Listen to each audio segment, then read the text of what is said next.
the beat. Pour up some drinks and then we repeat. Yeah, chasing my purpose, need a release. Yeah, my life's a beach, I'm lost in the breeze. Do this with ease, don't play with my dreams. Yeah, it's so together, it's not what it seems. Heart of a tiger, life of a king. Yeah, chasing my bag, my feet in the cream. Running these laps, not losing my steam. I'm feeling good, this life's what I need. Don't intervene with my energy. Yeah, I'm in her scope like Jimmy Iovine. Yeah, no Superman, but I'm feeling supreme. This not a movie, but I'm making a scene. Yeah, I can tell you how to live your life, but you just gotta get up. Get up. Get up. Get up. Get up now. Get up. Get up now. Get up. We just gotta live our life, we paying a price. Piece of the pie, I need me a slice. Yeah. Rolling the dice, the scariest spice. Sticky like rice, the tricky reprise. Yeah. Love will suffice, I suffer in silence. All alone, I'm lost on the island. Let's spread peace and less of the violence. Sebastian Bach on yachts playing violence. Yeah. The flowers violet, give me my rose. This for my city, all for my bros. Did it alone, so far in my zone. So raise your glass, let's all have a toast. I can show you how to get like me. Live your life till you die. Yeah, look, I can tell you how to live your life, but you just gotta get up now. Get up. Get up. Get up. Get up now. Get up. Get up now. Get up. Get up.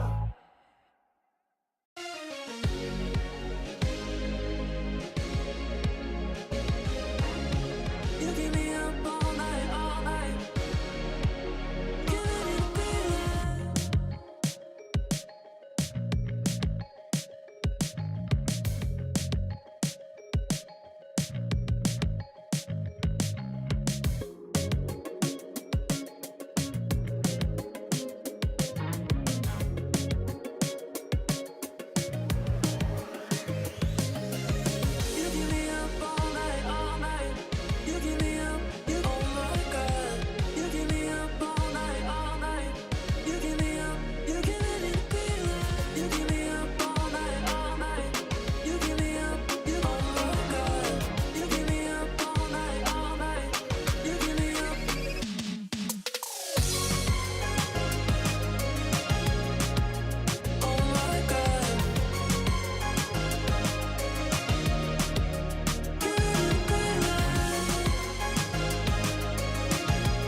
Been through the flame, now get out the way.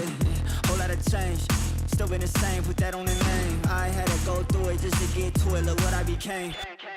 Elevate, level up, way to the top, headed to the peak. All them boys wanna talk, hit them out of law, but don't got receipts. I do it with ease, to you it's a burden, to me it's a breeze. You feel that? That witness degree, that kickback. You coming at me, boy, sit back. Came out the womb like this, hit the pedal and room right quick. Gotta get it, we going up, way up, might land on the moon. Who step in a room like this? We breaking the rules right quick. They killing the mood and up in a few, might land in a tomb.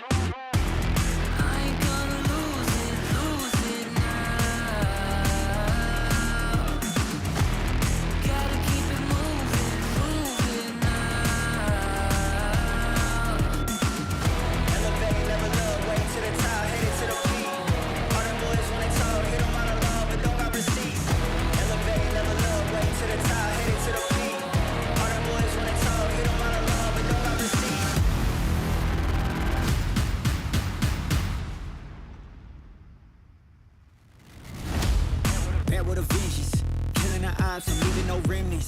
They all in attendance. Gotta go big, I aim for the fences. It's mine, I sense it.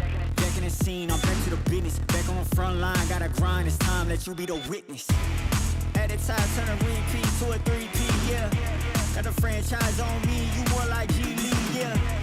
21st century, you all the way BC, yeah. Old boys been washed up, I'm notched up in TTA. Came out the womb like this, hit the pedal and room right quick. Gotta get it, we going up, way up, might land on the moon. Who step in a room like this? We breaking the rules right quick. They killing the mood and up in a few, might land in a tomb.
let's do something crazy.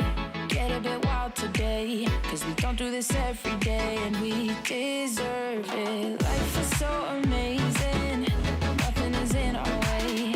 Baby, let's fly away. Do you feel it? Is your heart rushing the way my heart's rushing when you take it all in?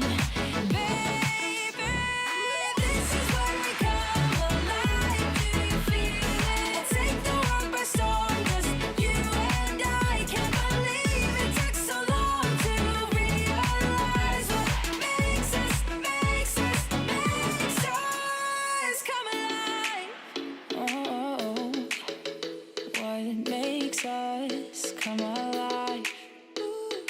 Let's break some rules. No, we don't always have to be good. Don't always have to do things that we should. We'll feed the fire. Let's see it through and let go of what's holding us back. Just light it up and we'll burn through the past and take it higher. Is your heart rushing the way my heart's rushing when you take it all in? Baby, this is where we come alive. Do you feel it? Take the world by storm, just you and I.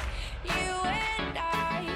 Can't believe it took so long to realize. This is where we come alive. Do you feel it? Take the world by storm, just you and I. Can't believe it took so long to realize what makes us. This is where we come alive. Do you feel it? Take the world by storm, just you and I. Can't believe it took so long to realize what makes us come alive.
Yeah, motivated, I'm focused. Came a long way from the lowest. Yeah, gotta get it, the mindset, gotta put it in motion. This is the moment, gotta one up my opponent. Back then they ain't noticed me, now they know it's me. I'm the chosen. It's my time, yeah, I put that on Bible. No excuses, gotta get to the final. Take all of my idols and turn them to rivals. It's all or nothing, man, the trophy is vital. Game time, bet I'm coming in clutch. No hang time, man, they can't keep up. The game's on the line, seconds on the time. Who can't fight? It's gotta be us. Better under pressure, go ahead and let it fall on me. I'm destined for it all, you better call on me. They say what doesn't kill you make you stronger. All that pain, it done made me to a monster. They say what doesn't kill you make you stronger. All that pain, it done made me to a monster. Yeah, whole lot of times they doubted I wouldn't be who I am without it. Sleepless nights, I counted. It all paid off, it's really astounding. I had to keep the faith to elevate. Hope for better days, they were coming. Now we can celebrate, knowing every day is abundant. Yeah, it's my time, yeah, I put that on Bible. No excuses, gotta get to the final. Take all of my idols and turn them to rivals. It's all or nothing, man, the trophy is vital. Game time, bet I'm coming in clutch. No hang time, man, they can't keep up. The game's on the line, seconds on the time. Who can't fight? It's gotta be us. Better under pressure, go ahead and let it fall on me. I'm destined for it all, you better call on me. They say what doesn't kill you make you stronger. All that pain, it done made me to a monster. They say what doesn't kill you make you stronger. All that pain, it done made me to a monster. All that pain, it done made me to a monster. All that pain, it done made me to a monster.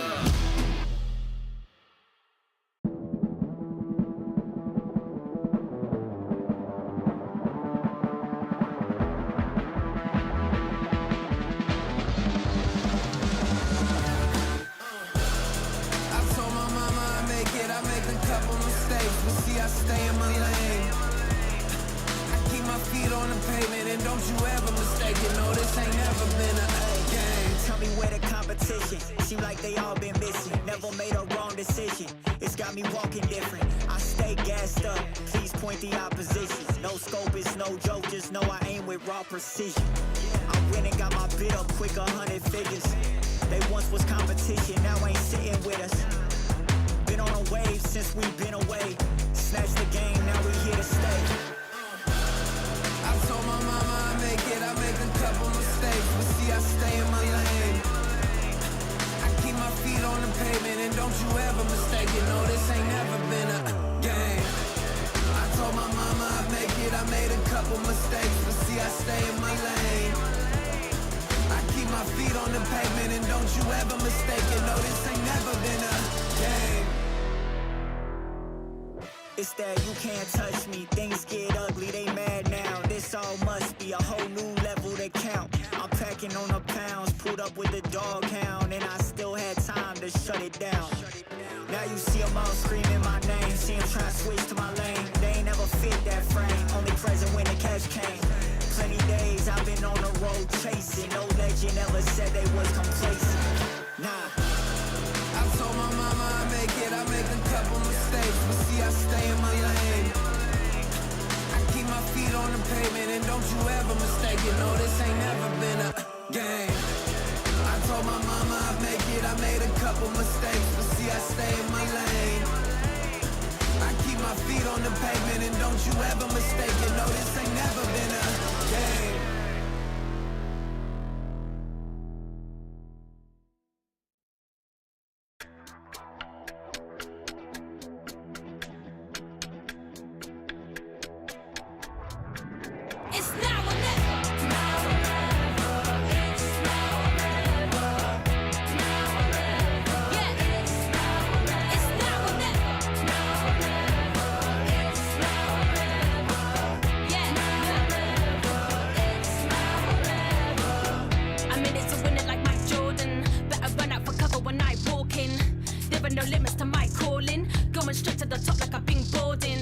taking the title like there are no rivals. Doing the eyes closed, give me a blindfold. This shit is easy, like a recital. I'm taking my shot, like my hands on the rifle. It's now or never. Yeah. It's now or never. Now or never. It's now or never. Woo. Now or never. It's now or never. It's now or never. Now or never. It's now or never. Yeah. Now or never. Yeah. Look. Now or never. Keep quiet, the queen's talking, keep walking.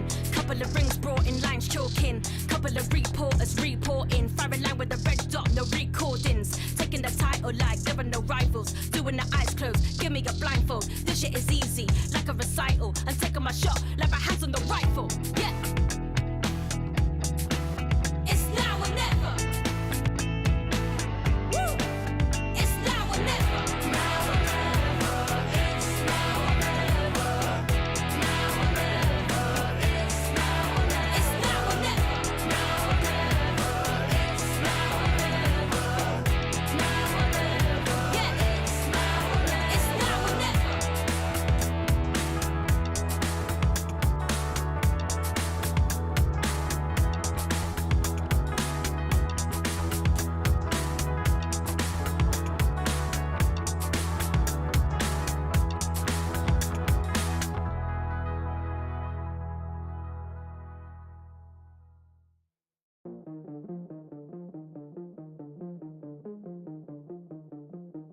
Let's go, hey, step back, flick at the wrist, wrist. Let go, let it go, switch. Hey, turn the heads, can't miss this. Run it up, it's my fitness. Windows limousine tinted, stay up out of my business. Hey, you can never break me down, need more to take me out. They was all cool back then, now they wanna hate me now. Funny how it goes, can I get a countdown and drum roll? No time ain't an option, no. Sit back, watch this unfold. Hey.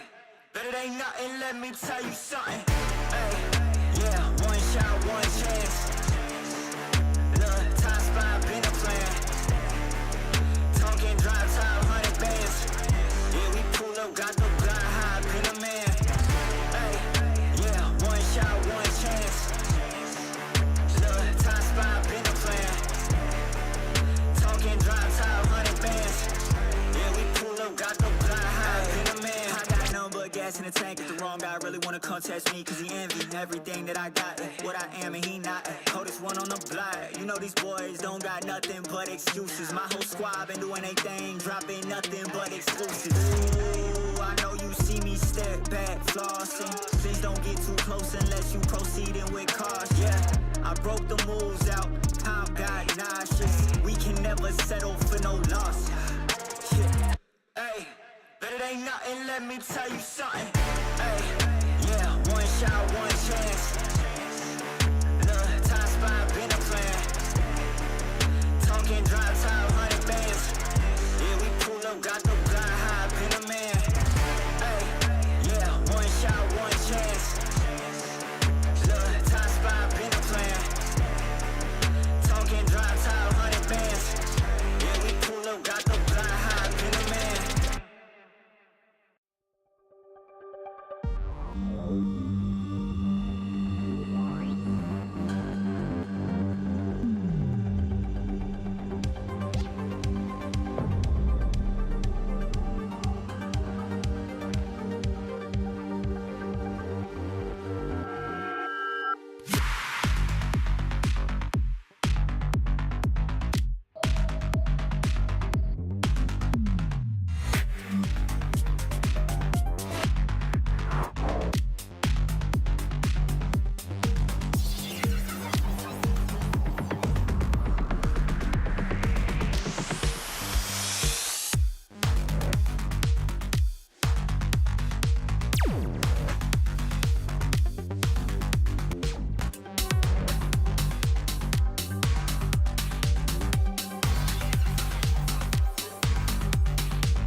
I know a place that will break you into 1,000 pieces. Stay away from them. Stay away from Lorca, Paco, and Picasso. Don't ask about Lola. Ay, Caballo Grande. Ay, Dolor de Nieve. But in spite of everything, it occurs to you to visit Andalusia. Don't say I didn't warn you. Be careful of the Andalusian crush.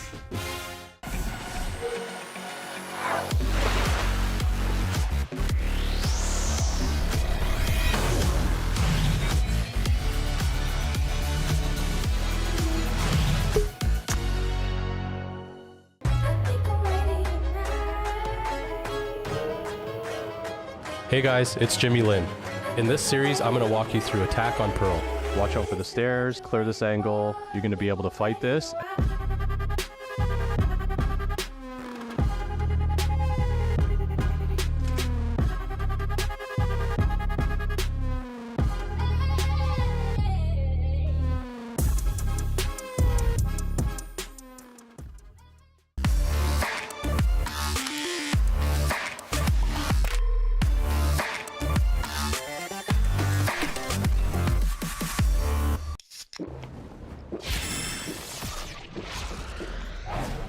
Red Bull gives you wings.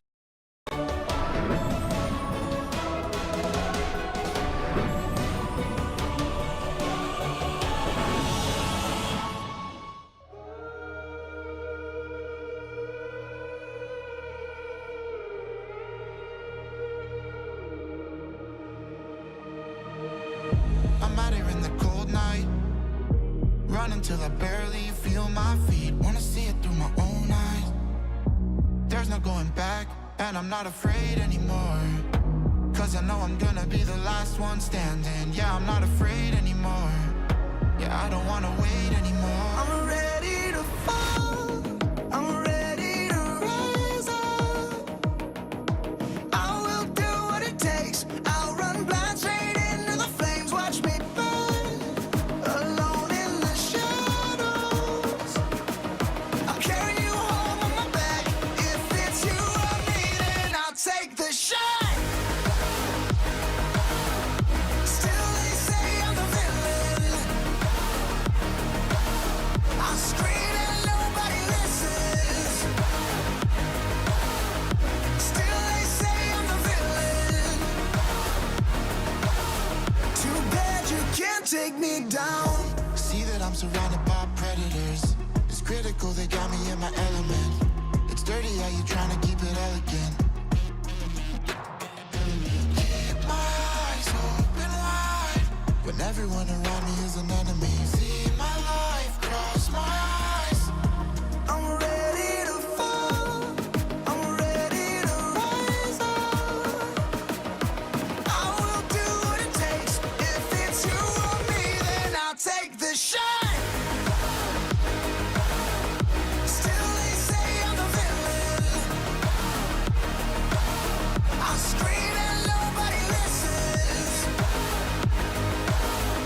Still they say I'm the villain. Too bad you can't take me down.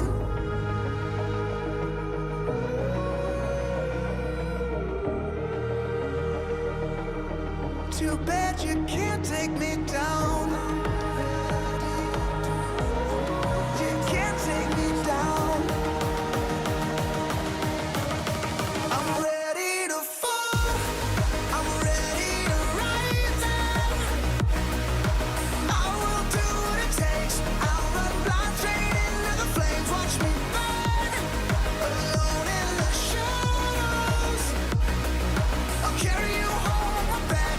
If it's you or me, then I'll take the shot.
the teams for champs has been locked, and now it's all about that trophy. Hello everyone and welcome back to the Riot Games Arena live from Berlin, Germany. I am your host Yingsu and I'm joined by Ash once again and a very special guest. Hi Zaysha. Hello. How's everything going? I mean, of course, like I'm sad, but still here. You know, like I have to follow the games, I have to watch everything. So, I mean, I cannot say something else than sad, you know, because we just knew yesterday that we were not qualified. So, yeah. If it makes you feel better, Ash has been Casey's #1 supporter throughout this. She really wanted you to make it. Yeah. So you're also sad. I am also sad. Yeah, I'm the glazer on the desk there. But it's nice to have you here with us. You're still repping the colors there as well. Yeah, the KC colors. Yeah, the sweater is dope. I mean, Yinsu helped me to Okay. get it, so. It looks better than you than it would have on Mitch. Let's just put it that way.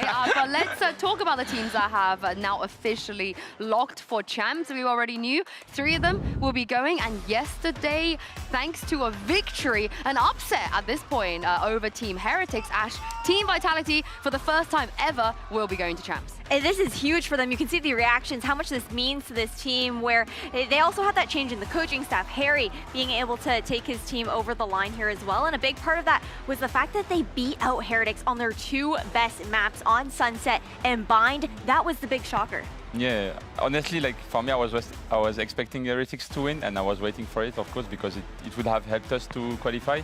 So when I saw Sunset and Bind in the BO, I said, even though they lose Icebox, they might win. But it happens, you know. As I said to you earlier, like you cannot expect that someone will make the things for you. So I feel bad we're kind of like rubbing it in your face here, but the only time we're going to mention it, don't worry. But with that, all 4 teams has locked VCT EMEA. We will be sending Fnatic, Heretics and Team Vitality. I'm biased, but I'm very confident. Zaysh, looking at all of the other teams that have qualified so far, are you confident as well for the EU teams, or do you feel like maybe there's other teams we should be looking out for here? I mean, the problem right now I have is that I think Heretics are not in their peak form anymore. I think they're a bit tired from the year and from the schedule, so you can see that they are not at their prime level. I think Fnatic is like really coming back with Hero, even though like they were really good with Leo, but I think they had kind of sub boost, if I can say, and it helped them a lot to have like new synergy and new like way like to come from. Foot is kind of like Heretics. I think they are pretty good and they can do something really. I mean, for me, right now, if I have to bet on someone from Europe to like do it like really short, I think I would do Foot and Fnatic. Vitality have really good momentum right now. I think since they put it safe on Duelist, they are like completely a different team. Like they are really good with safe as Duelist because he's like making the difference a lot for them. But if I have to bet on someone from Europe, I would say Foot and Fnatic.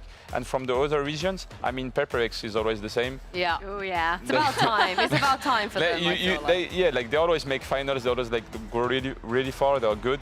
Genji, like I think it's the same as Heretics. They're really good team since the beginning of the year. But I think they're a bit tired when you watch their matches. They're not as confident as before.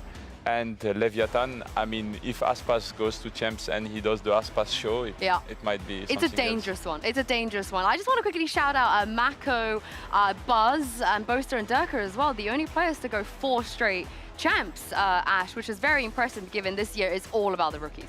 It really is. So that says a lot about the fact that they're able to just so consistently make it at this top level. But we also have to look back over towards the schedule here for today as well. Vitality and Fnatic being our first match of the day, and the fact that it is another rematch here. How is that the upper bracket? How is it possible that Heretics versus Foot, Ash, is the elimination match today? I feel like it should be the other way around. I mean, before we headed into playoffs, we were gassing up Foot and Heretics being the teams that we thought were gonna meet each other in the grand finals, and now it's just not even possible here for the EMEA playoffs. And it's pretty insane. I think Fnatic showed great resilience throughout this year, the way that they are able to improve throughout stage 2, and they're looking really well informed. Turns out you maybe did want to dodge Fnatic. I mean, we were like theorizing about it. Maybe that's the right thing to do. But let's take a look at something fun, because in VCT EMEA, we're all about having fun. And in case you guys didn't know, every playoffs, we do something called a bingo card. And so far, this playoffs, a few things has already been ticked off. So let's just go through them one by one. We're going to start with the one on the top left. ISO loses a 1v1 inside his own kill contract, which unfortunately did happen, and this was Alpha. But to be fair, we're doing Alpha a little bit dirty because he right now is probably the only player that does still play the ISO alongside Dirk. A lot of the other teams don't run the ISO anymore. No, I don't think so. Like in Europe, at least, like Heretics are not playing it anymore on Icebox. Yeah, Vitality, Safe is not playing it. Yeah. No, yeah, the only one to run it. I mean, he got like really nerfed, so it's still playable, but you have better options, I think. Yeah, and in his defense, he got like 8 other kills. He just lost the one. We had to tick it off. But let's move down the line here and on to the next one. Team Heretics getting to play Sunset, which normally, Ash, is a mistake. But that wasn't the case yesterday. It wasn't the case yesterday. Vitality letting that one through the map pool. And at the same time, though, it's not really a surprise because it is a decent map there for Vitality. They've looked really good ever since Safe has gotten on that new Neon pick there as well. I feel like since he's actually been on the Neon, it feels like Sunset's kind of Safe's map. I mean, like, as I said, like, since they have Safe on Duelist, I don't know, like, they're just so good. He's taking so much space for them. He's making, like, the difference. Like, you can see it, let's say on Bind, like, against Vitality, the amount of time where he was, like, just double satcheling alone on triple and, like, trying to get kills and just winning so much time and space for them so his team can scale behind him. He's, like, I don't know, he's just so good. Since they changed him and they put him on Duelist, it looked like they... A different team, yeah, right? changed the Different roster. team. I do wonder if they will play the Sunset again today, but let's move on to the next one. Of course, this is Attackers losing a round due to time. I honestly thought Koi didn't make it to playoffs, so maybe we weren't going to see this, but we did see it. Did you remember this round, Zeish, at all, when they ran out of time? What did you think here on Icebox? I don't know if you were watching. When they saved? Yeah. Yeah, I remember. I was like... Right, cool. I was watch partying this game yesterday. When they were saving, I said the meme of Saicho when he was miming us last year. Oh, time. I was doing this. Oh, there we go, there we go. They lost that round, but they won the whole game. So, you know, it didn't really matter in the end. And last but not least, of course, Mitchman's pick. And who's surprised by this? 10+ warbang kills on one map. And this was Fnatic versus KC. I mean, you can expect it. Like, Fnatic are playing the Odin since last year. We abused a lot of the Odin this year also on Lotus. So, I mean, and also this pistol, I think he did three kills. Yeah, it was crazy. Yeah, so. Are you guys an Odin or an Ode out? I'm an Odin. Ode out. Ode out? I Odin. hate the Odin. Oh, I mean, I love the Odin. Like, you know, like, a lot of people say it's like non-skilled weapon, but like, you really have to be good with it. You cannot just stay in middle of nowhere and spam. You have like to be positioning yourself really well with it. You have like to be like not tradable. Like, you have to be in positions where like you can get kills and like just retrieve. And like when you see a player like Narrate when he was playing it, like he was just like really good on it, you know. But like some players just plays it, or Zelsis during Masters Madrid on Lotus, he was like incredible with it. But like there are some players that can play it but won't make the difference really. I mean, like Mitch, right? You can't just pick it up like Mitch and play it. He can try, but he's not going to be as good as these players you just listed. But we're going to keep track of this. You guys are home helpers as well and see if we can get a bingo anywhere else for the rest of the day. I think we can. But it's not just us that's going to have fun here. We got more fun content. So take a look at this. Zoe joined by Elma, Putty, and Gorilla. Welcome back to another episode of Shoot Your Shot. It's an episode now because we have 2. That's right. I have Gorilla and Elma with me. And I mean, the rules are pretty clear, simple, right? Just shoot your shot, hit the hoop, and whoever gets more shot into the net is going to win the game. Not this game, but like the actual game you're going to play, right? The important game, this one. This one is the important game. It's the pre-game. Okay, we're going to take turns, though.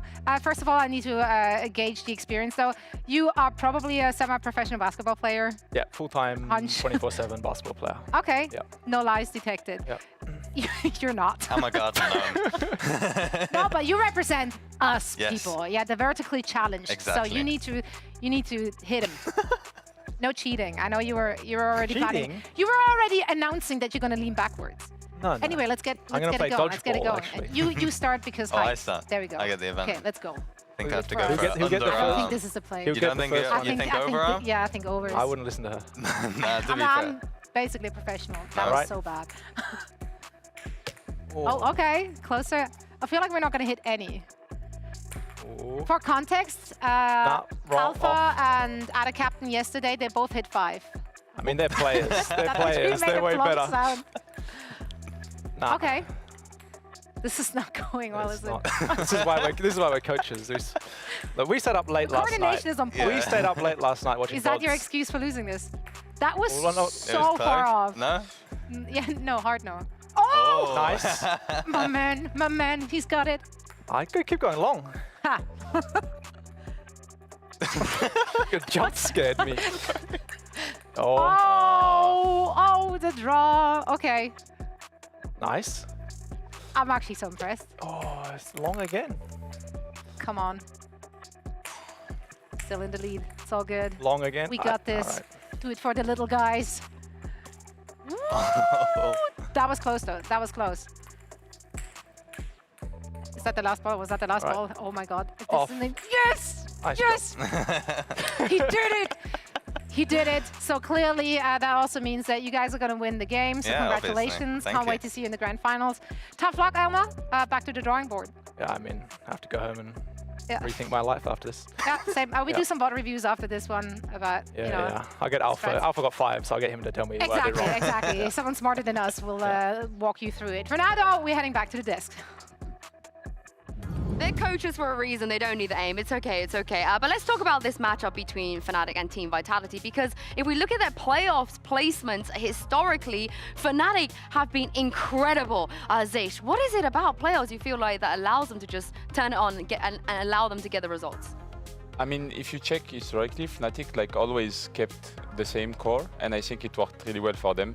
Like since the beginning, Mini and Buster have really good synergy, and I think they did pretty good in terms of scouting and always getting like players that can make the difference in the high level. Like if you check before when Lyrical was coming from Crow Crowd or like Leo from Guild, they always manage to get like the good players around them to create good teams, and I think this is why like they are really consistent, because they always get the best to be the best. So I mean, you can like there is no luck or like there is no magic in this type of things. Like if you are doing well for so many years, it's just that you have the really good recipe, you know. I'm glad you mentioned magic, because Ash, I feel like a Buster on the off. We haven't seen him do this a lot this year, but he still got it. He still got it. I think we were pretty surprised with how good it looked, all things considered, just having it missing earlier on within the season, right? And he looked so confident, so comfortable, had a couple really good collat kills there as well. And I think a big thing was they also just were not expecting it. Yeah, this is the other thing, right? They could just bring out new things and it works.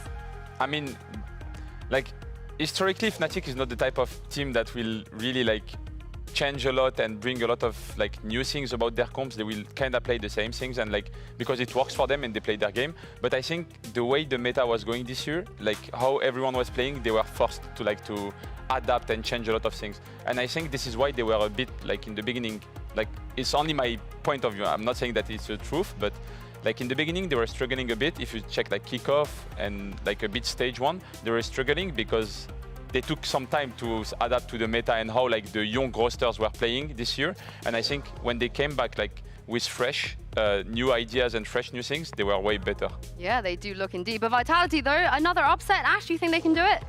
I think that this might be the tear that they're looking to go on. You're talking about the Giant X potential flawless run. Maybe it's Vitality's turn. Oh, I like that. I like that. But this is the thing. We have a trophy on the line and a spot in the grand finals, of course. So without further ado, let's bring out the reigning champions, Fnatic, and the newbies, Team Vitality.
It wasn't all that long ago when these two teams first faced each other this year. And of course, the only team that Gorilla's Vitality actually lost to so far in stage 2, but this is a very different stage. We're talking about a trophy, we're talking about a grand finals, and we're talking about a very, very important map pool coming up. Fnatic maybe take away not the Abyss and not the Sunset. They take away the Icebox today, which means Sunset and Abyss are both available, and it looks like Ash Vitality have chosen to go towards the Sunset. Yeah, they have. I was really hoping that Abyss might be our decider today, but I think it's no surprise that the Icebox gets taken out. Vitality is the best team on that map within our region, and Fnatic have made some of those changes. I think Lotus will be a great litmus test, though, for Vitality in the sense that they're okay on that map, and Fnatic are some of the best. They've had the most reps on it.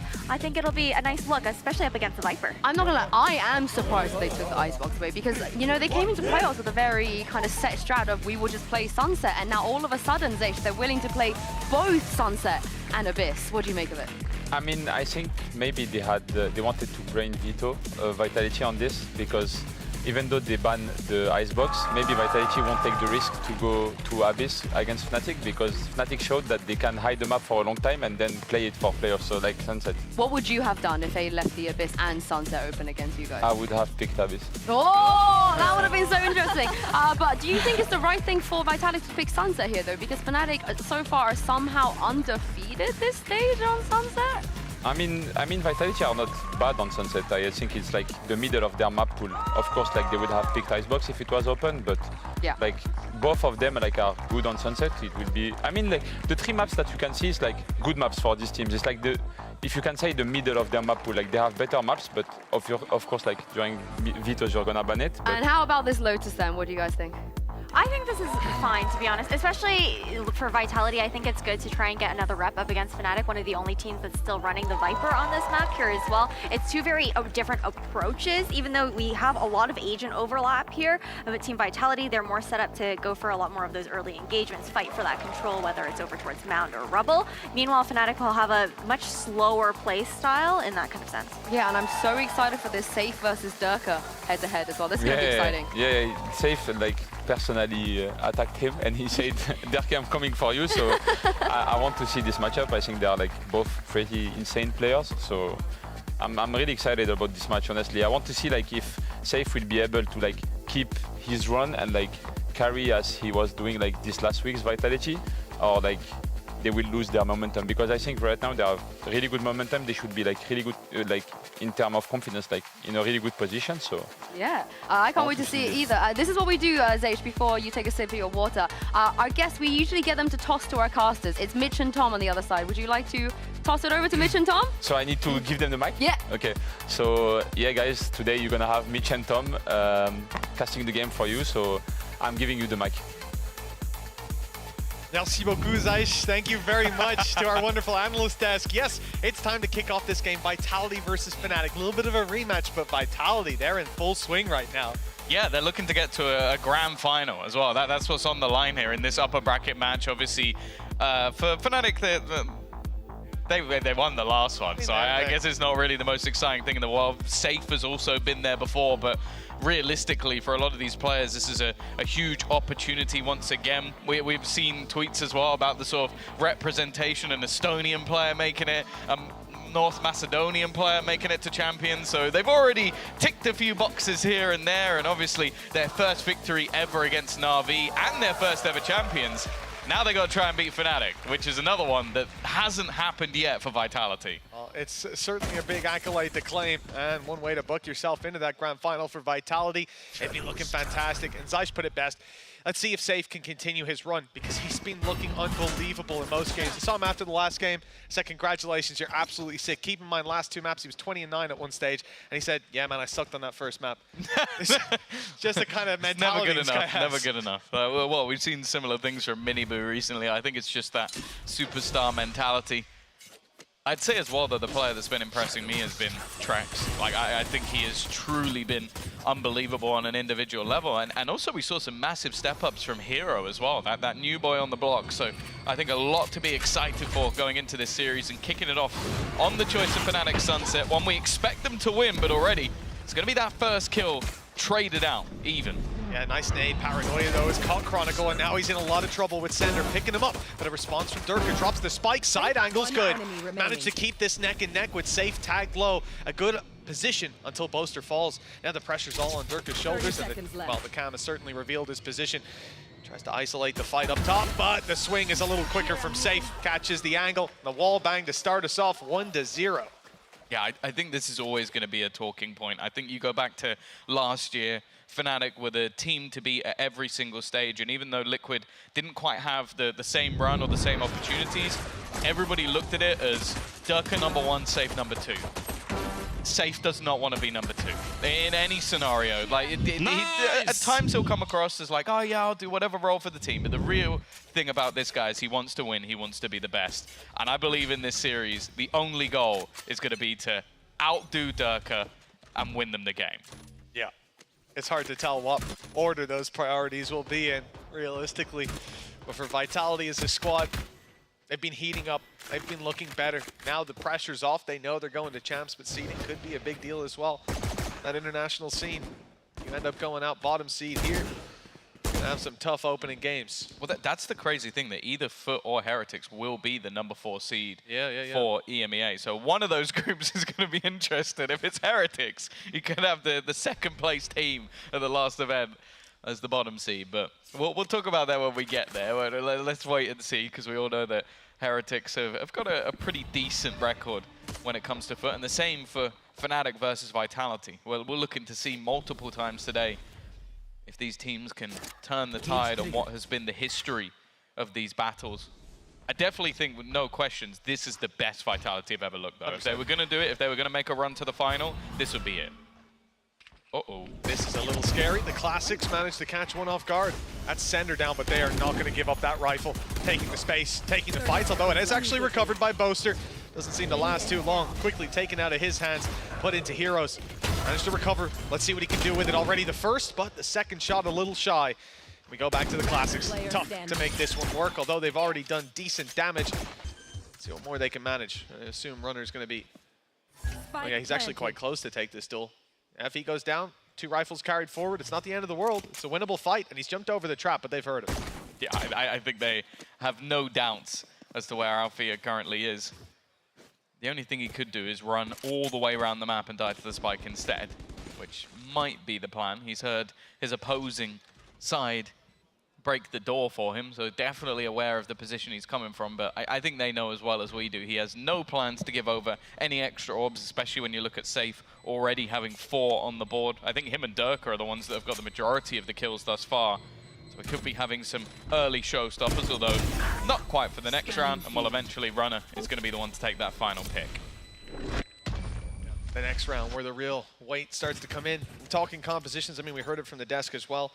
I think for me, Tom, I'm always going to side with Fnatic when it comes to comps. I like their Viper. I think it brings a lot to the table, but even here we see the value of Breach, putting some players out of position, and presumably Vitality, you're going to have a couple of big stacked up plays ready to breach off that utility. I'm excited to see.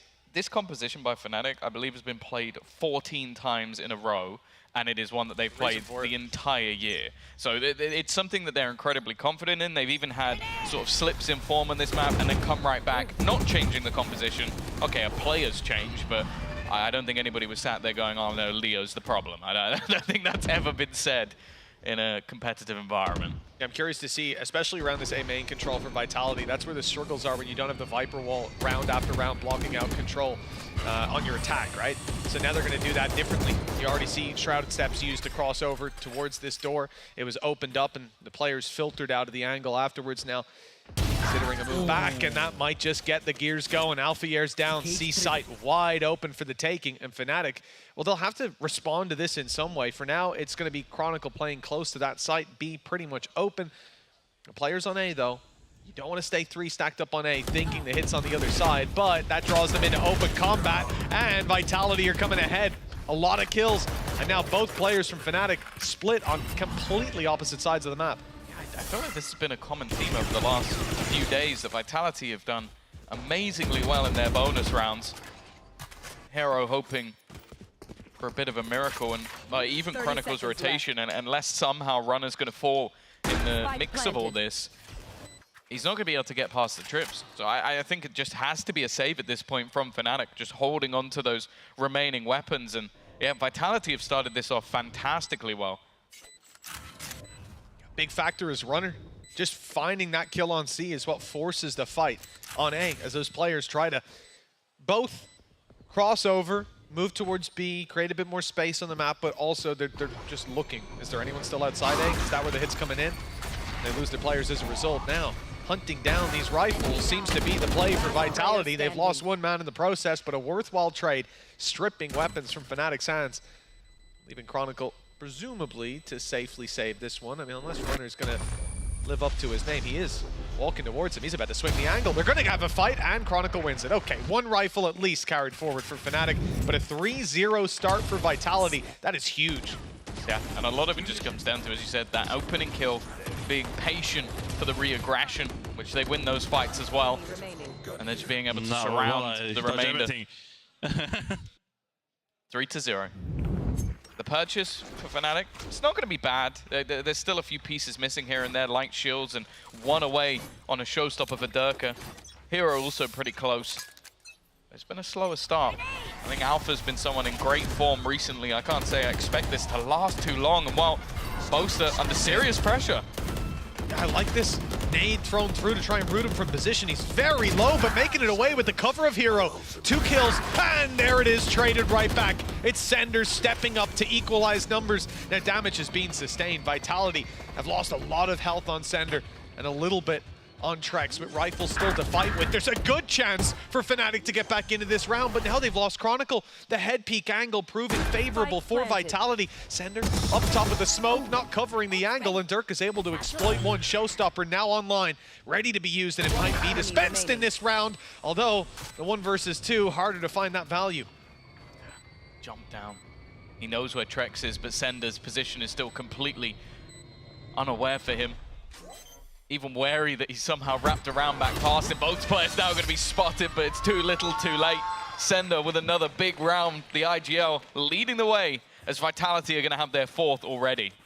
It's a scary start for that defensive side. Especially here, like the beginning was absolutely perfect. Hero picking up 2. Boaster was a little bit too low. And the blindsided quick peek from Sender. He had just shrouded stepped across. So they had the information that 2 seconds before, nobody had gotten to rubble. Nobody had made it there because Boaster had seen it. But the blink of an eye, that information loses its relevance. I see a lot of Fnatic players ready to push up low by. Lots of weaker weapons. C's in hand, fired out. Lot of fights around A main. Surprisingly, with the low economy, I see Sender going into a smoke, playing close, and he is taken down by Boaster easily. Yeah, maybe not expecting anybody to just run directly through it, but they'll take that all day long. Even trying to be careful in case there's anybody to try and defend that gun, but it is going to be retrieved. Hero will hold on to that for now, and he's been good so far.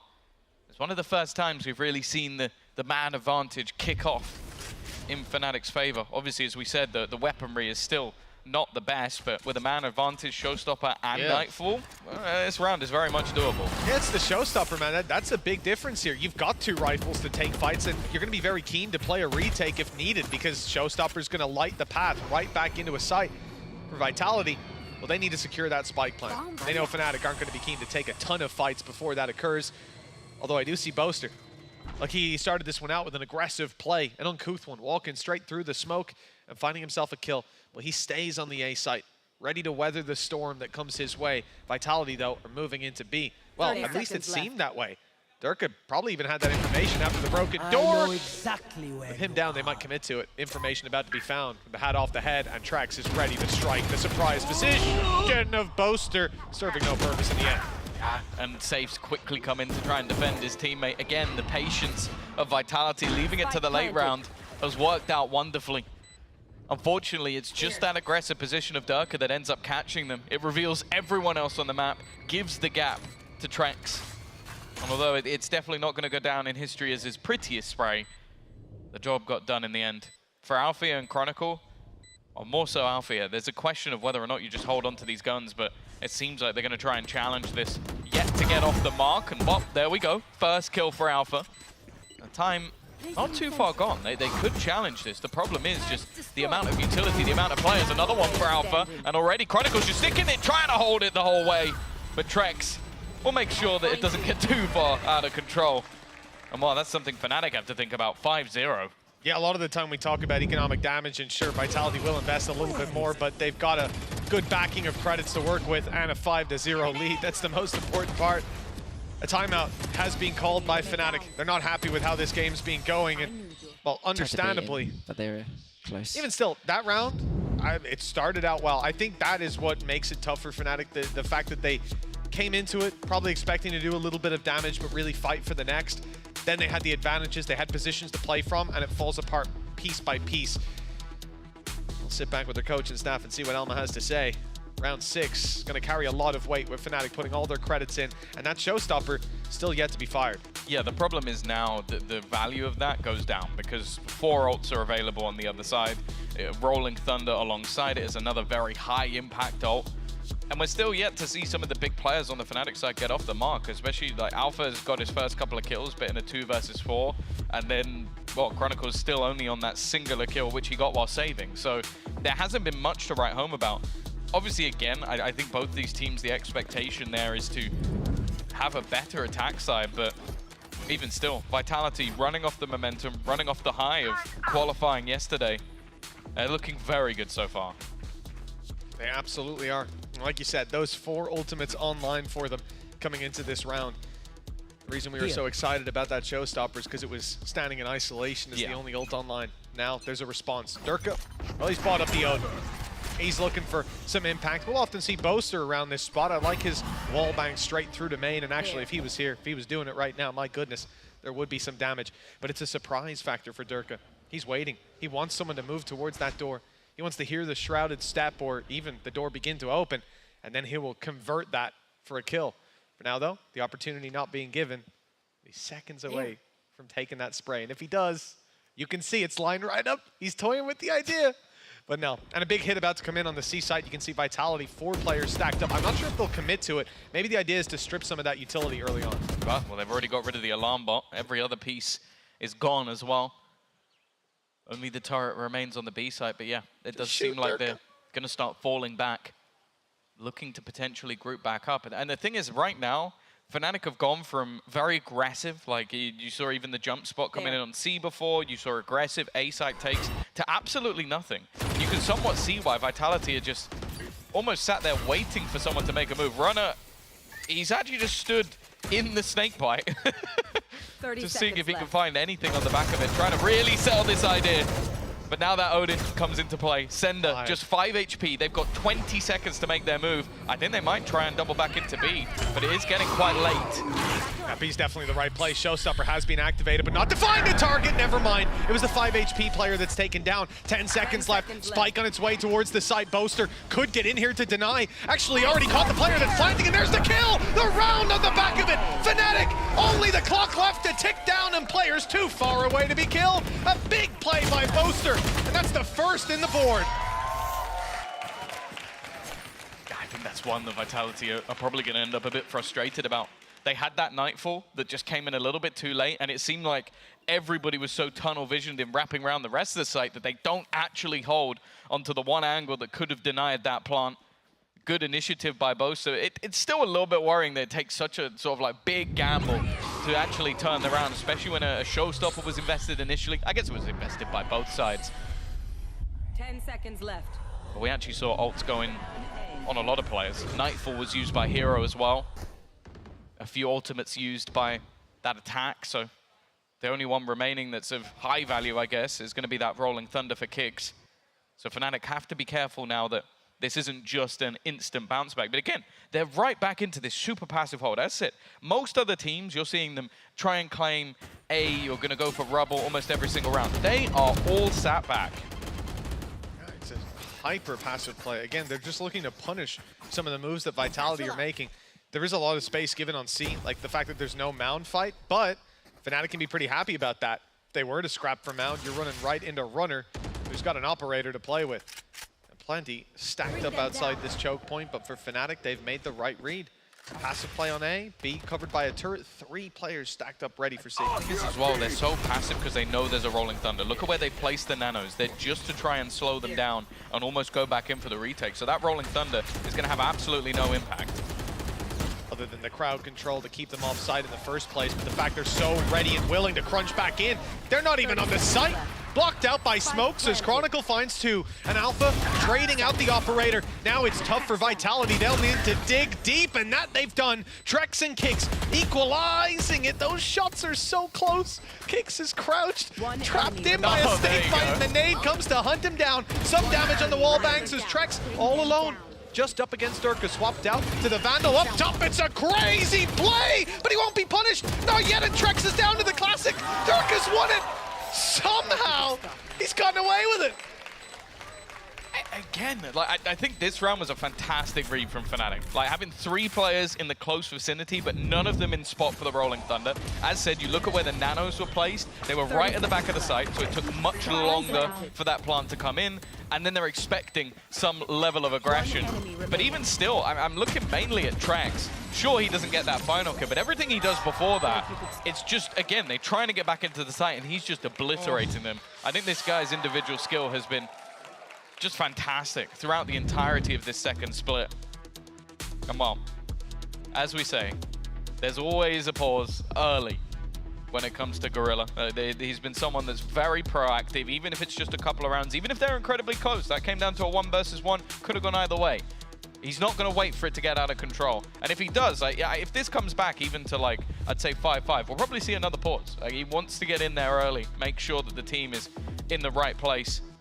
For now, unfortunately, I think it's going to be something for a future round. You've got a hero rifle on Trex, Kicks maybe with a Guardian and some Stingers, which I will say, they've been really effective with the Stingers. I think initially I was thinking of teams like KC when I thought of that gun. Like, they really enjoyed the Stinger, but I don't know. I feel like Vitality have almost taken over as the kings of that gun, at least in EMEA.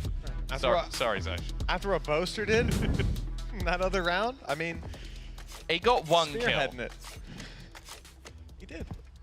And it was a good kill. Tom. It was a good kill, but yeah, I think Vitality have been slightly better with it. Yeah, no. In the majority of their games. He's even betrayed it. Oh. He's gone for a spec. He might pay the price here, Tom. We'll have to see. That's the spray I was talking about. That's exactly the one. Boaster's doing it time and time again. Now Durka takes up the mantle. A gorgeous spray. Safe and sender. Tagged extremely low, and it ain't gonna stop there. It's a kill. It's coming. No, he doesn't continue the spray. 23 bullets. Oh, a little bit off, but the damage done, and Vitality's early idea to go fast towards A is now stopped. It's halted completely. I think he tried to bait him with the reload, because he reloaded, switched away, and then spammed just a little bit more. It could be. Mind games. Odin mind games. That's the place we've got to. I hate it here. We're going back to the B side, though, for Vitality. A couple of players already waiting. The main going to be Chronicle, 1 away from the Viper's pit, but it seems like he's also making the move back towards that C-side. So a plant seemingly inevitable. I don't think there's much to deny this. The side of Fnatic. They have got a lockdown for the fight back into the B site, and I think that's going to be yeah, here it is. Alpha Air dropping the lockdown. For Vitality, fighting forward into that is not going to be ideal. They don't know how much they're running into, so they got to find a safe haven, and it's towards the broken door. 3, make that 4 players there. 1 inside of main for Trex, and the defuse already halfway. Some utility thrown through that will certainly delay, but they have to win their fights afterwards. This is where the real trouble begins, and, well, that ult is not going to be fully committed. They've tapped it. Here comes the big swing, but all guns from Fnatic are trained on the choke point. Every kill found.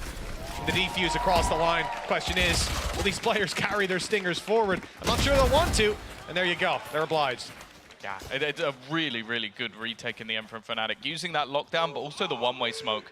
Just being able to hold off any of those Stingers, because you're just running in and you can be spotted way before you can see anybody over on the other side.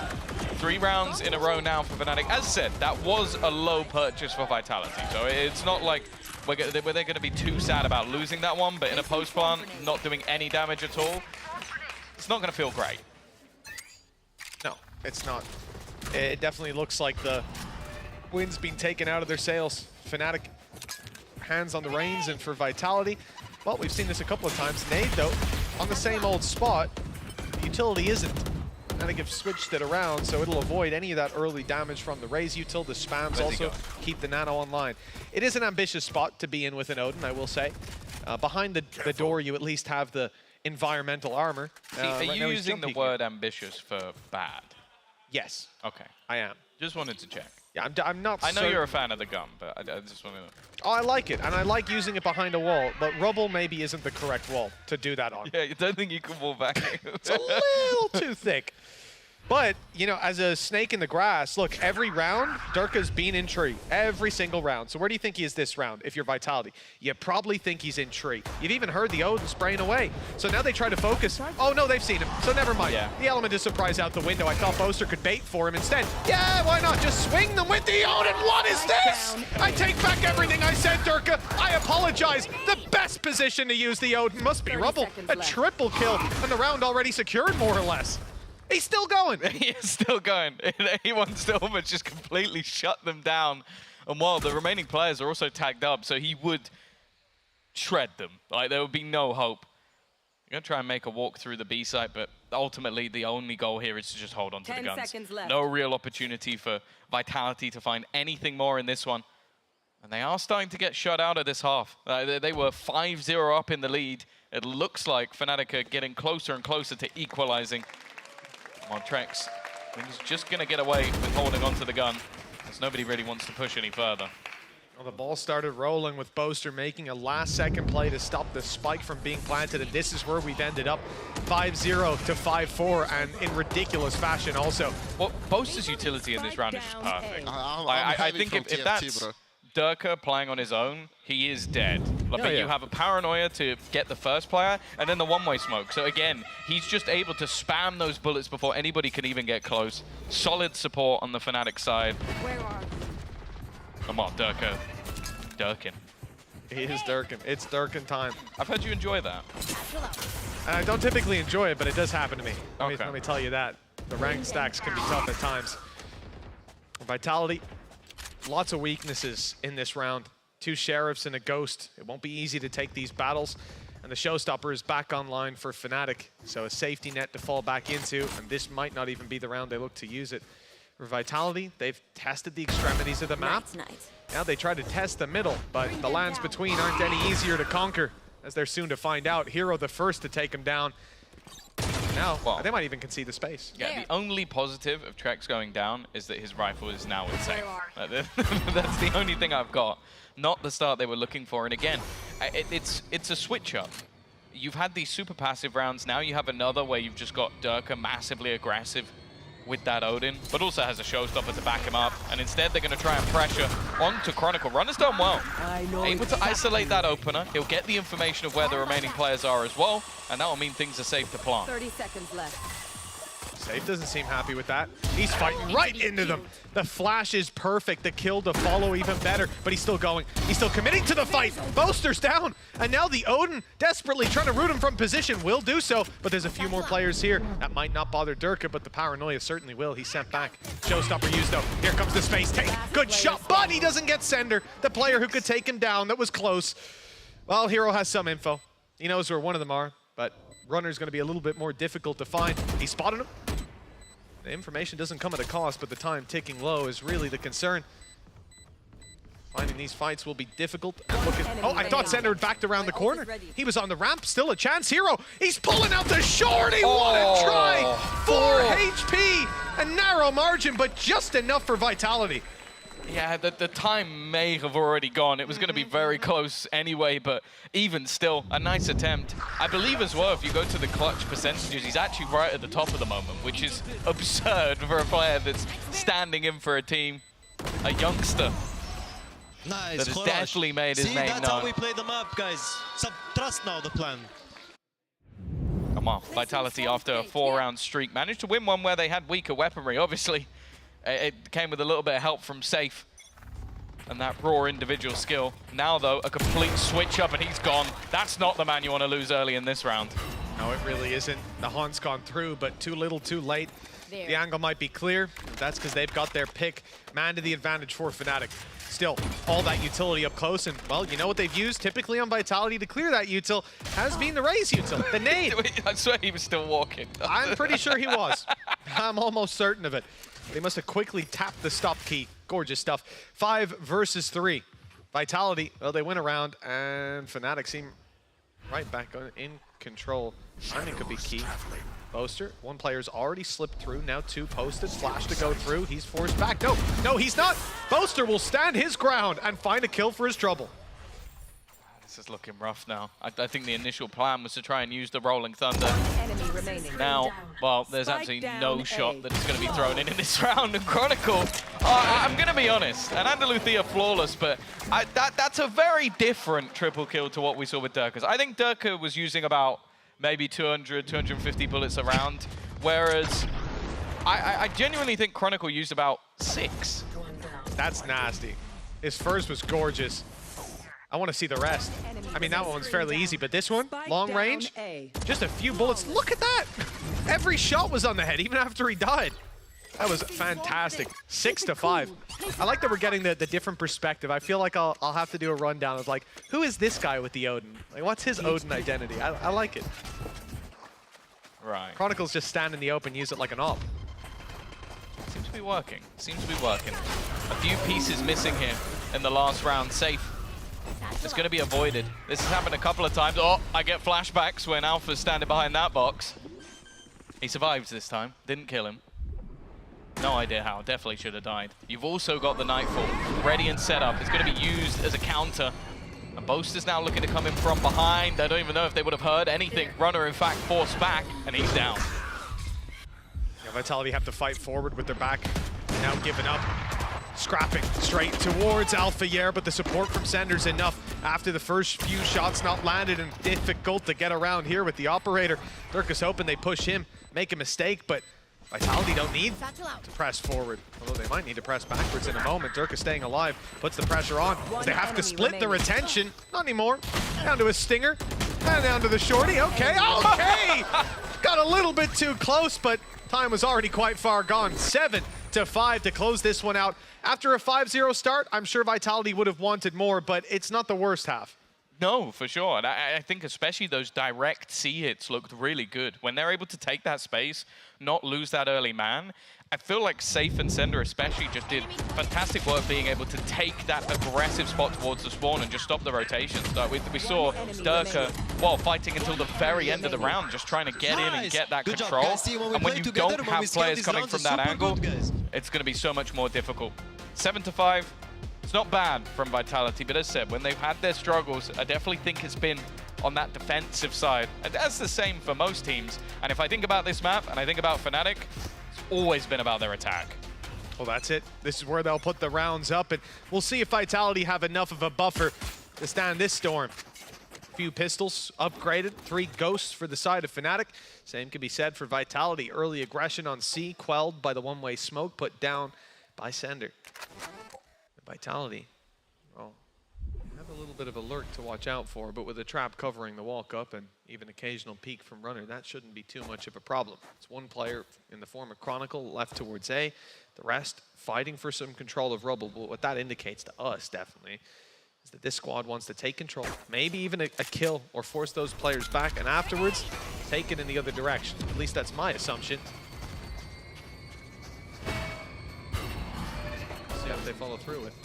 Definitely playing with a lot of sound cues. I guess the other thing as well is when you don't have the utility on that side of the map, you want to hold on to it. So you've got the turret that will watch towards B while Alpha is still alive. But there's nothing to really hold unless he sits within the middle. So it means that they keep that control. They have now doubled back, but it hasn't really pulled any form of rotation. Still got plenty of utility to play with. Runner trying to hold them back a little bit further. Spike dropped. He now knows that the rest of the team are going to be running in his direction and even using that cam to slow them a little more. Fnatic are running out of time. 15 seconds. Looks like they're shifting attention towards the broken door, but there's a nade waiting for them. That will run the clock even lower. Give the spike, and we'll see how long Safe can hold on to it for. Just a few more seconds will be enough, and I think he's already done it. Certainly with the support of Trex. Runner just needs to survive, and he's running for the hills. Alpha, it doesn't even get the kill. And if he did, it wouldn't matter anyway. 8-5, and a pistol for Vitality extends that lead. Yeah, I really like the setup. You have the cage to basically slow them down as much as possible, allowed to isolate a duel, the cam to slow them again, and that was the whole plan in this round. Like, it was less about whether you won the fights, and it was more about just making sure all of those battles were isolated. I think Safe knew it as well with the amount of time left, the time to break the door and just throw that nade straight down so that anybody who runs through that will almost immediately die, and then that drops the spike as well. 8-5. An important pistol round for Vitality, to say the least. Again, I feel like they've been the masters so far of winning their opponent's map choice, breaking streaks. I believe it's been 4 maps in a row for Fnatic, but after breaking the 10 and the 6 of Heretics yesterday, 4 doesn't seem like that much. No. Certainly a manageable gap. That's not the best of opening duels for Fnatic. Dirk has gone through. Trap was destroyed, but so was he. With Alfier trying to take space on the other side, he certainly didn't find a wide open site. Vitality have not been overreacting. They've not been leaving any blank spots so far in his early days on the defense. I like what I'm seeing. It's a round where Fnatic don't have much to work with, and, well, even less now. Just 2 classics left floating about, and a quick triple swing should put this one to bed. Not quite the Andalusia flawless, but close enough, and the pistol's all that's lost. Yeah, there'll be the retrieval of any extra weaponry that is available to them. While now Fnatic once again need to try and break back, and bear in mind the way that the last half started was a 5-0 streak for the side of Vitality. They won their bonus round, and look at what they've got here. They're coming in with 5 rifles nonetheless, so Fnatic have got to be careful that that one doesn't happen again. Otherwise, they might be heading to sunset with a 0-1.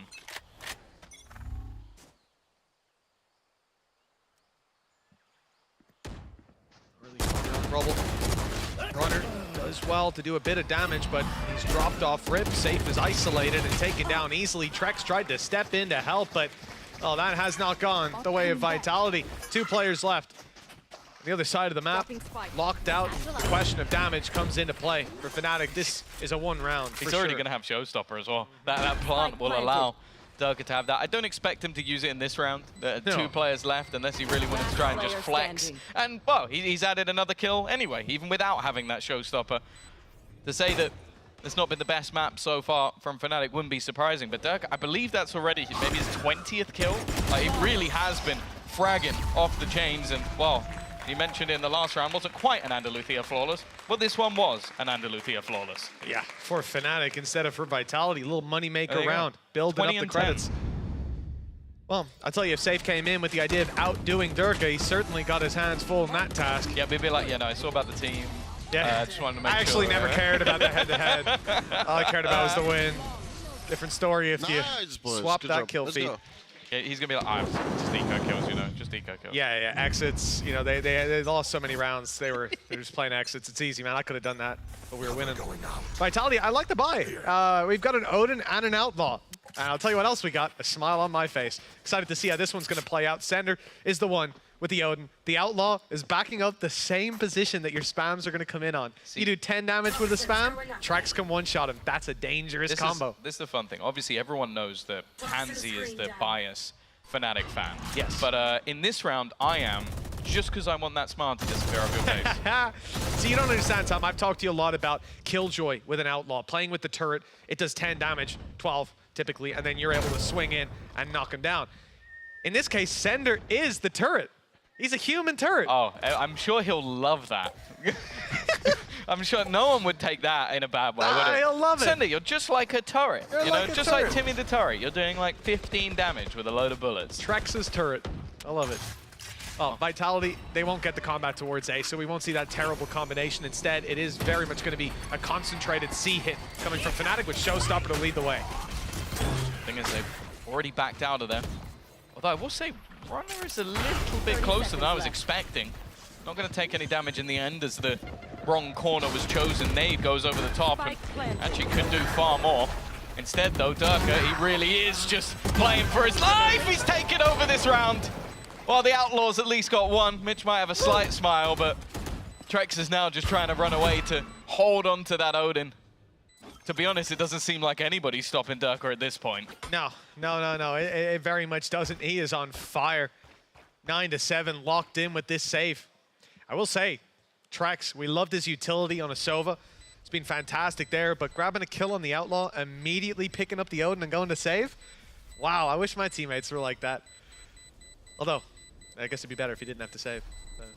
Yeah, it'd be better if he wasn't the only one alive and 4 people on the other team were alive. But, you know, yeah. Making the best of a bad situation, The Tom. little things, I guess. It is. That's what it's all about. The sprinkles of happiness. Well, 9-7, and again, you can't look at much more than, sure, the way they take the space is good, but Durka just dancing around. Well, they jump baited Red to carpet, try and mate. get him killed, and he still hits the head of the second player swinging after the bait. Like, it is just how quick he is on the trigger. That's a 23-10, and they're still currently behind. And it shows still more needed. I think 30 will be a minimum unless we're going to see some of the other players really step up. It's been a bit quieter for Althea than we're used to seeing, especially in his recent form. Oh, Fnatic. They usually play quite well against an op, you know? They know when the op's in play and they avoid it, or they use the util to flush it out. Here, they know they've saved an Odin and they go, hey, Tom, are they crazy? Giving them a chance. But it's only early to take Rubble, to deny the control, and a very important part of this map. Rubble control, we see teams single-handedly win it again and again. Haunt, even if it marks them completely, they're in positions where Trax can't wallbang them. He can't find the kill, you know. Also, he's the one throwing it, obviously, as he is the Fade. That's where it becomes a little bit more difficult to react quickly enough. Runner under pressure again. He doesn't have much to play with. Nade on him. He's getting spammed to oblivion. There was no way he was surviving in that scenario. Safe, though, is going to go running in. He's going to try and hit the shot, and he does. Takes out one. He's actually popped the showstopper as well. Wants a little bit more. He's trying to take this round home. Instead, though, Fnatic are backing away. There may be 3 players within this site, but that's actually all right for Vitality. It's a chance to pick up some guns. Timing good for Sender. Puts it into a 2 versus 2, but bear in mind the safe is desperately low. And Fnatic are going to go all the way to the other side of the map. Yeah, it looked for a second like we might have Trex there in time, but he's a little bit late, lagging behind, looking for a lurk up through B. That's going to give Fnatic the space to at least plant this spike. Safely set up for their post plants. Althea not quite taking safety into account. He's looking for the head peek. He wants to catch him on the way in, and that's it. That's the round sealed. There's no way Safe goes for this. With 5 HP and a Guardian, maybe there is. And he's missed the shot. Now, no, he's still going. He's still fighting. Fair play. He believed in himself, but, well, the result swings to Fnatic. So I have a question. There was actually an Odin on the floor just to his left, and he decided not to pick that up and go in with 5 HP. What's your opinion on that? He's trolling. I believe the correct term is trolling. But, you know, he believed in himself winning the round. Maybe if he had the Odin, he would have. You know, head peek angle and all that. Right, okay. The 5 HP 1v2. With an Odin, yeah. It could have worked. You can't prove that it wouldn't. But 9-8, 1 round gap. Fnatic certainly back in the swing of things. No Odin for Vitality, so it's going to be a tough round. And the attacking side, they're not quite up there when it comes to the ultimates, but 1 away from a Viper's Pit as well. If that plant goes in for Chronicle, this round will be very tough to pull back into Vitality's favor. Even the Orb, if he was to take it outside the seat, there's plenty he could do. It seems like they might not need it. They're really not putting the pressure on Runner. That seems to be the plan over the last few rounds, is try and pinpoint this man, but he started off well, taking out the danger man of Durka. As you said, a plant here for Chronicle would be big, but it doesn't seem like he's going to be the one with the spike. Currently in Hero's hands, and he is in an aggressive position. 3 players already up close. There. He's going and now they're realizing, yeah, there you go, finally. It took a long time for Chronicle to get there, but now he can try and throw in that Viper's Pit. The stun, though, is immediate. They're going to try and pressure him straight off the bat, but he's not won that duel. Safe is down. Even still, the spams have worked, and now it's left all onto Chronicle to clutch, and the retake is clean. 4 players surviving for Vitality. They'll be the first to hit double digits. A great angle by Sender as well. Quick double to clean up the last stages of the round. The fact that they have a neural theft as well, playing perfectly into their plan. After you find that opening pick, hat off your head, find out where they are in that pit. It doesn't block bullets. Double digits found for Vitality. They're off the starting block, and, well, this was a pretty threatening round, even after finding the opening pick. Now, I think there's going to be an adjustment from Durka. I imagine nades and blast packs are going to be pretty frequent now in on the C side. Same thing that we saw from Vitality on their attack to get rid of the Killjoy utility. A little bit more pointed as they'll attempt to remove the traps. This goes here. Here. There was 3 rounds in a row. Vitality managed to break that streak, but it doesn't mean it can't come right back at them. They've definitely got to be careful that this isn't an immediate response. Straight up, a lot of utility is going to be expended to hold on to that initial control of Rubble. The fact is, though, Fnatic really seem dedicated to just pushing Runner to the limits. Already an immediate rotation. In fact, it looks like the entirety of Vitality have already shifted away from that A site. Well, yeah, I mean, there's enough utility being thrown into C that gives it away, and the ult even more so for Vitality. Yeah, they've managed to back off just enough, and Trex has one of his own. Nightfall about to be thrown in, and this is where the big blitz play comes in. Sender has an ultimate, but it's not going to be used. Instead, they're focusing on pushing through this choke point safe. Again, down to 5 HP, now down to 1 with the C's. And in a little bit of trouble if he takes a fight. The wall bangs, the sprays, not quite catching them though. Vitality still not pushed all the way up to the spike, only now rounding the corner. Time starting to tick down, and with deep post plans for Fnatic and some utility, all they look to do is hold this one out. Haunt still available for Hero, and it's Runner left in a 1v4, destroying the util. They know where he is, and it's an easy follow through for Fnatic.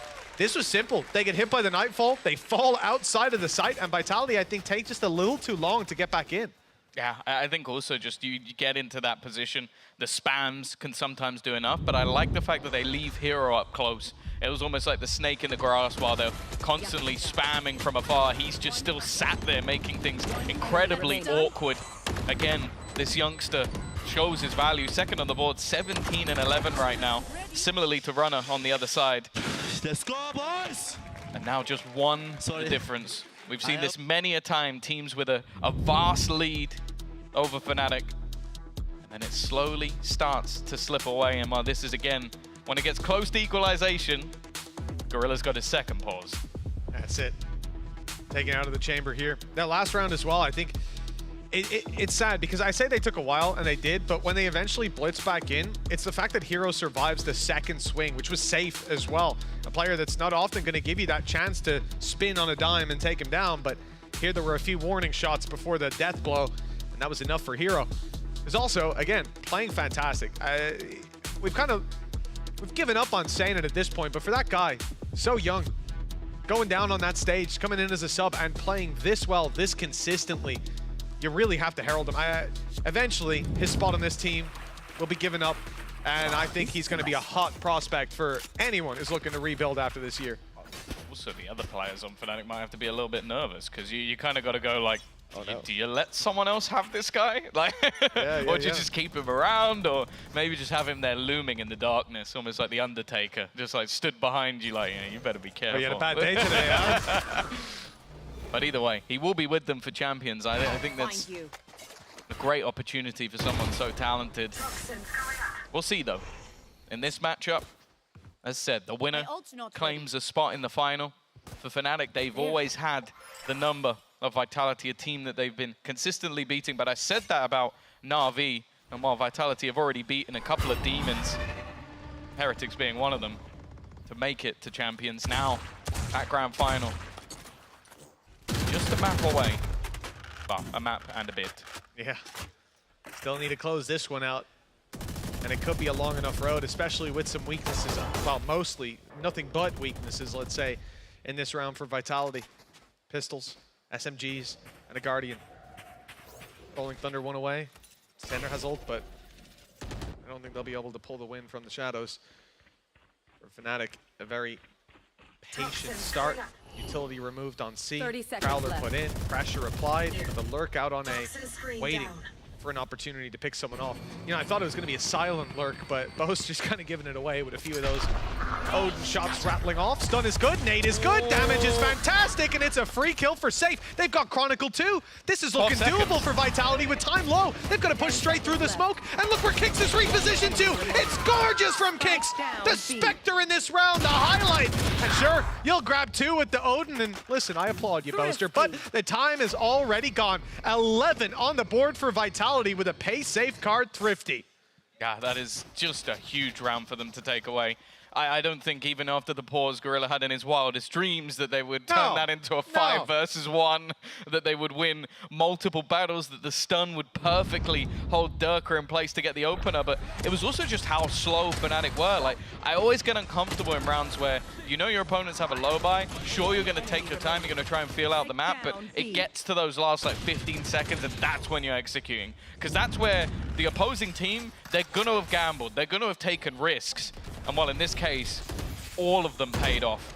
11 now on the board, economy booming for the side of Vitality. They got to pick up all the weaponry and even have themselves an operator onto Safe, which hasn't been a part of this so far.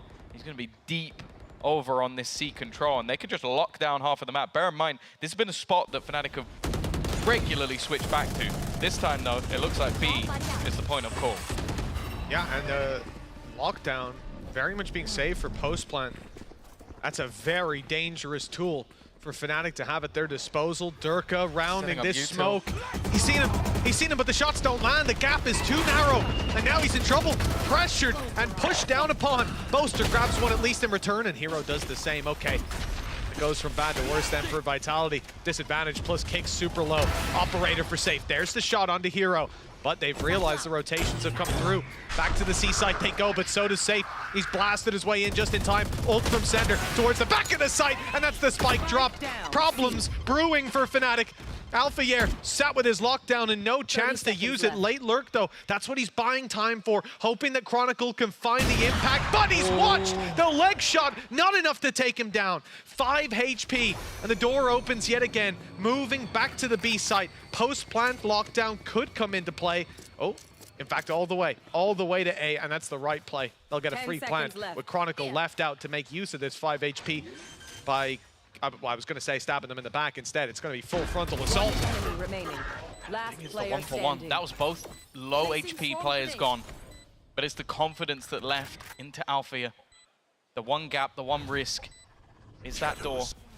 But once he hears any form of drop, any form of sound, even the smoke, is enough for him to just try and buy the time. For Sender, the goal was to maybe try and get that one to half, but he has no choice but to try and fall back, hold at least for a little bit longer. And that's the thing, the time is now already going to be ticking fairly fast. He needs to get this one to half fairly quick, and it's not going to be happening. Alpha, a safe pair of hands when it comes to the clutch. And well, again, the difference comes down to just one. He not only wins the clutch, but it's the fact that he buys so much time on C, stays alive, avoids those fights, and allows Chronicle to get up behind. In fact, the Chronicle avoids death to this operator. It was very, very close, but just about below the waist, and that's all that he needed to survive for one more kill, to take down Kix and give them the 10th round. One away from Vitality, frustration brewing for the defensive side, as they've now been caught. Fnatic are hot on their heels.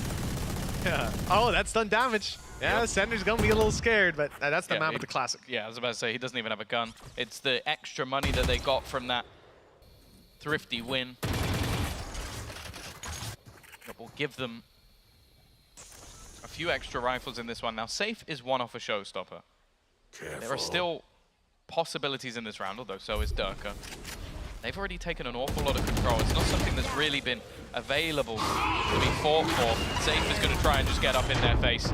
This man in rounds like this will love to take a risk, and now they're starting to pincer in. Trex has already managed to get one, but they've spotted Safe. They've spotted him fighting, and Durka has managed to win at least the initial battle. But Safe is still standing. Low HP, though, and tagged just that little bit lower. With Spike under their control, Fnatic may not know that both players currently sit within this B-side, but they're waiting for the repeak from Safe. And now the only man standing in their way is Runner. The wall's even covered Chronicle as he falls back towards the door. Wall down, and that's his peek from the left. Beautiful stuff. Gorgeous round from Chronicle. And this is what I'm talking about, just the value that you get from having that Viper First of all, at the start of the round, denying Rubble control, or making it so that if you do push it, you've all got to push past that Viper's wall. You've got to be out in the open. And then, late round, popping it up, denying information from your opponents again and again. And even making some nasty little plays like that. We cannot. 11? We cannot. We were full running. Focus. 11-11. Vitality, well, exactly as Safe said, they need to focus. This is the time to get it across the line, at least guarantee an overtime in a map that they have fought hard for, but this is Fnatic's pick for a reason, and their attack side is to be feared. The pressure will be applied to Boaster. The one way, though, should keep them back. The showstopper, oh, it's used, but they're a bit hesitant to go for it. Boaster's created some space, now sitting down in the spawn, and it's not fired upon. The gamble is wrong, and Vitality now reinforcing the C site. But we've seen a number of times Fnatic willing to go back. They're not going back. Not this time. Showstopper of their own.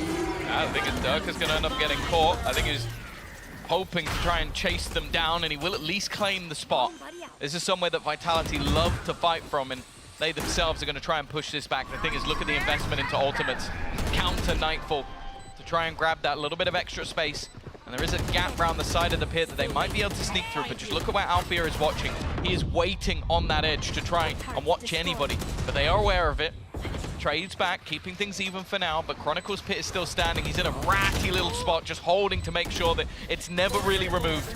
And they need to clear him. They need to find him, and he's still just lurking within the darkness. Not being spotted by anybody on this Vitality side, and finally looks to strike. Durka may have been dropped, but they still haven't killed Chronicle. They still haven't found Chronicle, who just hides within the pit the entire time. The time already gone, as now Fnatic will take a round. Safe has eliminated everybody, but it means nada.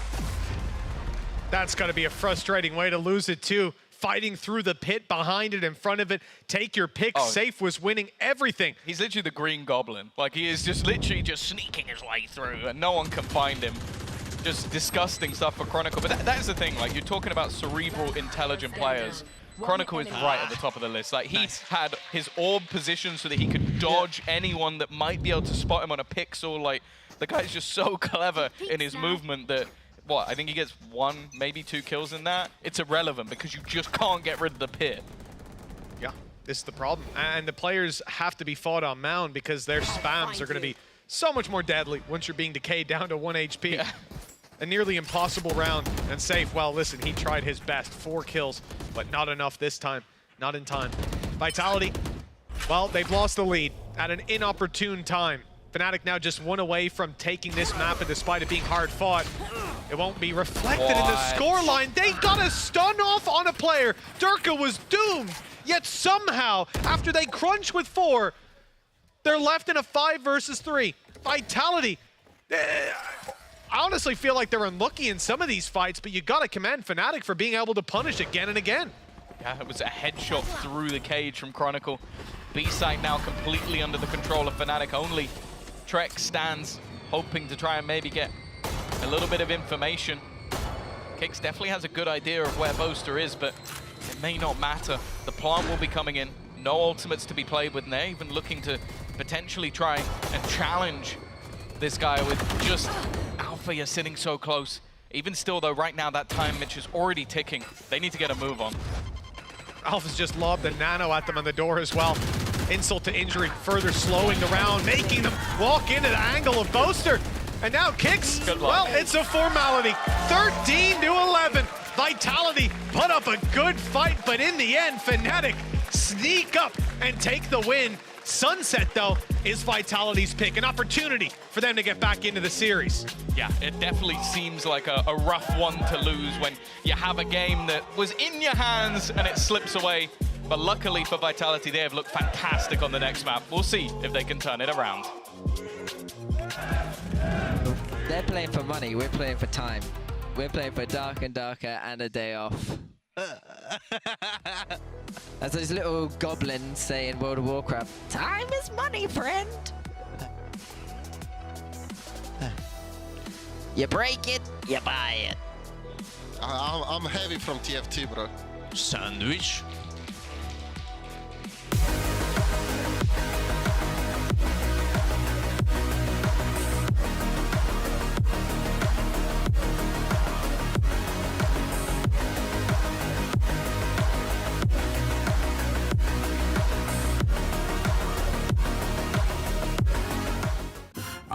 place that will break you into 1,000 pieces.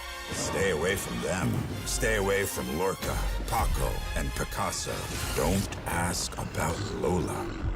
Ay, Caballo Grande. Ay, Dolor de Nieve.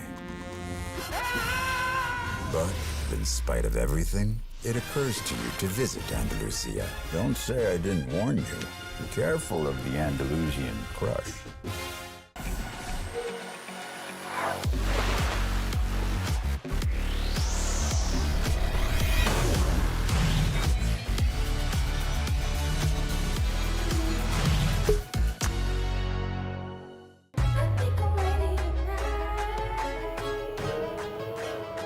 Hey guys, it's Jimmy Lin. In this series, I'm going to walk you through attack on Pearl. Watch out for the stairs, clear this angle. You're going to be able to fight this.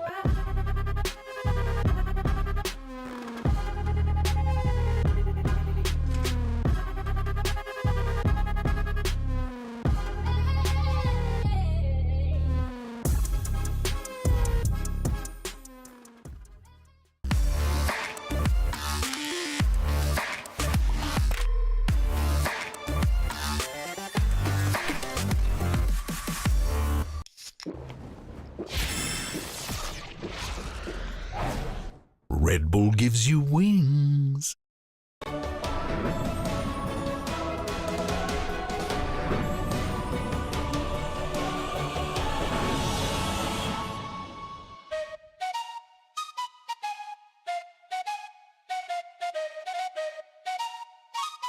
Let's go. I got big dreams, I'ma do big things. Yeah, you see me on the big screen looking so clean. I don't move slow, I move fast, right past anybody taking life for granted. Yeah, that's too bad. I'd be grateful for everything that I have. You only got this life, you don't get it back. Make the most of it, become the best that I can. Everybody look at me, I got a plan. You gotta work hard, play hard, do it from the start. Cause how you do anything is everything is art. Stay consistent and do it every day. Don't let fatigue get in your way. Cause 10% of something is better than nothing. You better do something if you wanna be something. I can feel my stomach rumbling, I'm hungry. Big things coming, I ain't bluffing, yeah. No, I don't wanna stay the same, yeah. So I keep pushing through the pain, yeah. That's the only way to make a change, yeah. So I fight every day and train, yeah. It'll all be worth it. One day it'll all be worth it. So I keep pushing through the pain, yeah. That's the only way to make a change, yeah. I've had enough, I'm making my own luck. Adrenaline, my drug, I'm sick of feeling stuck. I got this, will not quit to the top, I promise. Cause I've had enough.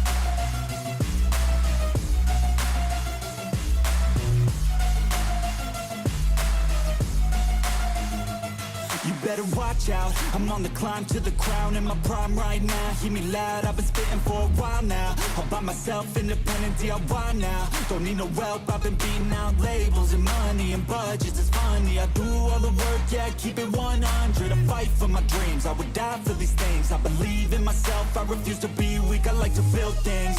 Empires out of buildings, I wanna leave a legacy of helping others find they feel things. Of motivating and killing, depression, exhaustion, we need some healing. I work through the pain, I like seeing gains. I keep my head down, buried, walk through the flames. Yeah, I do this every day, even when I feel drained. A true man pushes through, you don't hear complaints. No, I don't wanna stay the same, yeah. So I keep pushing through the pain, yeah. That's the only way to make a change, yeah. So I fight.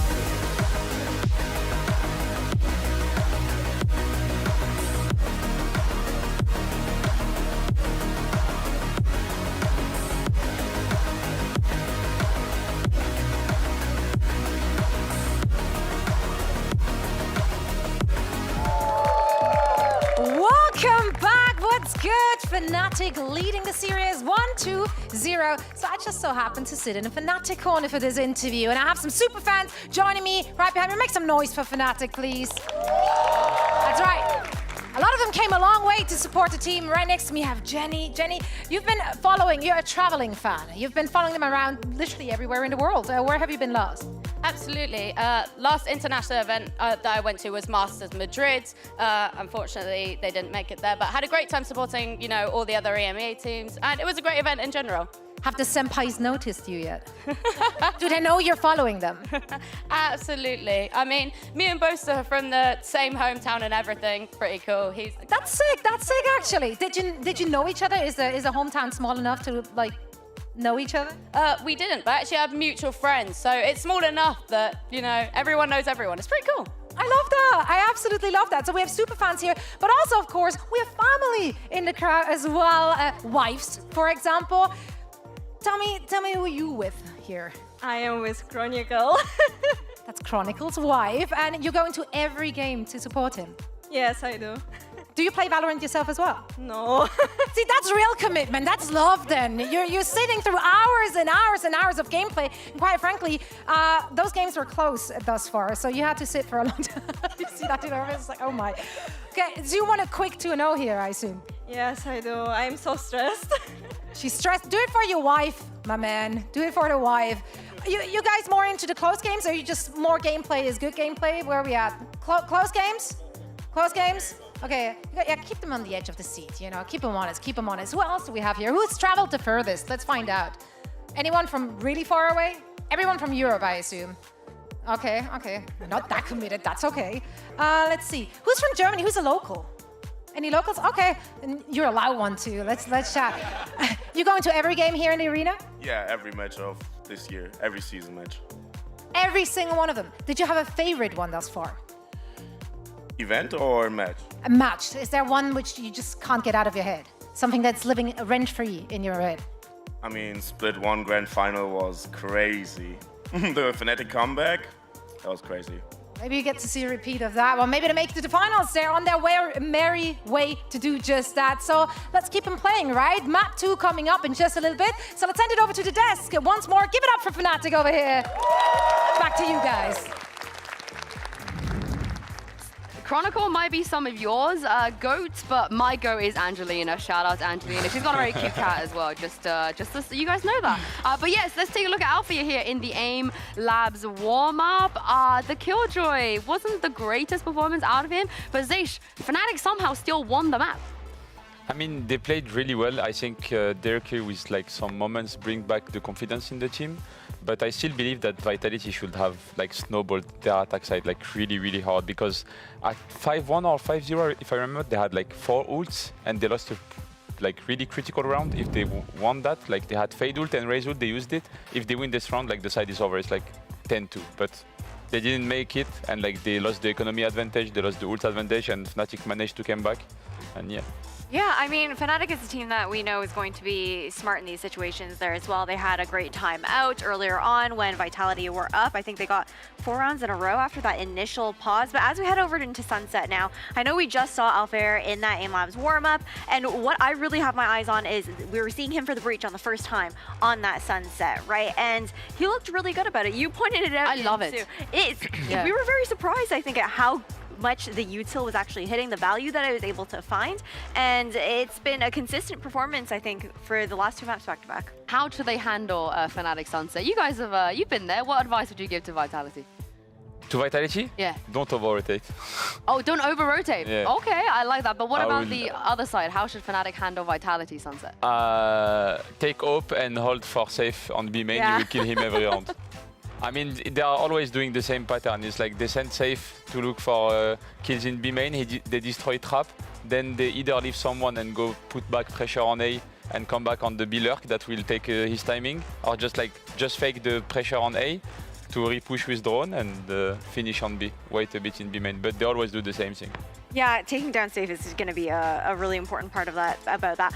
But I think also thinking about Safe being on that Neon pick that we expect for him on that duelist role here for Sunset, I think that also helps with the rotations that you were talking about there, right? The ability to rotate really quickly, get behind them there as well, because I think a big part of what we were seeing from Fnatic's attacking side, at least on Sunset, was the fact that they were consistently kind of like running around the map. They'd pull a util, they'd go double back, they'd double pump.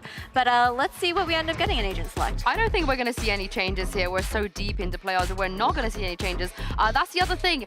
Boaster was just in everyone's spawn, it feels like, on Sunset. They just love running around. How do you stop that?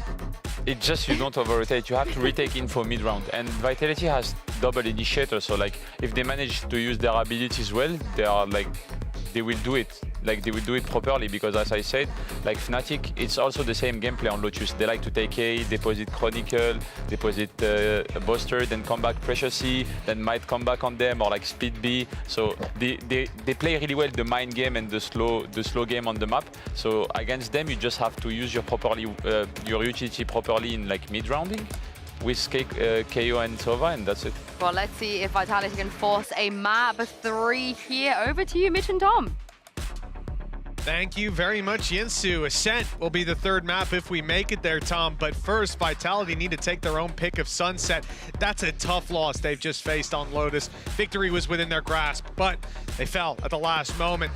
Sunset, do you have hope for them taking it across the line? Definitely. I think that they've come into this map looking pretty good. Obviously, they beat Heretics on it yesterday, a map that Heretics were 10-0 on in terms of their streak. So I don't think that they're any way or form slouches on this map. I think that, well, I like that Zeus was talking about there's an easy way to shut down Safe, because I think this has been a map where he's been truly incredible. So if there is an easy way, I hope Fnatic also know that, because it doesn't seem that way. He has gone the exact way that Zeus was saying he would, though. So, you know, he's got the read.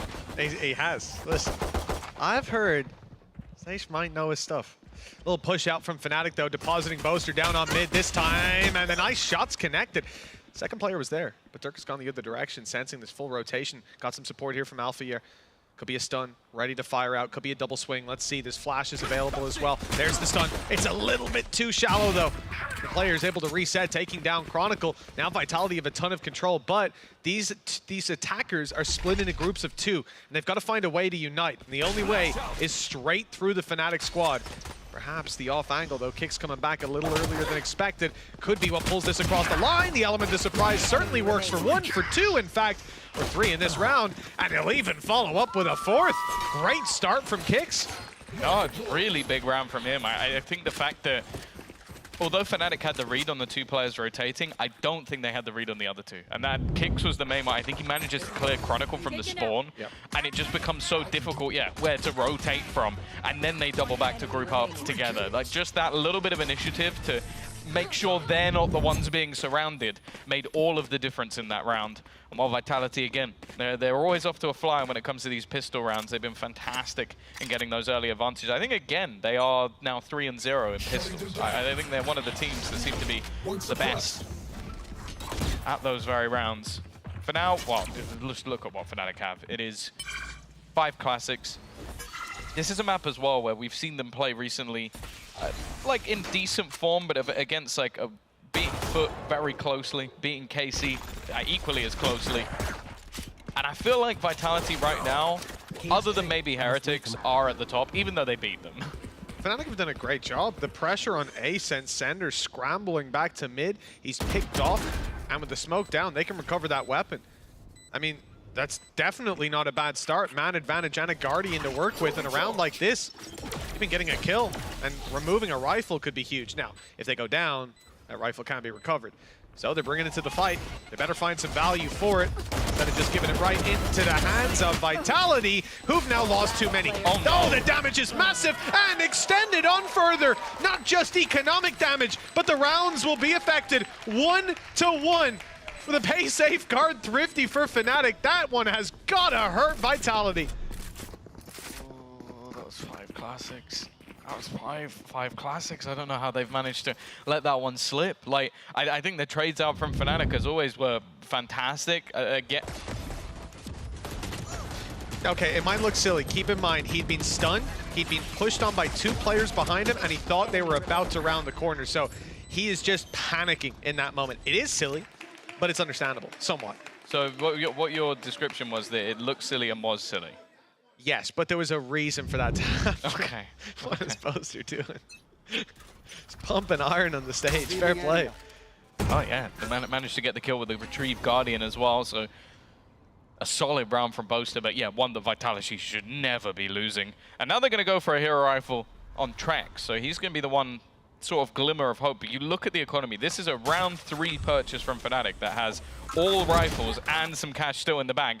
Durka definitely did not expect there to be a rifle on the other side though, as he has gone wide, and now this gets a little bit dangerous because that's going to be a second rifle now into the hands of Vitality. It's getting closer to a full buy, and with the man advantages to work with.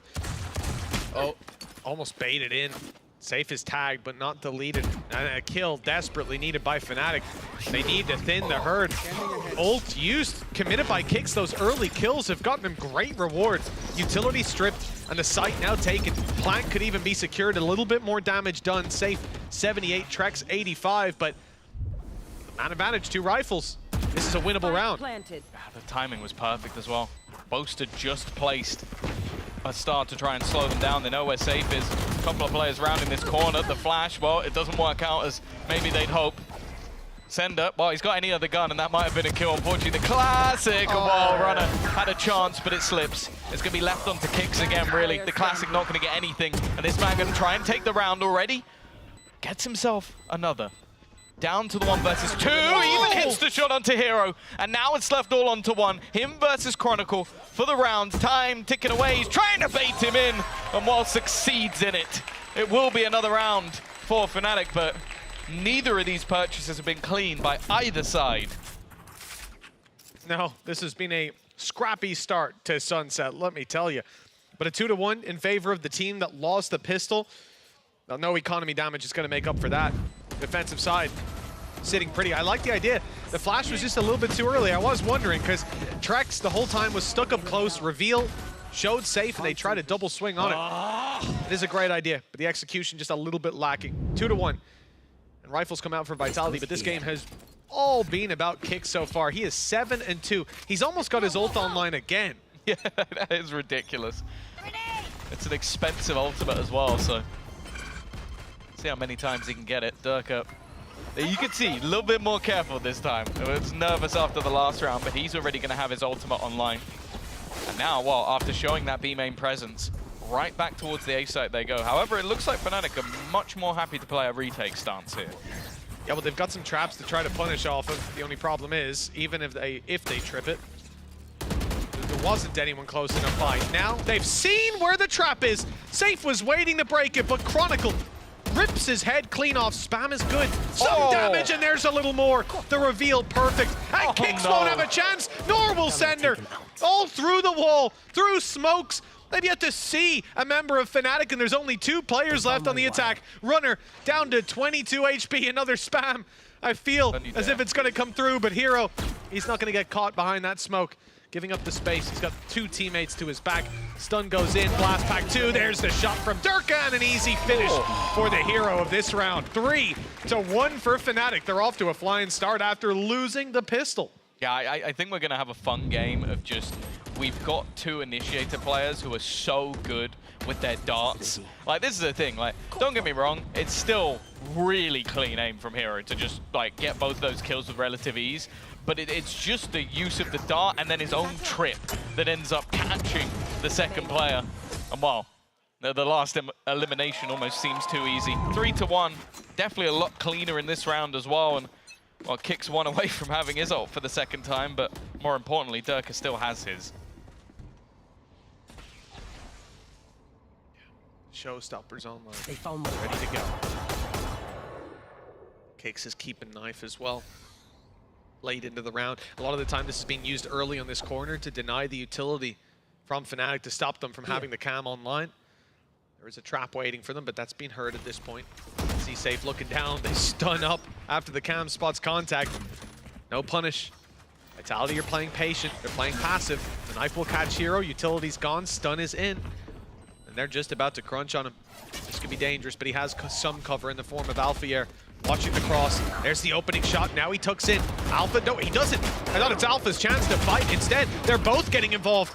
Hero left on 30, though, is not a clean position to be in. Shock Dart going to take him down. And we're back to a 3 versus 3. But damage done to Kicks, damage done to Trex, but Sender is just now being found. And he's opened up the A site, but the spike is dropped. And the man that's close by has only got 5 health. It should be an easy kill. They assume that he's here. They should know that he's here and that Sender's on his way from the other side of the map. Steps. They're heard. Yeah. Durka knows he's there. The thing is, there's no time to sort of be sneaky. 20 seconds left on the clock. Durka, well, he needed to do 5. Yep, he's hit him in the head, and he knows where the last man's coming from. A little bit risky with the blast pack. And now the sprint is on. The thing is, you can look at Chronicle on the map, looking to try and meet his opponent. They won't be able to deny him. They might just send one in just to try and kill him off. The drone is almost definitely going to reveal. They know exactly where he's sitting from. 10 HP, and the full force of the remaining players of Fnatic bearing down on him. And Chronicle's not even going to give him the time of day. The spam through the smoke will finish it. And what, again, was a back and forth round still falls into the hands of Fnatic. It was a little bit of a risk to send the drone instead of just knife out running it down. You know you'll win off time, but there's also the risk that he taps it, immediately looks for the kill, and then plants. And then the round might be gone, or you'll have to use a showstopper to close it. So it's tough either way. You're playing blind, but that flank from Durka, this is what seals the round. And the fact that he had the info on another player running it down. 4-1 for Fnatic. And while you said this in the last map, Tom, and it's true here as well, Vitality will call this timeout quite early on as a squad that won the pistol and now find themselves down by 3 with 5 ultimates online. It is definitely the time to sit back and talk with the coaching staff. Yeah, this is a different scenario. Like last time out, I think they just lost a tough round. We're going in with pistols, but this is where they can actually, well, everything is on the table. The same can be said almost for the other side, though. So it definitely isn't going to be an easy round. And while one of the major benefits of the Raze is just having that showstopper over the overdrive, I don't think anybody's arguing which of those ultimates is more impactful. I think the problem, though, for Vitality is, again, we're seeing a lot of these early fights go awkwardly, like a hero being able to get aggressive. I think you mentioned it. They sort of seemed to note the trip initially, but then didn't break it, and then ran straight into it, and it just delays them even further. So, I think it was because of the cam. Because the cam went off, they then peek break the cam, and maybe even someone jumped the trip. It was either jump, or I think it might have been a shrouded step up onto the top of the boxes. But the plants are, I mean, I might be wrong, but I thought when it was Kicks planting, if my memory serves me correctly, he was close enough to hear the trip. But again, communication in that moment, there's so much going on. It can be hard to connect. Hunter's Fury has been burned very early on. That's Chronicle looking for some tags, and Alpha Year, the one to find the kill. Safe out of the round immediately after a fast slip and slide straight down to B main. Vitality have ended up on the back foot. Paranoia is good. Durka can't see a damn thing. He'll get his vision back in a second, and it's quick enough for him to respond, for the whole squad to answer up. Well, the initial fight is the only fight. 5-1 for Fnatic, and the pause nets Vitality nothing. God, this is starting to get very, very scary. Something, again, it was Zosh mentioning on the desk, the fact that Safe is going to challenge for being main every round. I was like, well, let's see if Fnatic know that. They know that. They are waiting every single time. They had the Hunter's Fury ready to go in case they tried to run it down. And then they have Alpha, the second it goes off, just swinging to take him out. And that's the thing. If you're able to shut out Safe, especially on this map, this is a map where I think if you go back to even one of their previous victories, like he was pulling off ridiculous rounds for them to be able to close things out. If you can close him down, it becomes incredibly difficult for them to win this game. They'll need somebody to really pick up that slack. And right now, well, other than Kicks, there really hasn't been much. You see there's still some investment for Vitality. Fnatic definitely know that, and I think this will be the round. Still got 5 ults. Yeah, this would be the round to use the showstopper, but again, with Kicks still floating around, you're always going to be conscious that the second you hit that ult, it's cancelled. Kicks is just going to be countering. They're waiting, I think, for Runner. Just look at this current setup. The thing is, though, the distraction on the other side is sublime, but they're still watching. They know that that flank is coming. They're so ready for everything that is being attempted. Safe is going to try and put the wall on his back. Just hold the spawn. Hunter's Fury, they're even going to push off it. I like the idea. Again, though, the initial kill still goes the way of Fnatic, and they haven't been able to do enough damage elsewhere. The read was good. The Vitality side now struggling with the disadvantages, the timing. Oh, it's terrible. It depends on how quickly Hero gets around that corner, but I think he's got a free kill indeed. Trex backs in. Showstopper fired out, might not find Sender. Even if he gets one kill, now they all know exactly where he is. Divide and the defuse behind the wall anyways. There was no way to stop it. 6 on the board for Fnatic. Seems to be no way to stop them. And I think one of the big factors is Runner. We look back at some of these Vitality games, and he's a player who seems to be hitting those flanks, the disruption in the backline consistently, like Nats back in the day. But the problem is that once you start to realize that's what they're doing, you have to have that second layer to it now in the rest of the half, because Runner can't just do Runner things. They're ready for that. No, and that seems to be the thing at the moment is, although this map up until like literally, well, a couple of weeks ago wasn't even played by Fnatic. It was their permaban until Abyss came into the pool. But they have done their prep. Like, they are well prepared for any of the flanks, any of the early aggression. And this is where you're kind of now looking at Vitality and going, do you have another layer? Do you have something extra? Because Fnatic have already won the half, or at least equalized it over on the defense. And as of yet, we've not really seen anything. Again, an immediate counter to the aggression. They're even going to try and push off the back of it. The Rolling Thunder will stop that control. And while these players are somewhat stuck in the mud, they're going to try and retreat back to that A site being revealed as they go. Chronicle, he's dropped the spike. He's dropped the spike on the deck. So now this becomes a fight for middle. One of the most aggressive rounds I've seen. On the back of a flash, they blitz in and take mid control. At least the From the Shadows can be used to recover that spike. One of the biggest uses of this ult we've seen, other than going into your opponent's spawn. For Vitality, that at least gets them a plan, but they need the picks. We saw this in B. They had the disadvantage. Late lurk coming up, caught them off guard. The timing was absolutely perfect last time. Okay, Chronicle. He's been spotted. He's given away his position. Looking for the fight, but here's the double swing. Not expected. Stun was good as well. Safe out of the round. Runner and Sender now having a double up each to have a chance. And straight through the wall and the smoke. Sender goes down. Well, I don't know what he could have done about that. Runner, now a big play to be had. He can't lurk, but he can maybe clutch out the round in the 1v4 already. Taking down 2, but the third evades him. Hero seems very confident to run at people with a shorty. It seems to be his ace up the sleeve, and it's worked for a 7-1 scoreline. Again, after losing the pistol round. Yeah, this has been fantastic from Fnatic all the way through. Like, they are forcing them into the fights that they want them to take. Completely denying B main, which Vitality clearly enjoy, and then also just running at them, like just pushing them all the way through. I think as well, some of the supportive utility, we see it in that remaining fight versus safe, like just the stun going through to make sure that that fight is a little bit easy, even just displacing him slightly.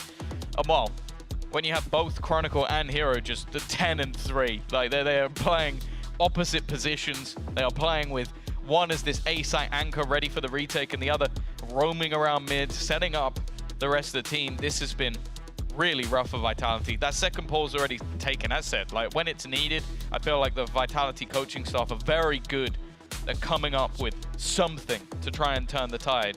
But this has been far too clean ever since that second round. Well, it is, and it's because every single thing we see Vitality attempt, Fnatic are ready for. I'm not quite sure how to summarize that last round. Like, oh, they were prepared for the B main aggro to put a Rolling Thunder through, double flash, push all the way into spawn, grab the spike.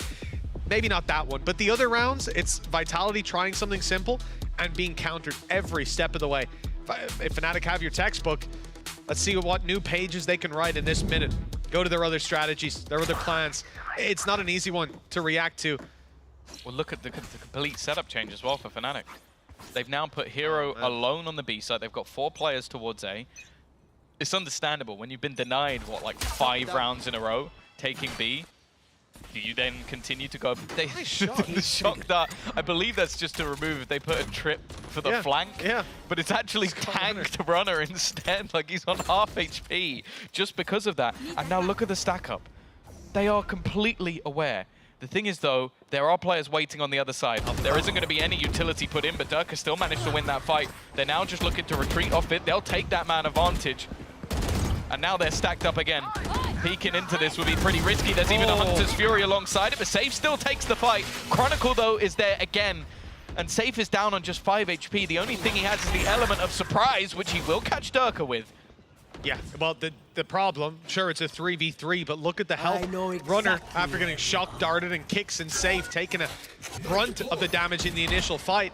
They're not in fighting shape. There has to be an element of surprise to these fights with the info of where the players are.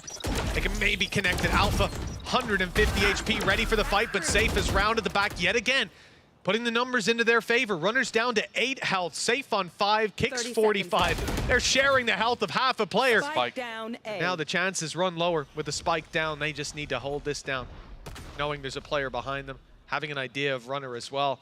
There'll be no element of surprise anymore, just raw aim duels and ones that they're not favored in. This would be an ace from Safe, and a memorable play to say the least with 10 seconds left. Both players killable, but it looks like he's made the right call, which is to save this weapon. It's unfortunate. Again, moments in this round, I think Safe did fantastically well with his repositioning, being able to get behind them twice. But it just seemed like the rest of the players were sort of stuck in the mud, didn't really have anywhere to go. And again, just want to talk about early round reads. You had the setup, kick things off. You had 3 players pushed up, another with a Hunter's Fury. The fact that this round was even competitive when they were that ready for everything that they were going to do shows how much damage that Safe was actually able to do. But when you're walking into a trap the entirety of the round, well, it feels inevitable that Fnatic were going to close it. If this was one of the early rounds, I wouldn't have much to say about it. But again, they're just being beaten into the dirt at this point. 8-1 down. 8 in a row for Fnatic. Some closer rounds, and a great start to this one. Chronicle almost trades it back. Shock Dart could be good. It's bounced, and it's just about missed. Flank coming around from elbow, but too little, too late. Alfier's going to find himself alone, isolated, able to find one and 2. It's a free kill on Trex. Caught in his util. A flash goes out. Here's the swing, and Safe is good for more. This guy is on fire. 3 kills in the round already, and he's still looking for more as the smoke fades. The barrel's spotted. He wants this fight on Hero, and Hero's been fantastic so far, but not good enough. Feels like a Radiant in a gold lobby. Safe's just trying to take over this one all on his own. Almost comes back angry after losing that last one. Just basically taking fight after fight, but now falls back and has Kicks for support. 2 kills off the Sheriff, but let's be real. It was the man on screen that basically took over that round on his own. Yeah, Kicks might have closed the round out well, and listen, he hit some nice shots, but it's these entries from Safe. 2 in the elbow, staggered with 1 in between on short. And that space, that spike plant as a result of him. Safe currently 10-7 in a game where they are 8-2 down. Himself and Kicks are carrying a lot of the weight of this squad. Yeah, Kicks was able to do quite a bit in the early rounds as well. I think the 8 kills he had were literally in like the first 3 rounds or something. But that was a I'll do it myself round from Safe. He's looking to try and recreate it this time. Up against an operator. What? Cinder is sliding along the ground. And well, the trades come back thick and fast. Chronicle's still here, caught out with utility, but Safe is there once again. And while Hero was left as the solo defender on the other side of the map, might get caught by Runner, who is still lurking. It seems like Hero was aware, but looked away. A 3rd round for Vitality. The pace change, catching Fnatic for another round. Even still, though, they are far ahead. That looked like Sander's life was saved by the Gravwell. I'm pretty sure those bullets were flying straight at him, but he was able to cha-cha slide over into safety. Here it is. That's so lucky for Sander. He lands and instantly moves out of the way while shooting. Oh, well. One more in the cubby. That'll work out. 8-3. 2 rounds in a row now for Vitality, finding their footing, breaking the win streak of Fnatic.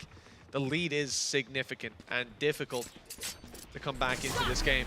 But they've done the groundwork here. The pistol in the next will carry some weight. Let's see if they can at least make it 8-4 and into a more manageable gap. With a pistol under their belt in the next, well, it wouldn't even be that much of a difference.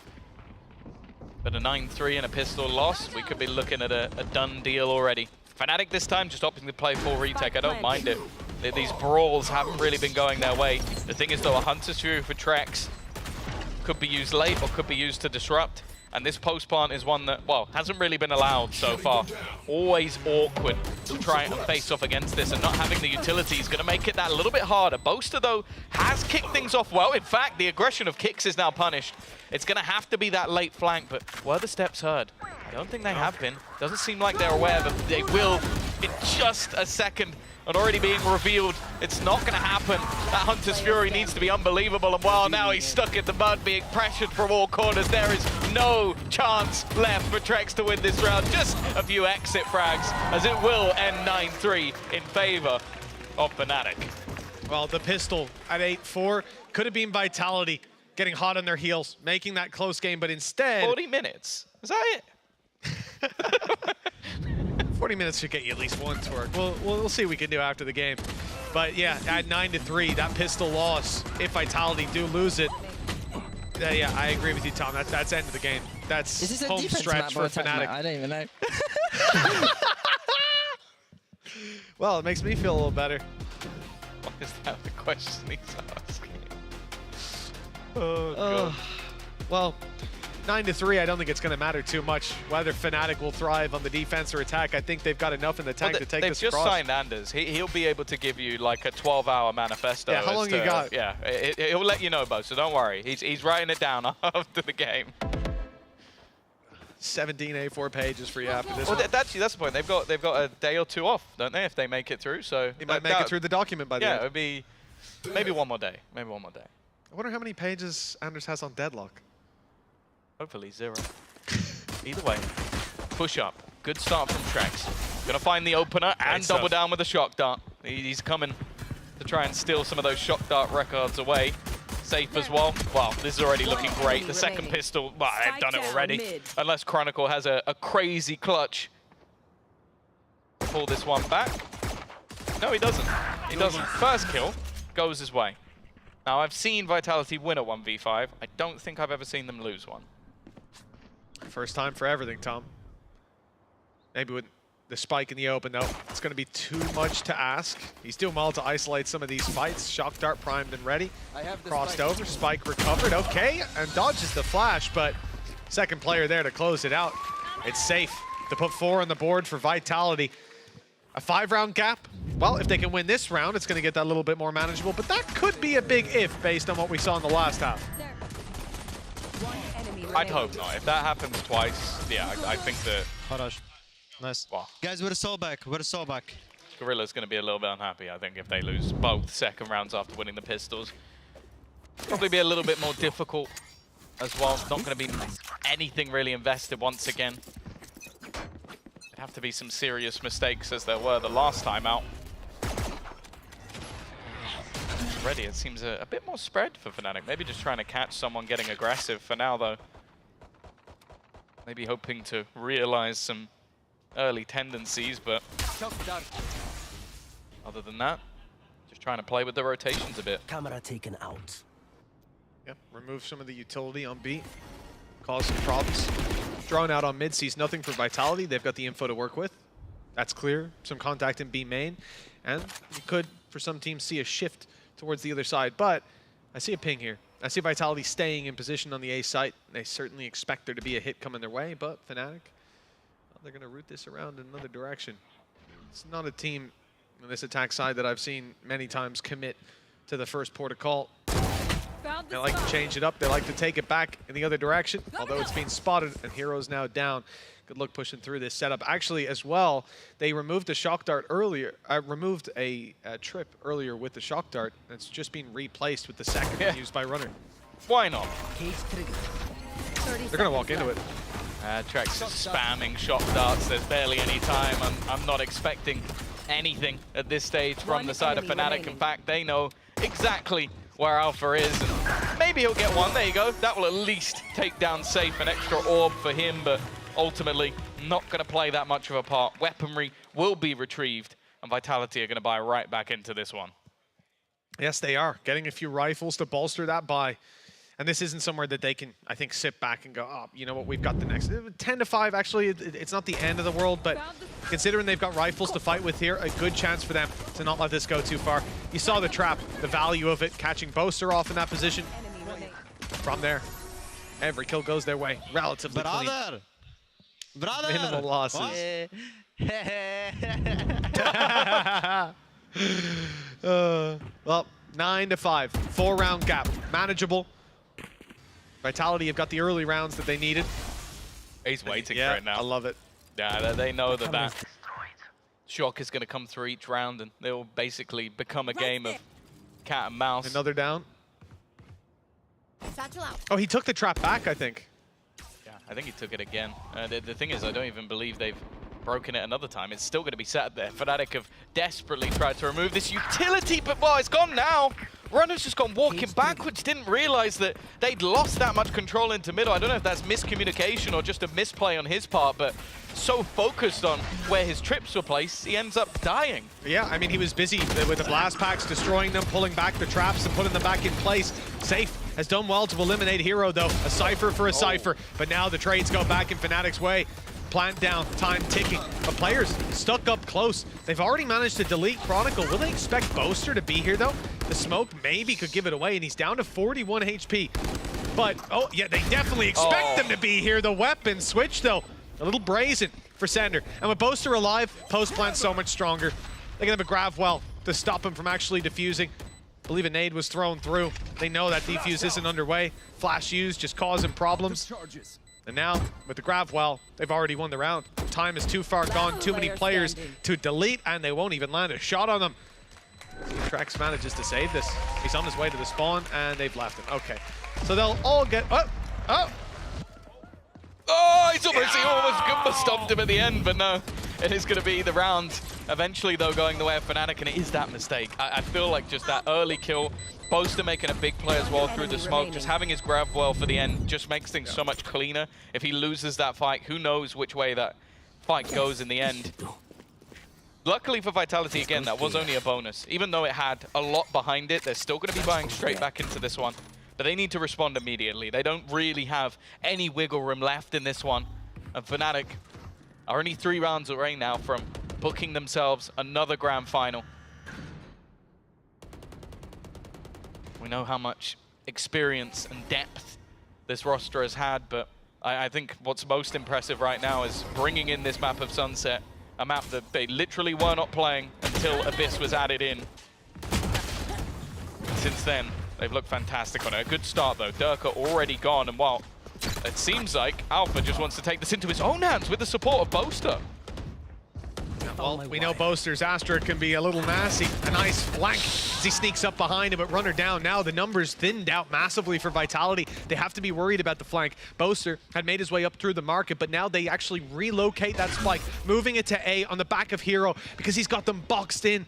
He snuck his way into their spawn, just trained into Sender. A free kill, and okay, Chronicle goes down in return, but with 45 HP left on Safe, he should be relatively easy to deal with, and it's going to take them a while to get there. Not just because the spike is down on the exact opposite side of the map, but Hero got a kill in their spawn. They know they can't rotate there for free. There's traps covering them if they try to go through main. Middle ain't going to be that much easier either. That's where the spike rotated through, so there could be someone deposited there waiting to catch you.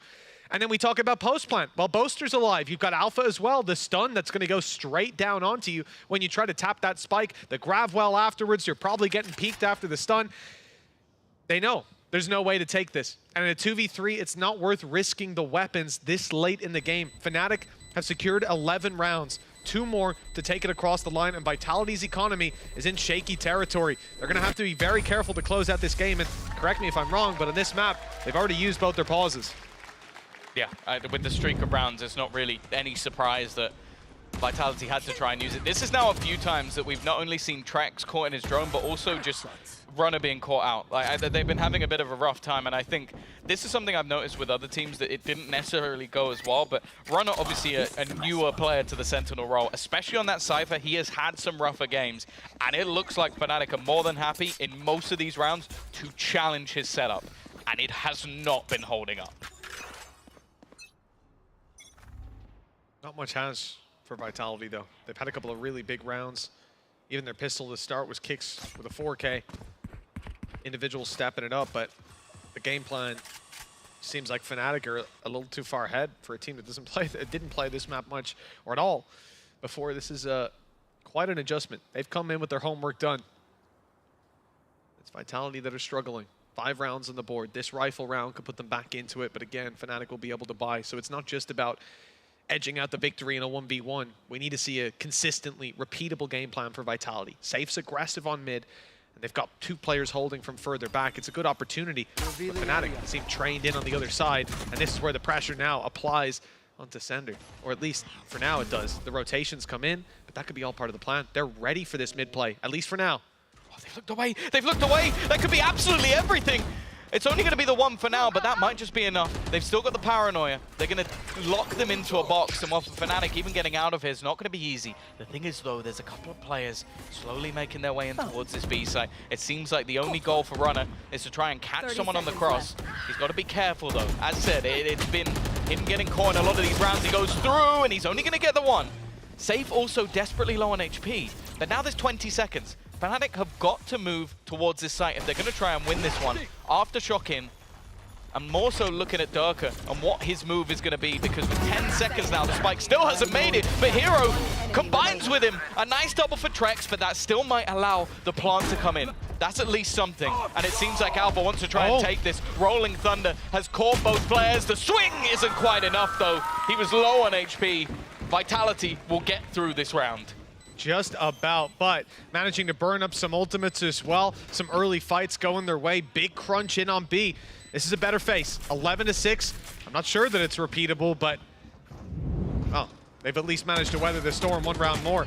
That's this mid peak. That could have been a lot more. Same thing can be said for Runner as well. I think they got the bare minimum in some of those plays, barring that one. That was the thing. Like, that double from Trex was everything, because they lose 2 players in quick succession. That would have been, what, a 3 versus 2, unless he gets both of those kills. Yeah. And it was just filth. Like, this is the thing with Trex. I feel like there's always a moment in a game where his just individual skill shines through more than anyone else's. And that was the round. Well, it was mentioned that Vitality, they don't have any more pauses. They do now, because Fnatic have called one for them. It will give them a little bit of time to talk, but I think for Fnatic, that's a round that got right into the late game. Don't want to allow any momentum to switch into Vitality's hands, and maybe, again, just maybe spotting some sort of weakness or something that they can try and exploit going into the next.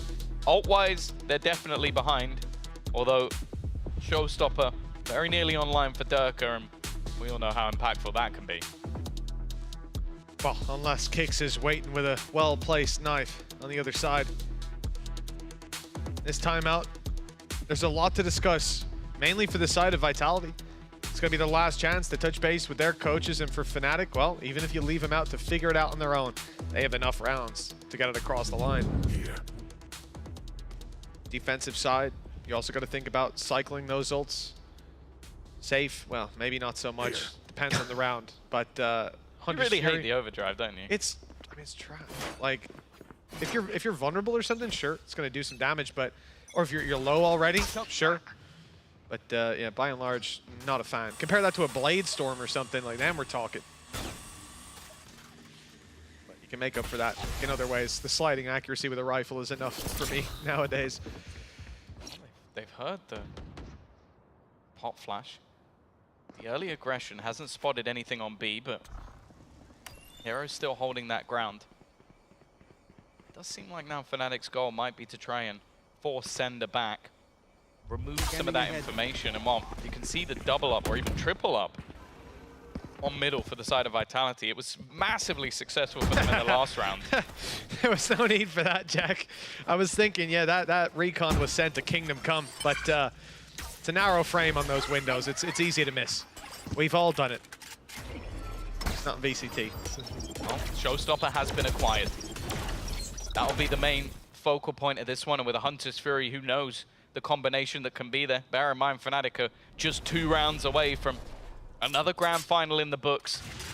But they're taking their time. 30 seconds left. 30 seconds left. I believe, has caught onto Bosa, so they're not going to have the smokes for another second. The time ticking low has been a problem, and we'll see if it's going to be a problem again. Runner wasn't able to find impacts on his lurks. We just saw Hero go up to destroy some of that utility on B, maybe drag the rotations, and now players potentially out of position. Showstopper lands, flank up from Boaster is good for 1, and with 10 seconds left, the spike makes it to the site with no chance to deny. A shock dart sent through, but it's not even the right spot. 3 or 4 seconds left. But the plant is acquired. Fnatic now have time on their side. Numbers most certainly shifting in their favor, but it's safe. Time and time again, this has been the man you can rely on to dig you out of these tough situations. The smoke, though, cuts off any support, leaves him isolated and eliminated easily. Hero through the smoke. He's landing shot after shot, and Trex doesn't stand much of a chance. 12-6. 6 opportunities now to lock in that grand final spot. I don't think anyone doubted Fnatic coming into it, and you certainly won't be doubting them now. No, 12-6 up. A map they picked up for playoffs and has become maybe one that many more teams have to be. It almost irritates me a bit that you just go, well, why were you not playing this before, guys? Why have you been keeping this for such a ridiculously long time? Again, solid utility usage, and I noticed that Trex in the mix of that tried to slow them down, help his teammate with that Hunter's Fury. It's unfortunate because I do feel like it's held a little bit longer. He denies the plant. Round could have gone a different way. Instead, though, they go back to trying to pressure, but Chronicle's already gone. Runners started this one off well, and in fact, after the initial fight not going their way, Fnatic are going to fall off of this. Yeah, they know they've got a trap outside A, so some decent information. There's no push-up from Vitality, unless there was a sneaky Shrouded Step. Again, Hero will be left to play that late role outside of B. Last time he just broke utility, and then immediately rotated. This time, well, I mean, this is what Fnatic like to do. Zysh also mentioned it on the desk. They'll be in a position where they grab some control, they deposit someone. That's how he phrased that, and I love that. They deposit a player, and then they decide to move in the other direction.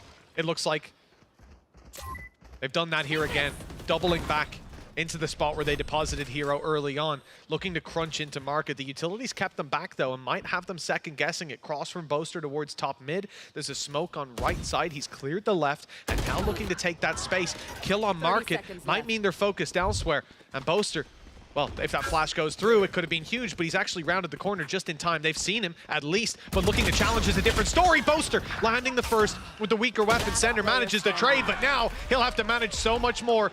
A Vandal in his hands, an ult used into main. It's spotted and destroyed with a plant down, a nade online, a flash still for Alpha, stun to come soon. Camera in main as well. This is going to be one of the more difficult clutches of Sender's career. They now know exactly where he is, and that is him dealt with. 13-6. The first map might have been close, but Fnatic breezed through to the grand final on Sunset. Yeah, this was a map again. We've said it many a time that they were avoiding. They were perma-banning. They didn't want to play anybody on it for the longest amount of time. They were forced to in the previous grand final and didn't manage to best it versus Heretics. Ever since then, they are now 3-0 on that map, and again, make their way through to the grand final. It's a place where they belong. It's a place where they're always tough to challenge. And for Vitality, well, this isn't the end. They are still going to have another opportunity to fight versus either Heretics or Foot. But the fact is, for them, the toughest job is done. I know they're going to be happy with the fact that they made it to Champions, maybe not happy with the way things went today, as it wasn't a particularly close second map. That was the thing. After that first round went their way, after that it was a long streak from the side of Fnatic, a dominant one at that, and we were seeing all the stars align. Again, credit to the likes of Hero coming into this roster, and well, it doesn't look like he's out of place whatsoever. I think this map more so might go into the hands of Chronicle with some truly ridiculous plays from him. But this is the squad we expect to see. This is the squad we've wanted to see all year. And while they're already heading to Champions, heading to the grand final, that trophy is almost just waiting for them at this point. It is. They want to get their hands on it and claim their throne yet again. On the side of Vitality, though, one hell of a show here today. That first map could have went their way. Here on Sunset, maybe not so much. I think it was Zysh said it's towards the middle of their pool. It seems to be towards the top of Fnatic's. That was absolutely clinical play in so many of these rounds. The homework worked out. They were ready for, like in those first 9 rounds, barring the pistol, so the 8 afterwards, it felt, actually I'll say 7 afterwards, because there was one kind of wild round in main. They had every piece of the puzzle laid out in front of them. They knew exactly what Vitality were trying to do, a step ahead, and sure, it got close after that, but too much of a lead was already accrued. Well, I know that we are going to be hearing from Boaster fairly soon. I wonder if we can get that as the first question, because I think that genuinely they looked so incredibly well prepared. And that's the thing. We are looking at teams playing day to day. There is not a lot of time for them to actually look at that next matchup and go, okay, well, this is a game where we need to do this versus this team or this versus this team. I guess a few people might be having a little bit of a lack of sleep just to be able to pull that off, or maybe just they need to keep hiring more and more coaching staff just so we could look at each one. Either way, we are going to be handing it off to Zoe, who's down with Boaster. Thank you so much, guys. Give it up one more time for Team Fnatic. Boaster joining me here for quick chat.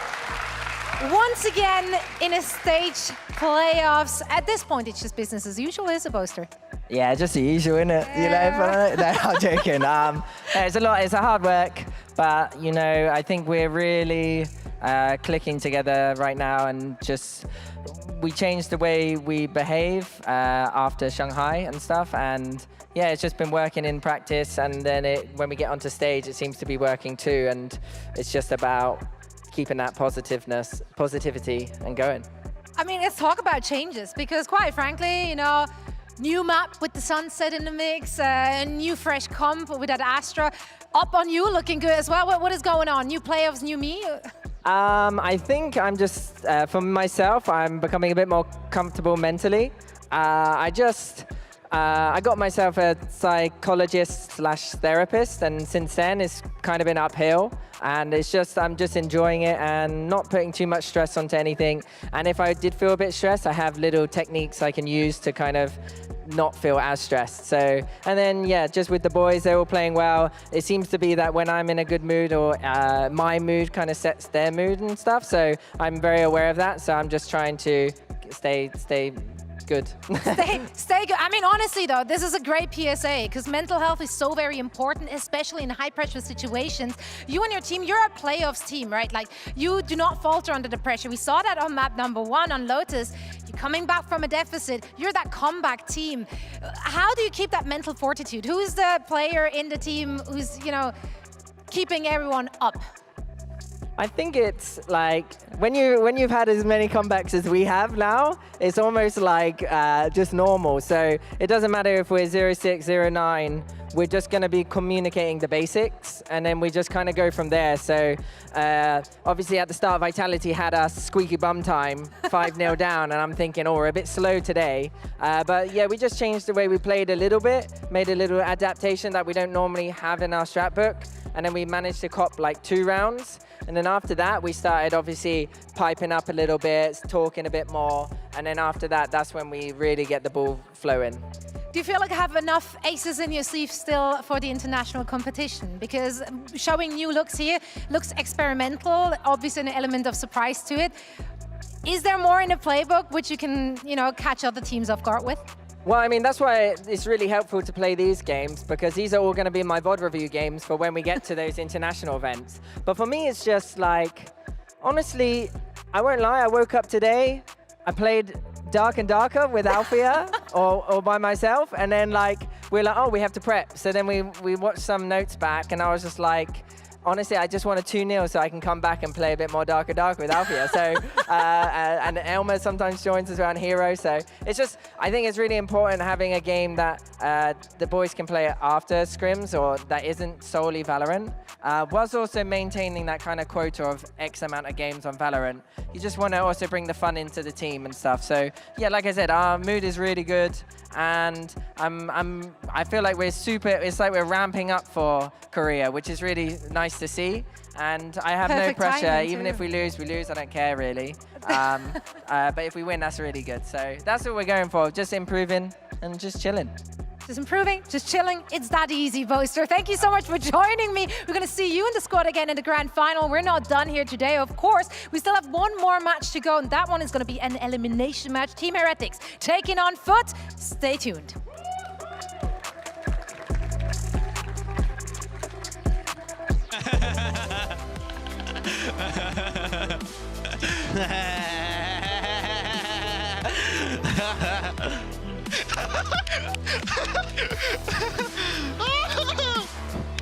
Get off, you I have huge balls of steel, bro.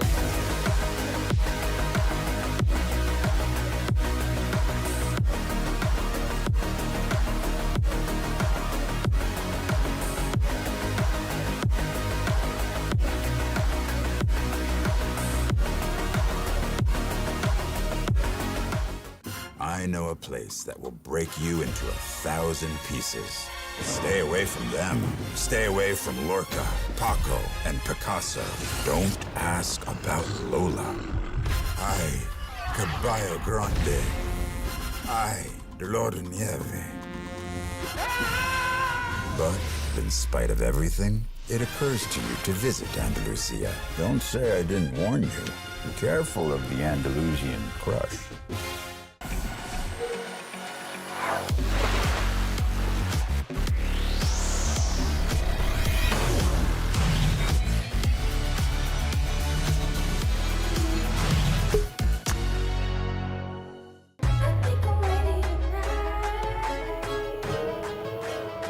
Hey guys, it's Jimmy Lin. In this series, I'm going to walk you through attack on Pearl. Watch out for the stairs, clear this angle. You're going to be able to fight this.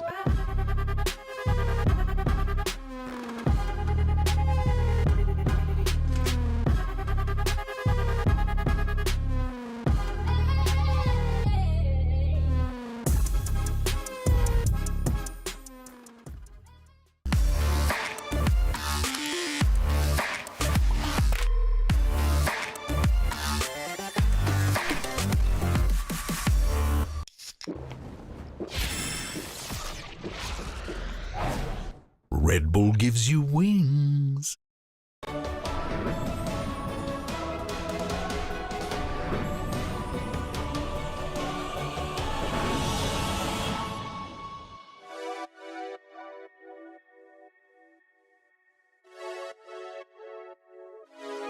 Friday night putting them plays in, but it feel like a special occasion.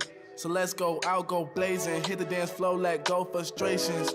I might have a hidden agenda, but my intention's pure. I'll give you all that I got, and I hope that you don't need more. It's okay, just take my hand now. Damn near sweating your hair out. You got me creasing my sneakers. That's usually something I care about. Couldn't see the path, but it's clear now. You was in my dreams, but you here now. And I just want a little dance and a reason to change my plans. All I want is for you to dance with me, with your hands in the air where I can see. I don't know if we'll get another chance, you'll see. So I hope that you'll just come dance with me. We outside, did you hear what? I called a ride cause I'm going up. And there's something mixy going in my cup. Don't say much cause they know what's up. You know it get cold on the late night. We getting all close like it's day night. You looking so fly, you could take flight. Now I got this feeling that I can't fight. Your curves got my urges flaring. You got me by the collar and I'm not caring. You see how the people can't stop staring. I'm trying to make you mine and I'm not sharing. Okay, let's bring it back a bit. She said you could have whatever if you ask for it. Well, I just want to have a little dance and a reason to change my plans. All I want is for you to dance with me, with your hands in the air where I can see. I don't know if we'll get another chance, you'll see. So I hope that you'll just come dance with me.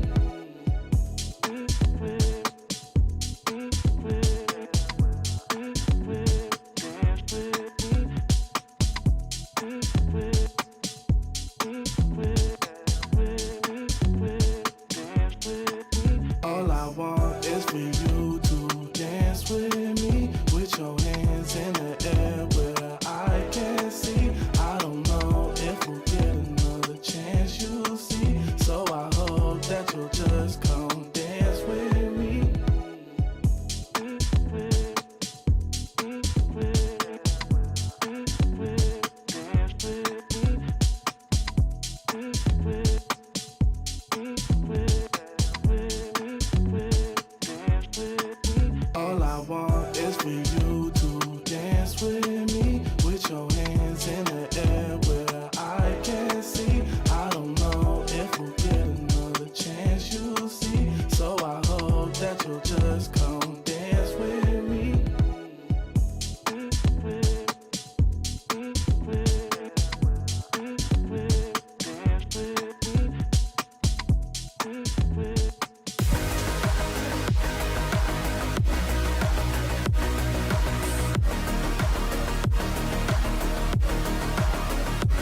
welcome back everybody to VCT EMEA once again. We don't have just one special guest in the studio today, we've got two.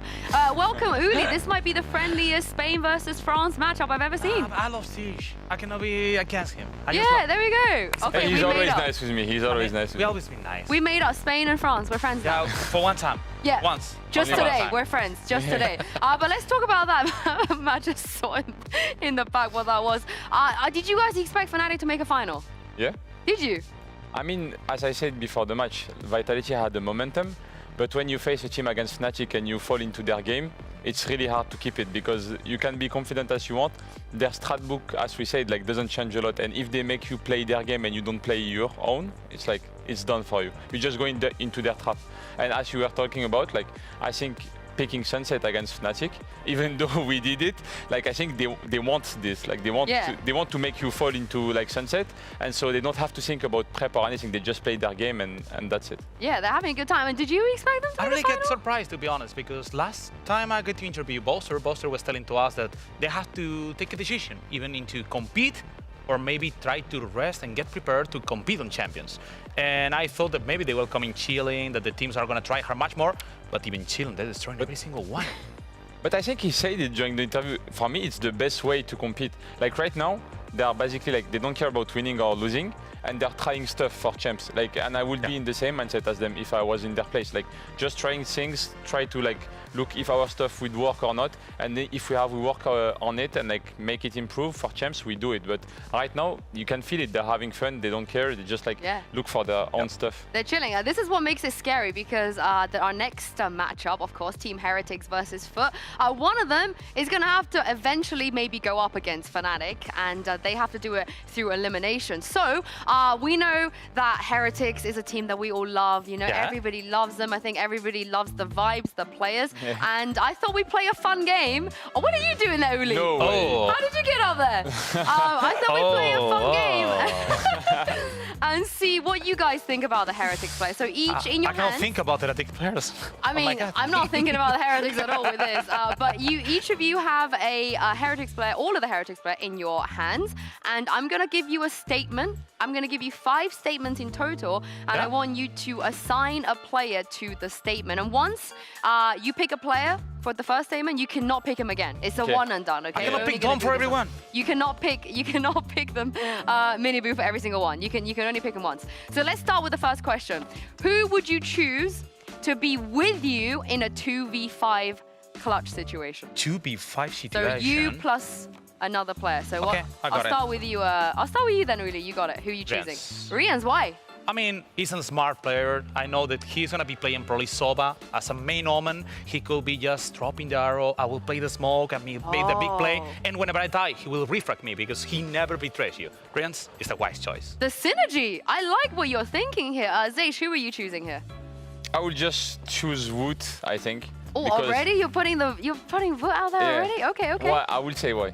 Because he's really good individually, and in this type of situation, you just need someone that will make the difference, you know, because you cannot just play smart with abilities and like do the usual stuff. You need to go look for kills, and I think he's the one who has the best skill in their team, like pure mechanical skill, not about anything else. So like he might be the one that. So you are looking for someone to carry you? Yes. Do you reckon you would get a kill in this 2v5? Like you get 1, he gets 4? Is that how it works? No. He I'm gets him, 5? so I will get 4, he gets 4. I love that.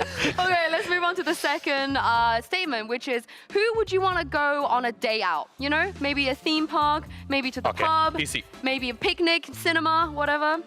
Benji Fishy. Yeah, oh! it's Benji. Yeah, he's funny. You can see that he has the energy like for this type of things. What would you take Benji to do? I mean, Benji's already been on Spain. He's going to a lot of parties and traveling around. I think I will have a good time with him. Yeah. Probably we got really good synergy to have some fun. Where are you going? Where are you taking him? I will take him to Leon. I will take him to my town and for the festivals. What about you, Zeish? Where are you taking Benji? Disneyland Paris. Disneyland Paris! Okay, I'm going with them. I'm sorry. Okay, can I come too? We're all going. All right, let's take a look at the next statement. Now, you can't do Rians and Benji, and you can't do Benjis and Voot anymore. Who are you picking as your ranked duo? Who are you climbing with? Ranked duo? Yeah, your duo. I mean, I already played a lot of ranked with, like, I played a lot with Wood, especially Wood and Riens a bit. But especially Wood. But I already choose Wood. You can't pick Wood. Okay, I will choose Riens because we played some together. How did you do? What's your win rate? Win rate? Yeah. He was carrying me, so. Yeah, you were winning a lot. Yeah, we won a lot. I mean, with Wood, we really won a lot. but with Riens, it was fine. Yeah, choice. I have to pick into Mini Boo, Good. I will save Mini Boo because it's gonna be for an important one. Good can carry me out.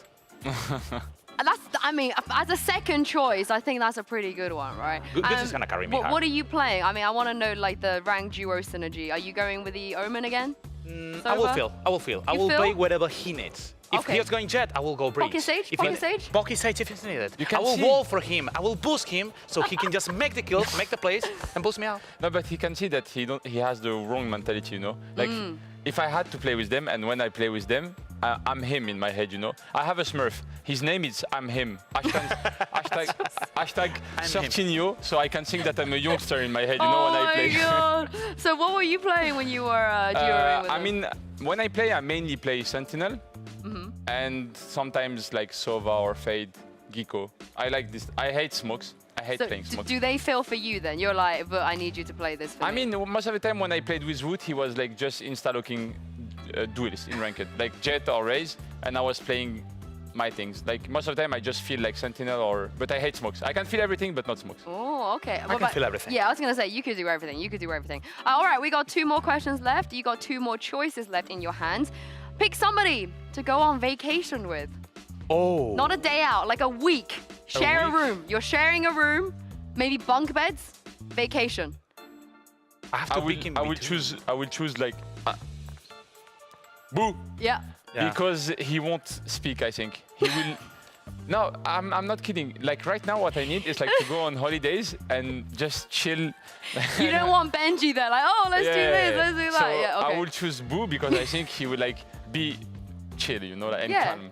He'll just do whatever you want. He's easy. Yeah. He's not gonna have any opinions about like we have to do this, we have to do that. Yeah. But then he's IGO though. What if he wants to IGO you on some activities? You know, when you're on I mean, I will just listen to him, but you can see it when you watch their vlogs or like you see them in real life. He's like calm. All the 4 others like yapping, like running around, like kids. Kids. Yeah. Yes. Okay, you need an adult vacation. You need to, you know, lie on the beach somewhere. What about you, Lee? It's hard to pick in between Lucas Ibicius brothers, Yeah. but I think I'm gonna pick Mini Boo.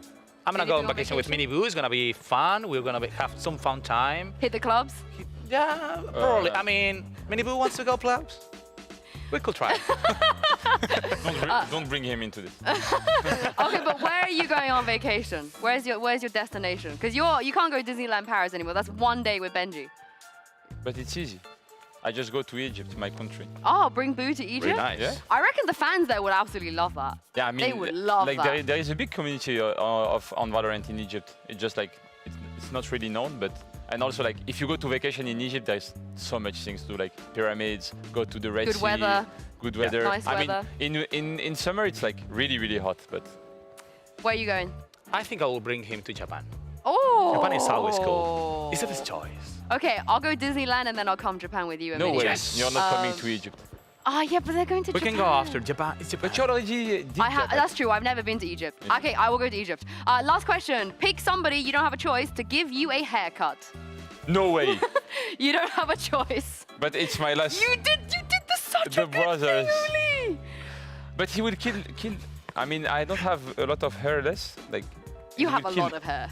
No. You have a lot of hair. But Have you seen Tombiz? All my team is saying that I'm balding, and it's not true actually. It's not true. It's just Magnum is jealous, you know. He is balding, so he's saying that I am balding. I think Uli, you win here. You Yeah, I think I win. I mean, Boo is always try hard. He's gonna try hard even to get me a haircut. I mean, Boo, do you want to make me a haircut? I mean, I'm needing to get a fade. So Can we make this happen? Can we make this happen? Wanna make me a fade? We have a day off tomorrow. Let's get this happen. Let's get some tours in here. Make sure Uli gets a haircut from Boo. Thank you very much, you two, for joining me. That was a fun segment. But let's check in with Foot, because Yodajay is standing by with Zoe. Yetijay from Foot is joining for a quick chat ahead of his match. Thank you so much for taking the time. Now, let's start at the beginning of the playoffs. Obviously, in the knockout rounds, you guys did not have to play. However, after the results of that, you knew you're qualified for champs. Yeah. Did that change your approach to the games? Did you play more loose or feel like you can experiment a little bit more? Actually, we don't care about the experiment or something. We just want to take the trophy. So we are just playing for be an EMEA champion. All right, so that does mean a lot for you. So Yeah, it's of not really course. about the seeding. Yes. All right, I like that. I like it. You got to take it serious, right? Let's talk about yesterday then, because if we looked at the map picks there, a lot of surprises there. You know, Sunset going through, Haven going through. It felt like a gamble from both you and Fnatic. Your gamble did not seem to actually pay out though, or pay off rather. Did it feel like a gamble to you? Were you confident on those maps? Was that something you prepared ahead of time?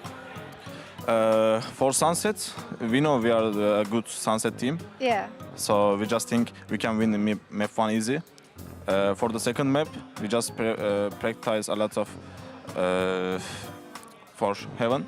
And we just said if we lose the second map, that's okay. We can take Lotus because like it's our castle. That's okay, but when you lose the first map, it doesn't happen. It does not. Well, looking at Sunset, though, like obviously your stats on Sunset look great. Like you've been a good Sunset team, as you just said. We haven't seen any tape, obviously, on Fnatic on Sunset prior to the playoffs. Were you surprised you managed to slip that in? Like, were you excited about the opportunity? Actually, no, because we just control all the map, like on Sunset. We just know what should we do, what should we don't know. Just we can't close the map. Yeah. They did a really good comeback, but it's also just because of our mistakes, I think. We just lose because of the mistakes. Right, so you Nothing lost more. against yourself, essentially. Yeah, that's true.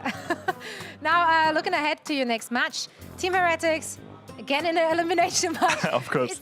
Why does it always happen? It's always happening. I think Wood actually tweeted at you this morning saying, Yeah, of like, we're course. going to play against you again, and it's always a pleasure playing against you. I mean, yeah, sure, it's a pleasure if you're the one winning. But how do you feel about this one? Does it feel like a revenge match, or is it just, at this point, is it fun to play against them? Like always, I just believe in my team. I think we're gonna win today. I know it. And for Heretics, they should prepare for champions because they can't win today. All right, Yeah. all right. Anything you want to say to Heretics other than that? And maybe to Wood specifically? Is it a friend or a rival or both? Both, but he's my friend. So, First and foremost. Yeah, of course. And for Wood, of course you are my brother, but in the match you are just my enemy, like the other guys. So be careful, my friend. I will wait for you. I love that. Best of luck in your game. Thank you so Thank much you. for joining me. Back Thanks so to you much. guys.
This is the lower bracket match. I don't think anybody expected, but it's also a grudge match if you are on the side of Foot, because it doesn't matter how many times they face each other this year, which by the way is a lot, 4 times, they have never taken a map off of Team Heretics. There's always been a 2-0, 2-0, 2-0, 2-0. You can't help but feel, though, with the way that Heretics lost yesterday, maybe today is the time for Foot to finally get a win.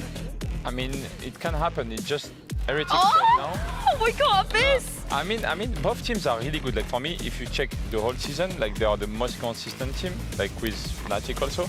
But right now, it's just like about mental, because as I said earlier, Heretics like last, I think 3-4 matches, they were not at their best shape and form because I think they are really tired. And Foot is the same. Since they went to Shanghai, they traveled a lot. They had some visa issues. They didn't know that if they would travel or not. So yeah, but they actually got Abyss. Are you excited? I mean, I wanted to see it. Like, I wanted to get it out against Fnatic. Like, if Fnatic was not banning it, we were picking it for sure. But it didn't happen. Now we have it. I want to see. Like, I'm excited to see the comps on it. Yeah, me too. Any early predictions on comps? What are we gonna see? What do you think?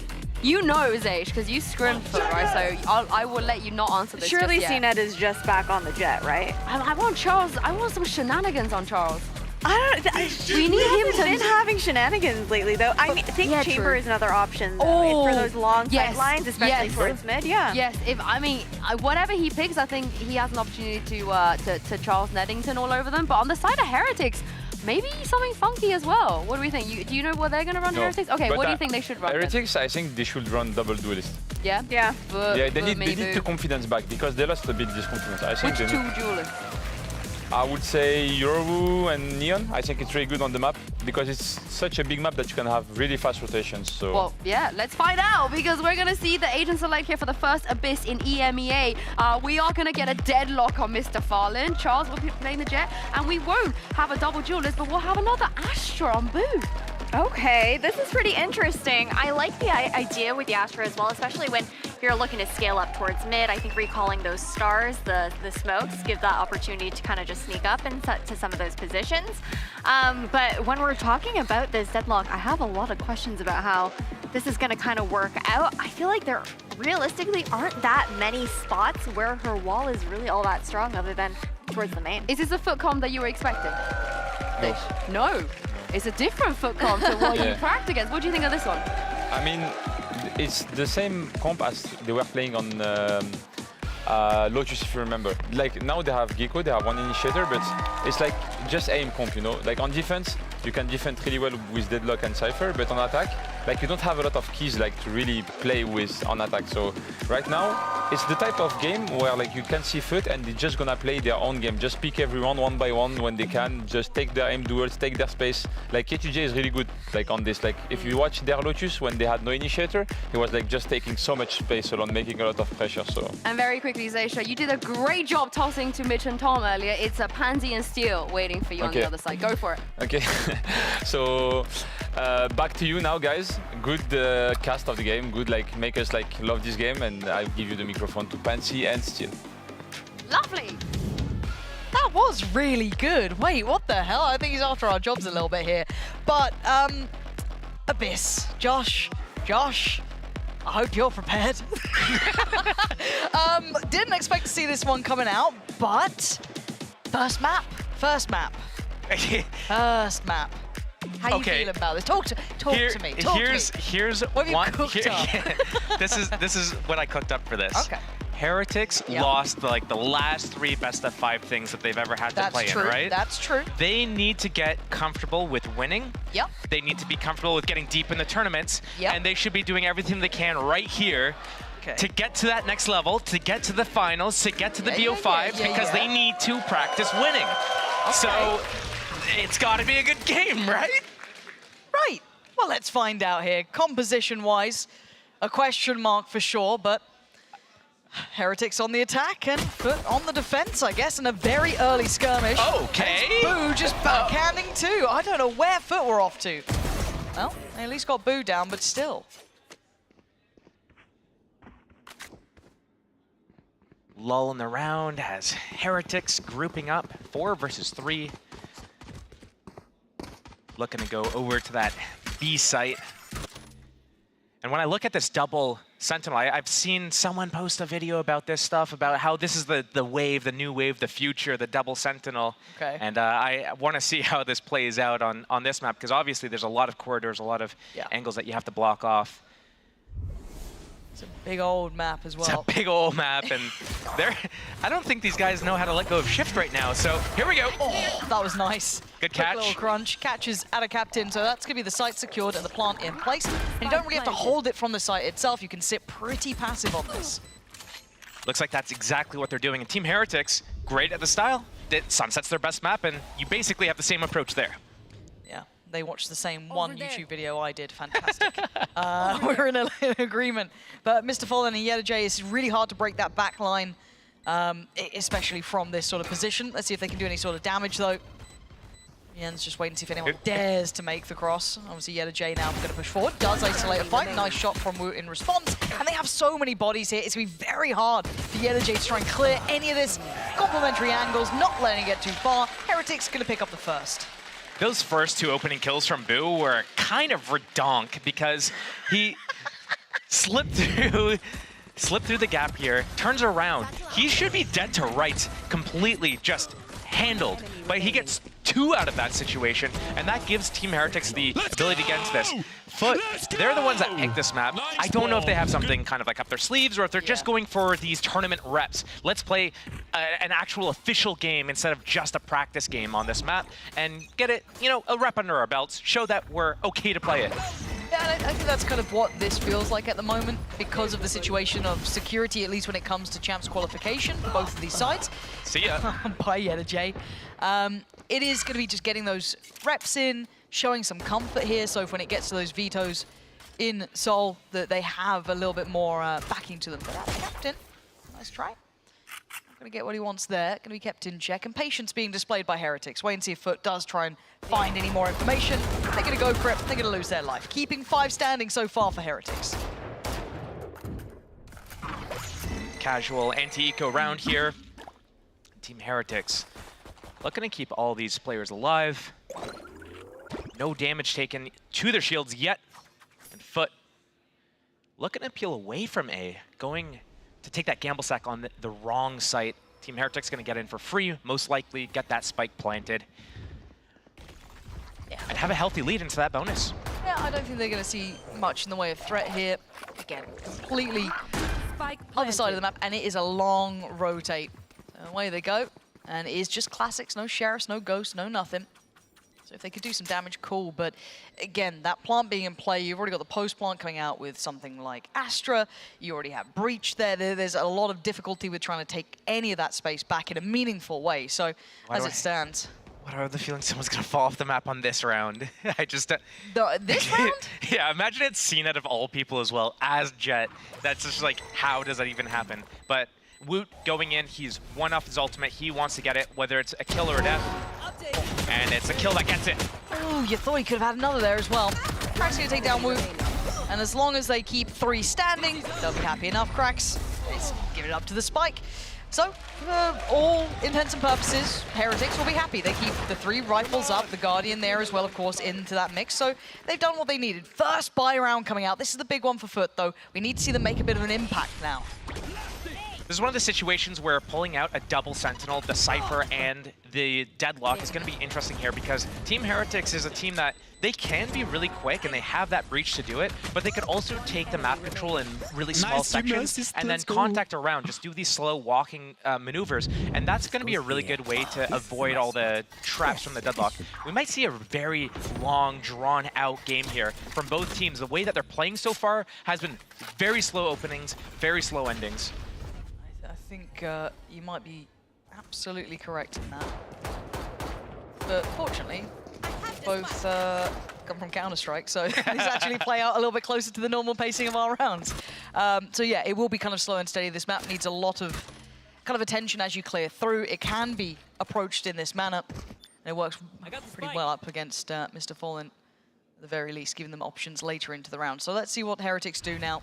Showing a little bit of something towards A, trying to keep some attention towards it, but it is this pivot that we're witnessing, and a one-way invested for our captain. Still could get snuck up on here, so he does have to keep a little bit more of a safe angle. Falls away, and he's feeling the pressure coming towards his site now.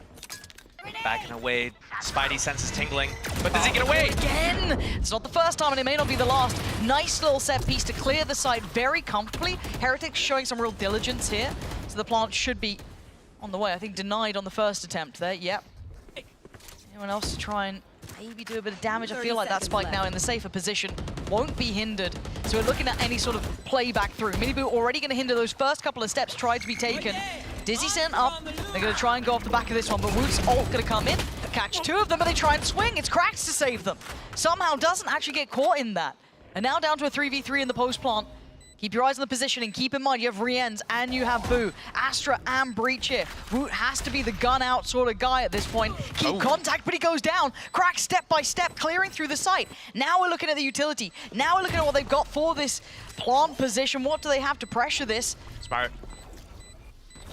First tap, second go wingman. Now, gun out, holding, off angle found. Joel, that's just outstanding from Foot.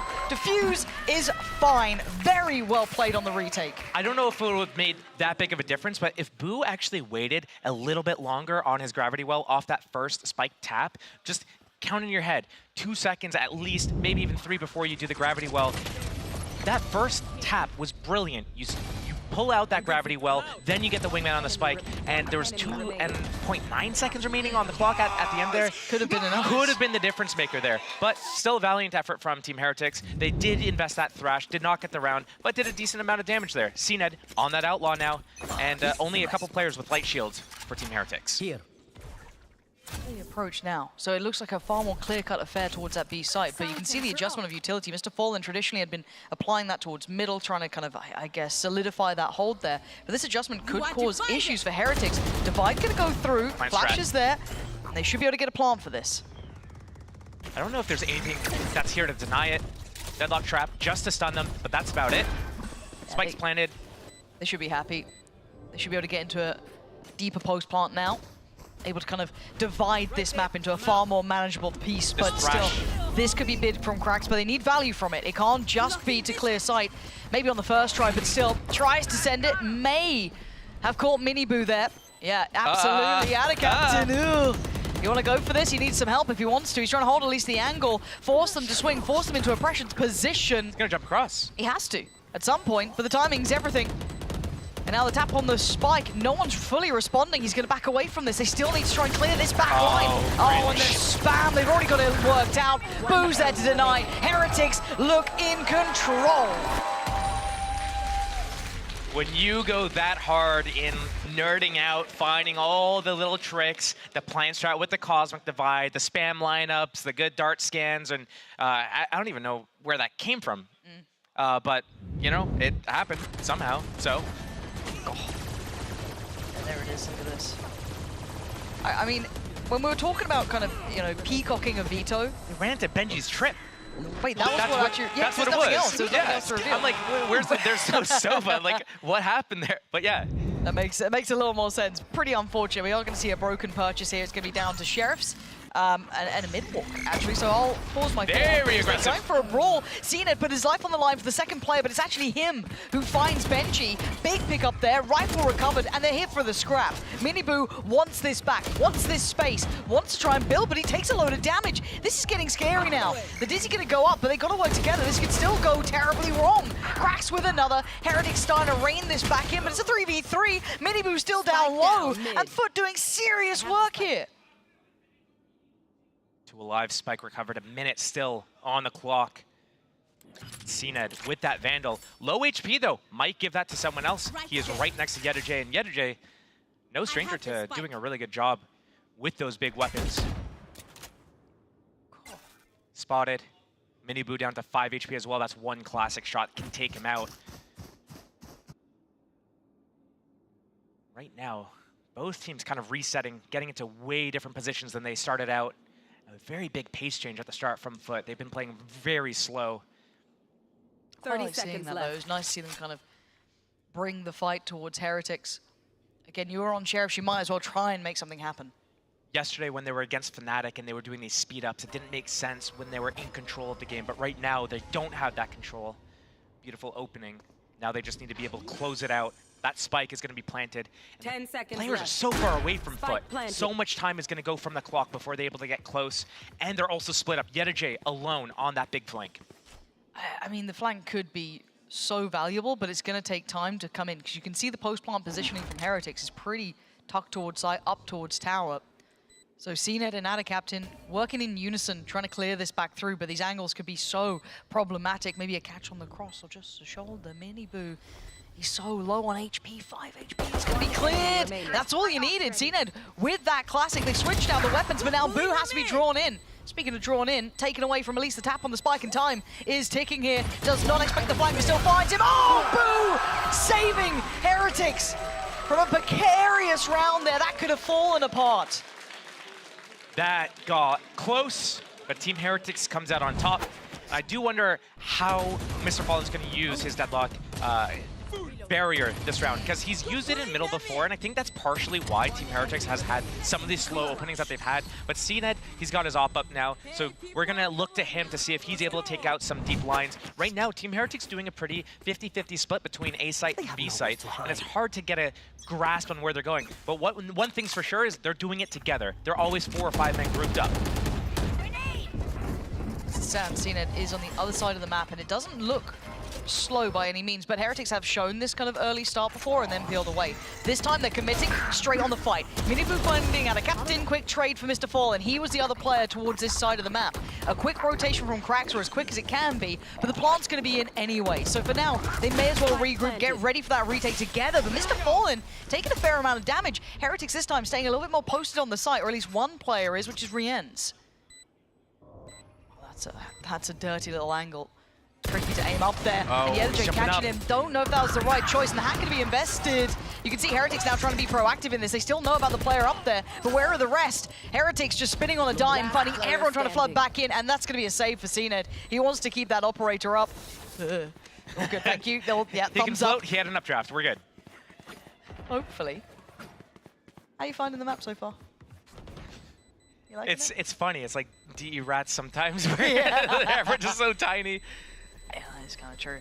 But we were kind of discussing this, right? This whole like kind of showing willingness to play maps you aren't necessarily like known for to an extent.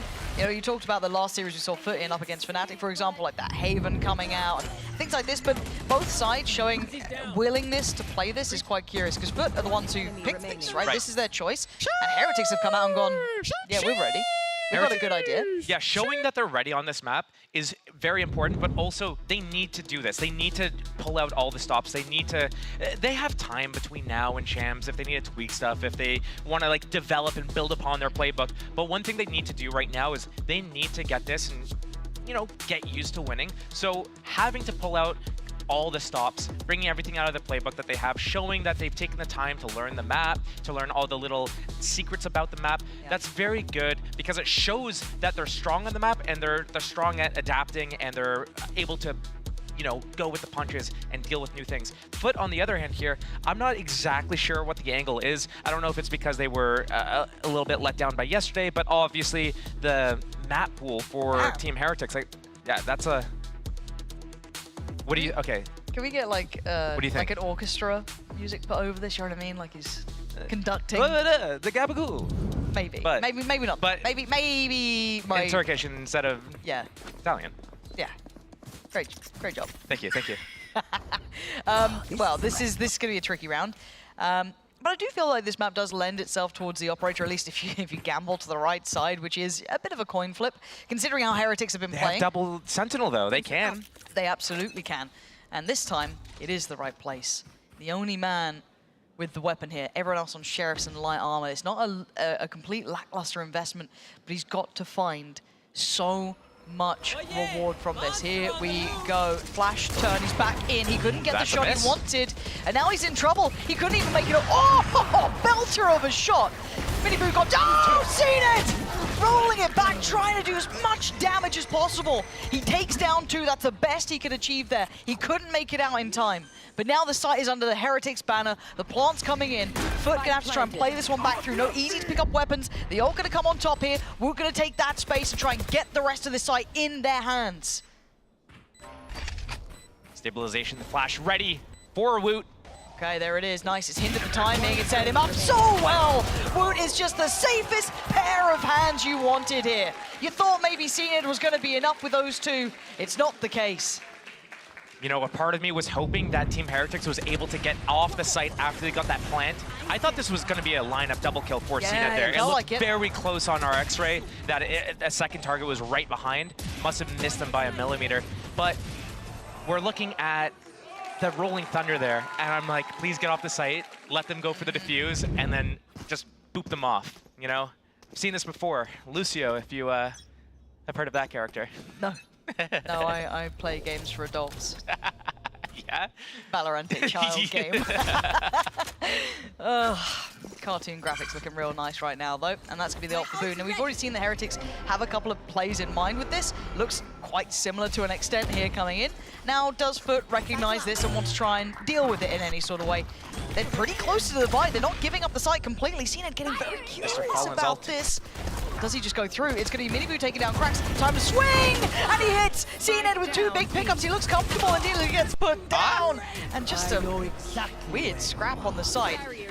Did Mr. Fallen get anything? I don't think so. This is just turning into deathmatch on the site. Benji's outnumbered and he doesn't have the bullets to handle it. Mr. Fallen and out of captain, able to live in all that chaos.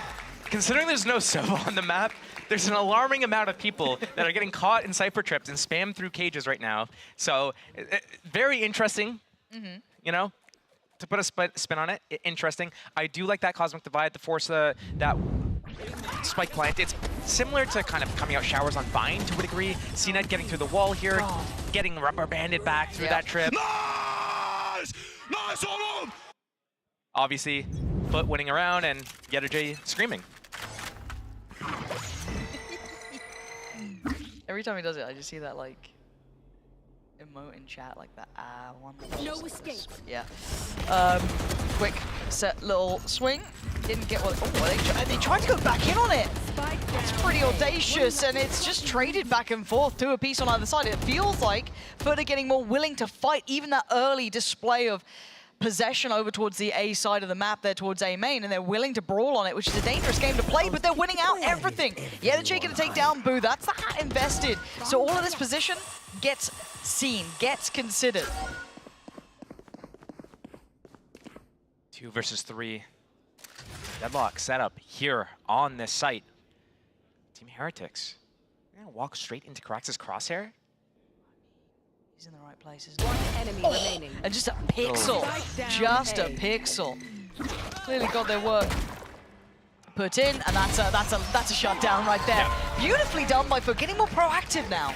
This is one of those things where the map is so new and teams haven't shown anything in official games right now. So maybe there's like a little bit of behind the scenes knowledge of how teams like to play in the practice games. But right now, there's no expectations. The meta's not really solidified.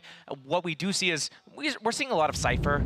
Yep. Looks like we're seeing Omen sometimes, but here we're watching Boo on Astra, so that's a little bit different. We've seen some Pacific teams running Sova, but neither of these teams are doing it. So it's very interesting to see how things are going, how teams are going to start doing the tempo, the pacing, and where they're going to fight. Are they going to be aggressive, or are they going to do passive stuff? But almost a really good catch at the start of the round there. Good combo, but too many defenders. And it's Mr. Fallen, the furthest man forward. He does have the support by Cracks towards the back side of the site. See the timing on the window swing, and everyone else. Pixel, perfect for Mr. Fallen, and he gets away unscathed, no trade available. And Cracks even double checking behind it, see if anyone's trying to springboard forward. No. So the smoke gets invested. That's going to be highly valuable here, going to hinder approach. You got to look at the rest of the map. I'm looking towards maybe what Boo can find, but it is a rough purchase. Guardians, Marshals, and it's farming time for Mr. Fallen. CNED even going to get the Outlaw into effect.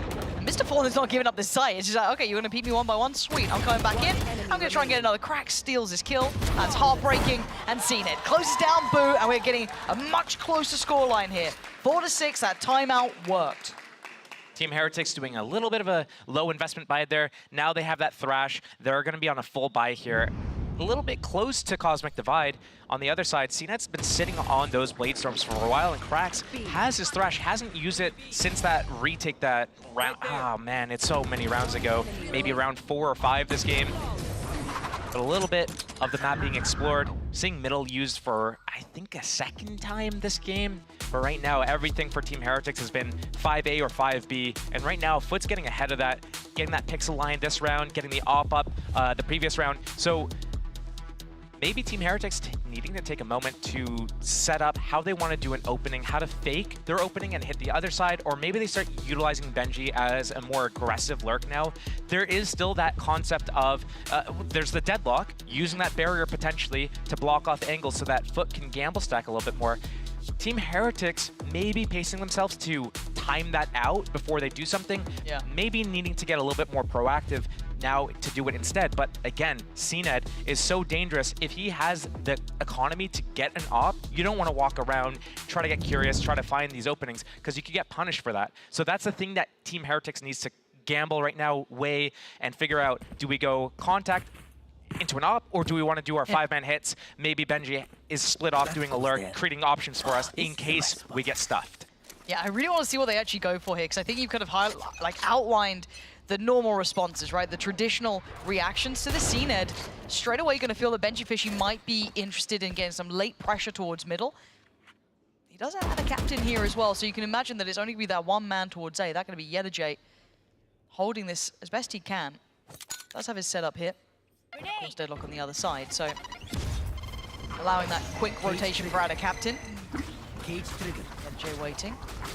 Wingman going in. He's going to try and stop that. He tried, but he doesn't want to outstay his welcome. So the plant's in, and we're in a 5v5 post-plant. Thrash is up for both teams. Nothing else just quite yet. These opening kills are going to be so important for either side to be able to get into this retake. It's only really Miniboo still actively looking towards the site. We're looking at that deeper hold over towards that A main side. There's the first investment of the ult, and they're going to try and flood towards it on this. CNED trying to lean in. See it. Waiting. Please, please, please. Oh my god, the last second. Ah! Oh, okay, it's okay. It's okay. It didn't really count. It didn't really happen. Miniboo puts him out of his misery more than anything, and Heretics are holding on to this one. We're down to just the 2 players left alive. Yedajay and out of captain. Wait. What?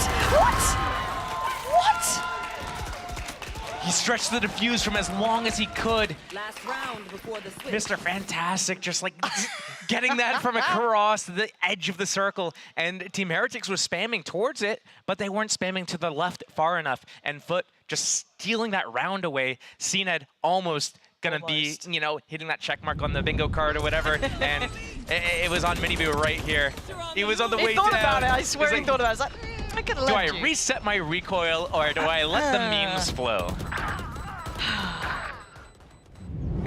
That was him cheering that he got killed before. Rather than falling. It's like, nice! Perfect. 5-6. The gap is getting closed with some real sneaky rounds here. Love to see it. Now, it's quite fun seeing this in a practice environment almost, because as said, they've probably run so many practices, so many different looks here, but they're being stalled on the way in. And a captain with a freebie pretty much. Miniboo trying to bounce forward. Okay. Oh, but look at the angle. Foot getting more and more confident, playing from the site itself. There's no way out of that. They're getting better and better at showing what they're up to here.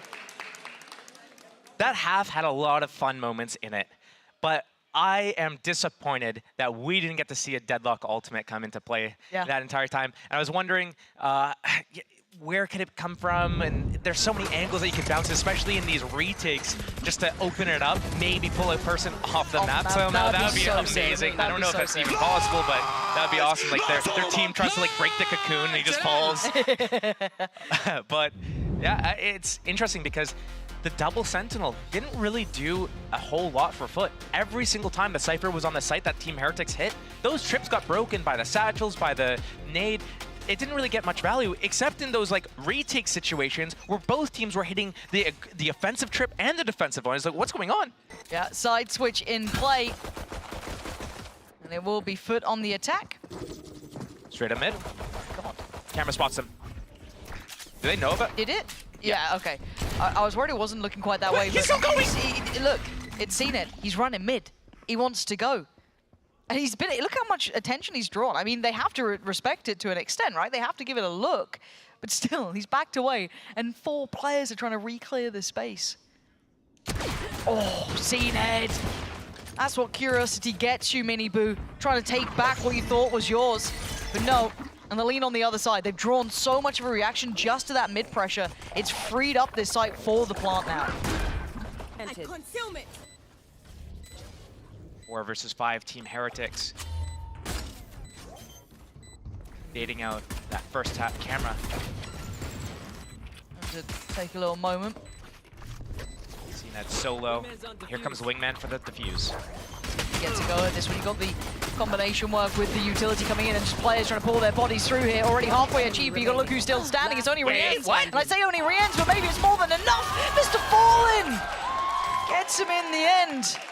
That got so damn close, considering it was a 4 versus 5 for Team Heretics. Big stun, big trades coming out. I love just going in, having those people coming in to trade behind you. I was thinking for a moment, Wingman's on the spike, meat shield, meat shield. That is an OG tactic. But instead, Team Heretics pushed forward, almost made it work, came down to the wire, 1 versus 1, but Foot come out on top, and now that's an even trade, even split of the pistol rounds here. So Foot looking to do what Team Heretics did in the first half. But the scary factor is now it's been 6 rounds since Heretics even got one on the board. It feels like a bit of a drought, so it can feel pretty oppressive to play against this, knowing that you'll be coming in with classics this round that you, more often than not, will lose this second round.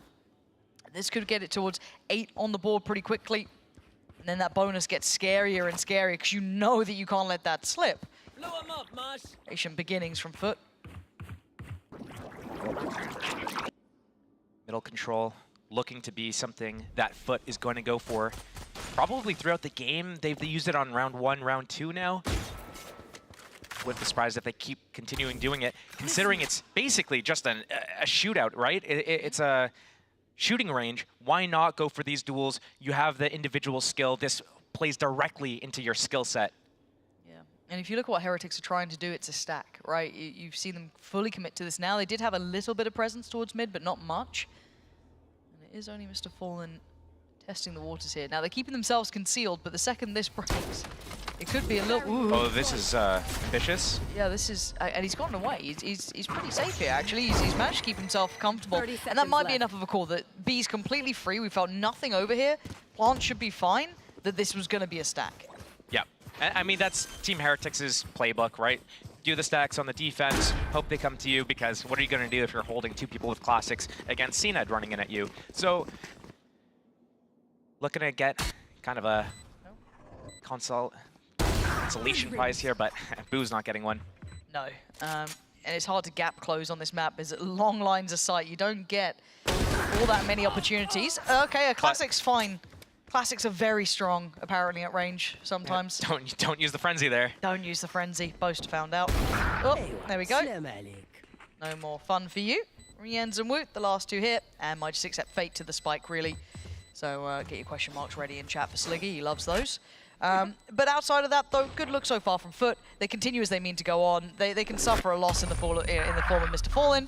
No sweat there. And now he gets the bonus. This now gets to the crunch time, though, Josh, because this is where that run of rounds, it doesn't feel so bad, starts to become a real issue if they can't break through with one. Team Heretics needs to put a stop to the Foot shenanigans right now, right? Foot, let's see if they're going to go into middle again here. Team Heretics need to figure out what kind of the game plan is for Foot. And a lot of it really revolves around CNED going around, usually with cracks, trying to take some map control, figure out what they want to do, and then trying to group and hit together. Maybe at a J split from the pack, creating fallback options, creating pressure in that rotation zone area. So we haven't seen them play. Like, it's so hard to predict. We have to just watch and look and see how it progresses. Oh, we're walking as blind as the teams are, really. Even, you know, the desk was highlighting, it was aware of, you know, maybe have been playing this a bit. This isn't even the comp they were bringing out in Prax. There's a lot up in the air at the moment. No one really knows what people are going to look like. So it's purely learning on the job, pretty much. A quick burst play. CNED is very much alone, though. There was no one else. It was just CNED. I don't know what the game plan there was for him. Maybe there was more to it that I didn't see, but... I think it's just to create chaos and get into the back lines and disrupt that rotation, create space for his teammates to move in. It is a bonus, but Mini Boo on the defense here. Ooh, okay, the Dizzy actually did find him. And then, it wasn't pretty, but he's called Mr. Fallen. Benji's now hit that rotation. He's fine. They've taken them down to just 2 players. That plant's not going to be easy either. They're having to clear through this site. There's so many of those little trips and wires in the way. They're going to have to try and make their way through. And it's hard to carve out some safety. Opting just for that smoke towards the stair side of Link. 30 seconds left. Site is clear. Heretics giving them enough respect that they don't want to make any risks here. They need this round. This is a highly valuable round. And opting for the safe plant. And hoping that maybe Yedajay can cause some problems on the cross, but this is a really difficult position in a 2v5. Boo is so far away, but he needs to get there before the rest of the team goes in. Okay, so they still haven't noted where Adacaptain is. They might have heard that TP, but that's it. Yedajay can't quite see above that cage either. And already Adacaptain. Oh my God, Yedajay! He knows where the other player behind him is. Can't make it any further. Miniboo keeping the space up towards top. The fuse is there. 3 standing for Heretics. They make it past the checkpoint. They'll take that at this point. It's a good start. Getting your foot in the door for this defense side. 3 alive, that's going to keep your economy up. Losing more than that would have been detrimental. Good find over here. Mr. Fallen needs to scale closer to the boxes so he doesn't get caught by that headshot angle again. I'm sure that's something that they've figured out. Yetajay in the end there. 2 great shots with that Outlaw, but as soon as Boo hits that trip on that flank, Yetajay felt a little pressured that he didn't have enough time to reload the Outlaw, deal with that flank, so he jumped out with his classic, trying to catch a timing on that ledge. You gotta give it a go sometimes. TV. And back under. Oh, what? Big opening. Yeah, that's huge. Benji's gonna be gutted with that. Felt like the round had barely started. And they have to now. They have to respect that kill even happened. They can't now pull bodies away from middle. They have to keep a little bit of a track on this. It's got the hat. They're gonna try to get up to Benji's body. Use that hat to confirm info. Mr. Fallen as well. Please use this half, this round even. 3 players though on the other side trying to keep control of this one. Yetajay's close.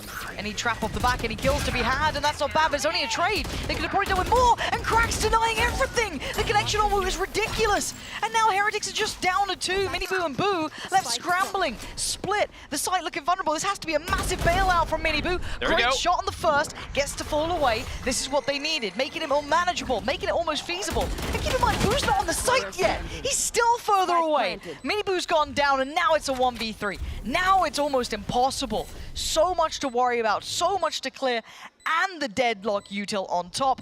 This is hard to witness. Has to try and slip around the net a bit here. See if you can find maybe someone out of place, but they're not giving him any sort of play. But he is 1 off of his Cosmic Divide. If he's able to find even 1 person there, but he's gonna smoke and get away. He understands his life is way more valuable right now. He can drop a weapon to one of his teammates next round. Woot, Benji, they can purchase their own weapons. Miniboo, Riens, they need a handout. They need something. They need something. They need something. But this is like the 3rd, maybe even 4th. Yeah, we've seen this opening from Ada Captain. Teleport up onto those stairs, look for that mid fight. CNET sometimes going up there as well. Yetajay, obviously, we've seen the Cypher on the first half. It was Benji Fishy going up, placing those cages, trying to deny that camera. But big brawls happening over at middle, and again, this plays so well into Foot's playstyle. Look for those opening kills. On mids. Well, they figured it out now. Don't get caught by it again. There you go, there's your lesson learned. Fool me once, shame on you. Fool me twice, you ain't gonna fool me again. Over there. We are gonna see them try and go for a purchase through this. Now it's gonna be Rien suffering though on that Sheriff. A little bit of light armor out here. Miniboo. This is brave. They're still trying to scramble and scrap for that A main control. Make sure that Foot use a little bit of util on the way back in. But Yetajay again, they're going to be conditioned to have to be so worried about this here. Slip in a little bit further. Keep full eyes on this. High-low setup. Oh, That's Thrash ready. How long do they hold this? I mean, maybe. Oh, with the ult. That's ready. Actually, pretty well handled. Yeah, this is fine. They held that off perfectly. Caution here. Don't even think that Thrash is going to be recovered, but Yetajay already up through middle, creating that option path for his teammates. CNET through the secret. Loves that area. Oh, that's deadlock, actually. Can't believe you've Placing a trap there. Yeah, well, I was looking at the faraway screen and I'm old. But the win on the extremity, right? Heretics take down Ada Captain, so they could shift towards that side, but he was just caught in no man's land. Maybe not expecting the pace of this. Oh, what a whip. CNET, that's sharp. That was real quick. Boo just gets deleted. And now they've won back out, right? All that space that maybe Benji could have had is free real estate. So they get to sit in a really comfy post plant, play off the site, don't need to overextend. And you look at the util that we've got left for Heretics, a little bit of kit for Rien, sure, a little bit of something for Woot, so they could get some pressure, but you're hoping that something just blindly works out, and that might be the job. There we go. Maybe get someone off the map for me. Crack's gonna find Woot, it's gonna be traded out, Rien's is there, and it's all going a little bit topsy-turvy. Crack's now in a 1v2. 26 HP. Another tap on the spike. He has to respond to this at some point. He has to take the risk. He has to take the swing, and he loses. Miniboo puts him down, and they do retake the site. They do recover this time. that whip around that CNED got onto View on that site, I thought right in that moment, that's it, it's over. Yeah. He had the Cosmic Divide. That would have been like the difference maker in that retake. And somehow Team Heretics pulls through. Remember, Rian's only had a Sheriff in that round. The rest of his teammates... Insane.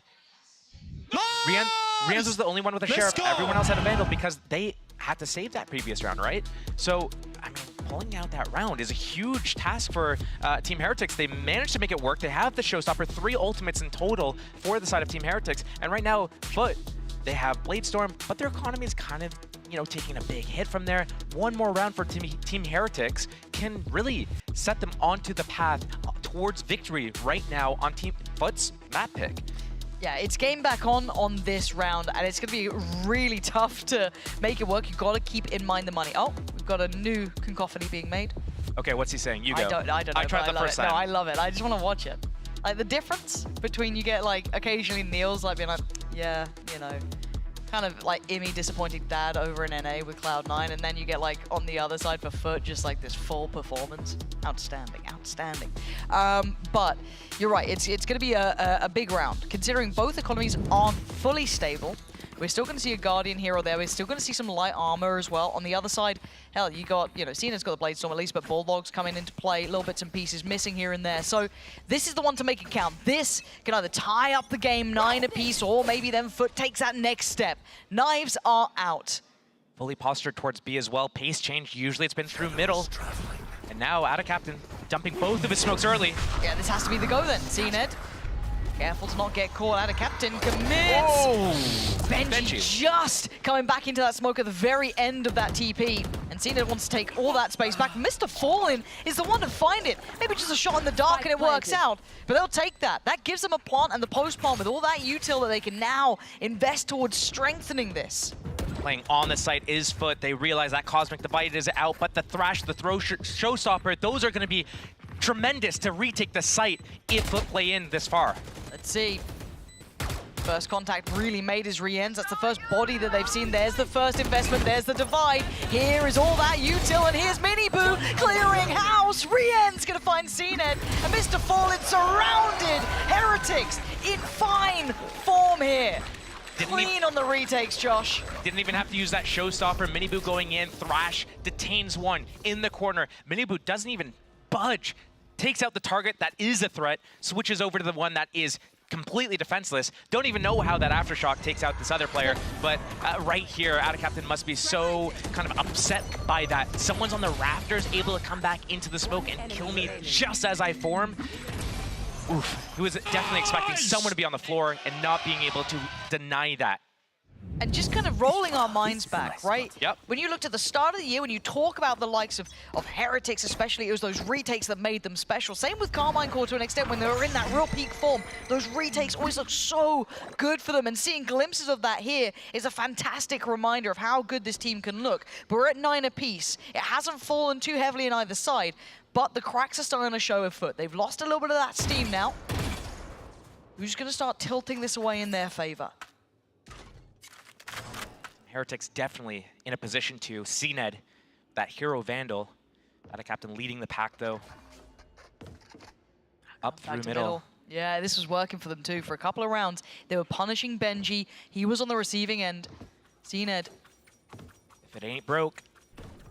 This works. Ooh, this is huge. That's on the platter. That was just tailor-made. Okay. Good response, so Miniboo gonna find him. Gotta look at how this scrap then goes. It's gonna be an absolute cluster over here. So far, Heretics coming out on top. 3 to the 2 players. Mr. Fallen's got himself a rifle though. Yeta still on the Sheriff.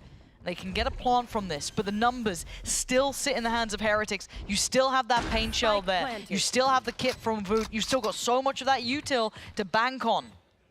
On this angle, gonna get cleared. Woot's dealt with Yeta so quickly that Mr. Fallen is gonna have to over-deliver and then some. And he's been spotted at the back of the site so many rounds now. And I think they know where he might be. That mosh will force him forward. He has to swing. He takes down one, but one is not enough. Heretics, another step in the right direction. Foot looking so confident up through middle there. They have a good set piece with that paranoia, with the dizzy, Cena dashing in and capitalizing on that, but it's almost like there's a web for Team Heretics, and there are a bunch of little spiders, or Benji's the queen spider, and as soon as he goes down, all the spiderlings come out and just swarm over all of Team Foot in that backhaul secret area. Let's go! That analogy was horrible, Josh. Sorry, I hated it. you know, I hated it. it's a learning curve. Yeah, but just trying not to spiders. get there. If we go anywhere Not spiders? but, yeah, anywhere but spiders, that'd be great. We're talking about an abyss. I'm sure there's some spiders. No, I'm nothing. talking about like the defensive web setup though. I see They what you move on their mean. web so quick. I just don't know if I like it. Let's get across. Fast pace beginnings. Oh, CNED had to be real quick to get out of there. Miniboo was chomping at that one. And now we see what they have to approach with. They have to re-clear all this space, and they're doing so quite quickly. Heretics already falling back towards this high-low setup we saw too many rounds ago. Mid-pressure again, looking for that 3-2 split. Ult to maybe signify the goer, and now we get the pressure. He's going to be cleared out as Miniboo. Woot now in the back lines looking surrounded. He is in trouble. Does he get to keep his life? I think he does. And a captain, oh, he wants it. Gun did come back out, but he didn't get there in time to really swing around the corner and any sort of fight back happen. So Plant going to be in. Pretty high up barrier there. You think that's why they meant it? Put it? I don't think so. You know, that's my expert opinion, by the way. I was just checking, just making sure. Good defensive setup for this retake. Team Heretics going for it? Yeah, they're pushing through. With 3 of them still standing and no real way back to the site. They're just banking on maybe Rian to hit some worldly shots, but he's got 2, but he's going to have to find 3 more. And that clock is going to start ticking. Yeah, maybe you can find cracks, maybe you can find maybe Mr. Fallen, but the rest, no way. There's no one else going to give him a fight on this. And they know it. The time's running low. Rian's made a damn good go of it, but it's not going to be enough here. Nice try, but that scoreline ain't budging. We're staying right close to each other at 10 apiece. Considering Team Heretics was up by a round before they went for that retake 3 versus 5, I'm shocked that they actually tried to go for it. That much time expired from the clock before they even initiated that retake. But it almost kind of worked. It was close. Close isn't enough, but they still have a buy though. So I guess there's no harm, no foul in that regard, but still. Still a buy, good response by Foot, realizing, hey, there's an aggressive push here towards A. Let's go back and punish it, get that split off with that Thrash, and Foot, tie it up. And it looks like Heretics reading this as maybe a mid-piece, because they've got 3 players leaning that side. Yeah, the J's got to be on red alert here. They have already kind of dismantled that, and they've leant back towards B. That off up for Miniboo, but not in the position. Maybe for that 1v1 versus Yeti J. Okay, sights there, pressure. One caught on the way over. Aren't going to be coming in, denied. Benji doing his job here. Got to be careful though, almost got him body blocked on the way out, but Miniboo losing the angle on this. Going to be hard to deal with. I imagine that CNED up there. Yeah, Plant now for the 2nd or 3rd time of asking, but quick clear actually. It's Miniboo instantly to take down CNED. And they're clearing through the site so easily. Now the ult. Going to catch anyone? Nah. Absolutely not. Sad. Yeah. Oh. And Foot actually playing back towards site. They're still trying to sit on this one. You've got Mr. Fallen playing back deeper, but it's going to be cracks on site itself without a captain. And they're firing here. Back to Lord VALORANT, but it worked out at least for a couple of kills. But the numbers now so unfavorable. But now the captain trying to do everything he can. He's got a fair fight on them. He's trying to make this so difficult. He's got players above, left and right. There's no more he could have done. Diffuse is going to be fine. And Heretics keep moving forward, taking the lead now, ripping that scoreline further away. That right there reminded me of Icebox, just top 410 looking down. Yeah. The players on that post plan, Crack's doing a really good job sitting back there, forcing all the defenders to come in. And when they have to push in this way, they don't really have the best way to move in, to stop, to be able to shoot accurately. Also, there's no follow-up, there's no trades. You have to put more and more bodies there, but you also have to cover these other angles.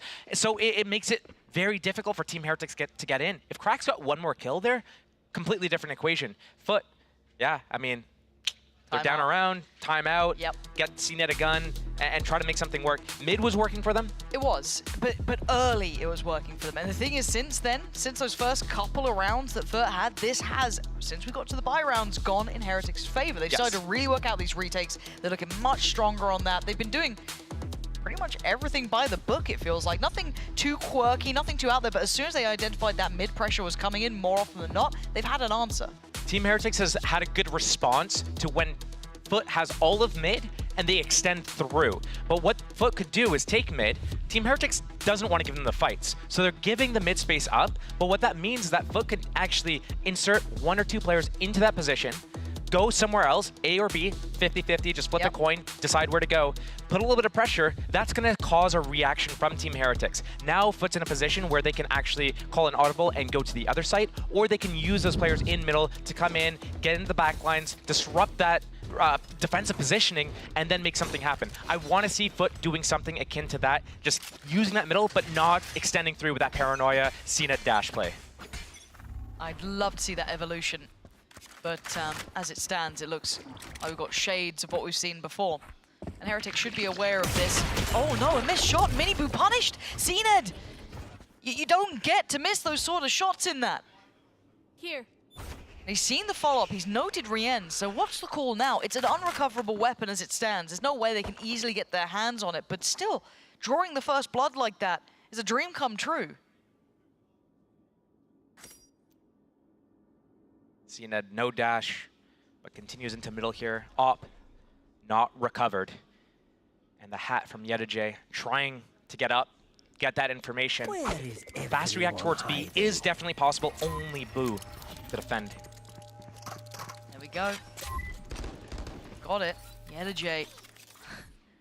Not seen him much with this operator, but hell, it's gun. It's going to hold at least any of the rotations. Nice damage done by Boo, but they still have bodies coming this way.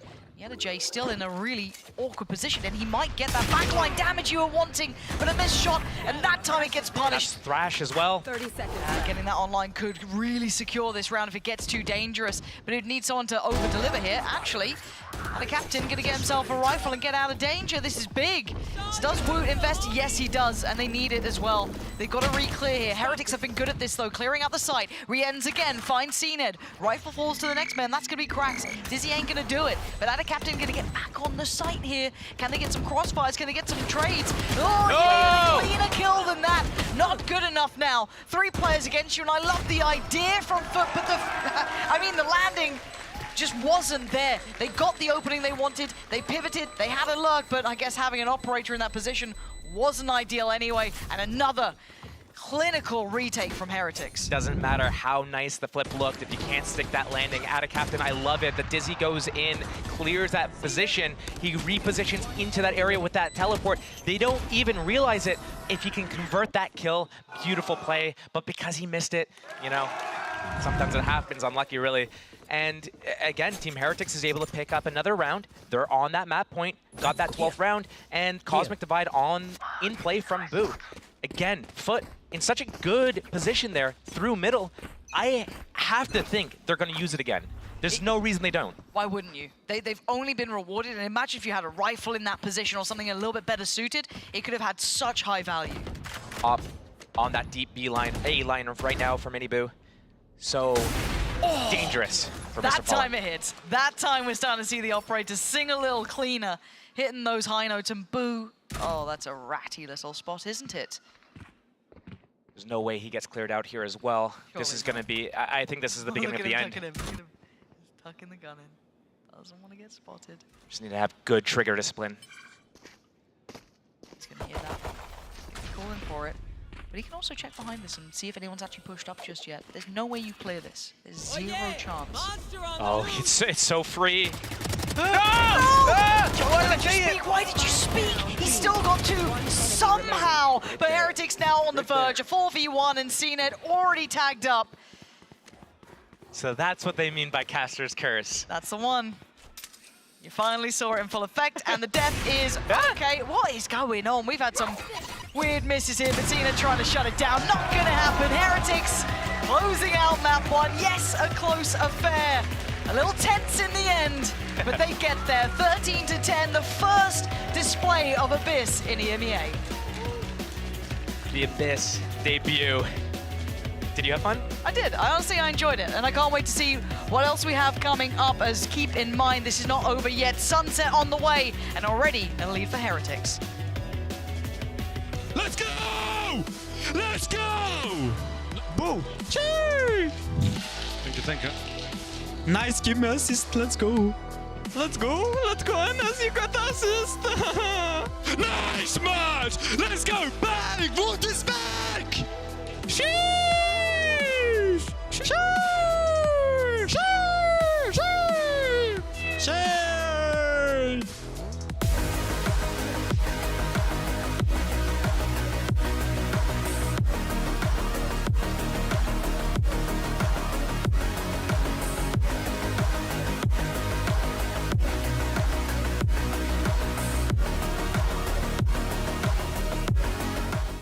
I know a place that will break you into 1,000 pieces. Stay away from them. Stay away from Lorca, Paco, and Picasso. Don't ask about Lola. Ay, Caballo Grande. Ay, Dolor de Nieve. But in spite of everything, it occurs to you to visit Andalusia. Don't say I didn't warn you. Be careful of the Andalusian crush.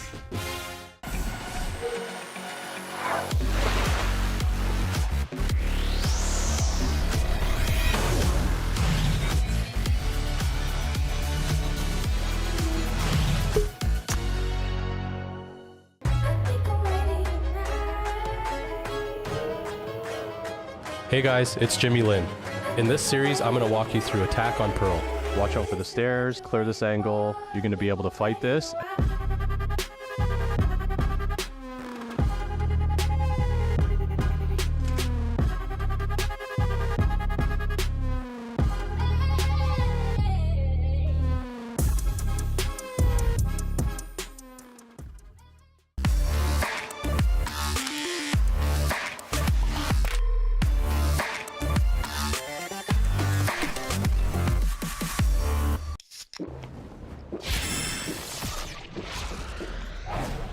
Red Bull gives you wings.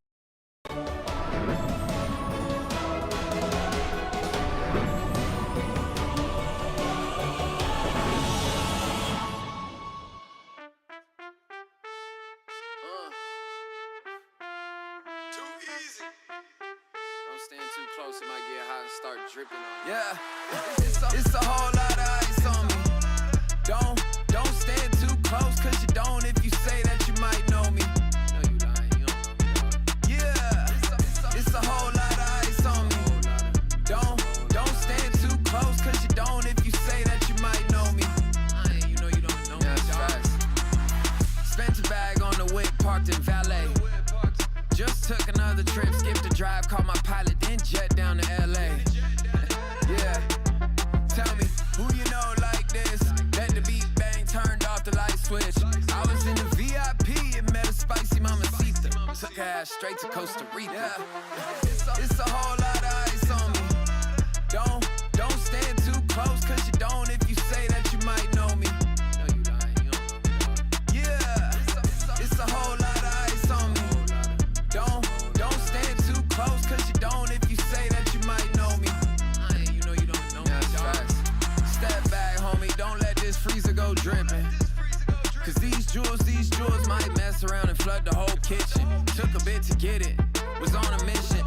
And now it's platinum plaques, back to back. I spent a couple mil, you spent a whole rack.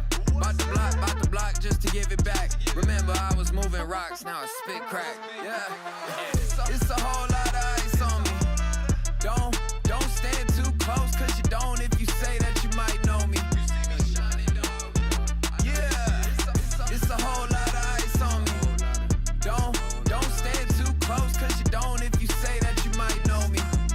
You know you don't know me, dog.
times fast.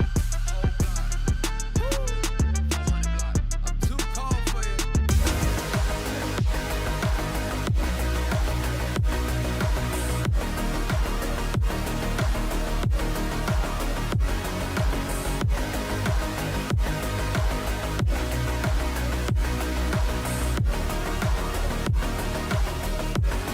We have finally seen Abyss here in VCT EMEA, and what a beautiful map that was between Team Heretics and Foot. I'm your host, Yingsu, and I'm back here once again with Zaysh and Ash. Honestly, I didn't think we were going to see it. I'm glad we saw it today. What did you make of it, Ash? It was pretty interesting. I think that we didn't really know what to expect as far as those compositions go. Every region has been running something a little bit different, mainly looking over towards Pacific and whatnot. And both these teams had two very different approaches. I think we're very surprised to see both the Deadlock and Cypher being run there by Foot.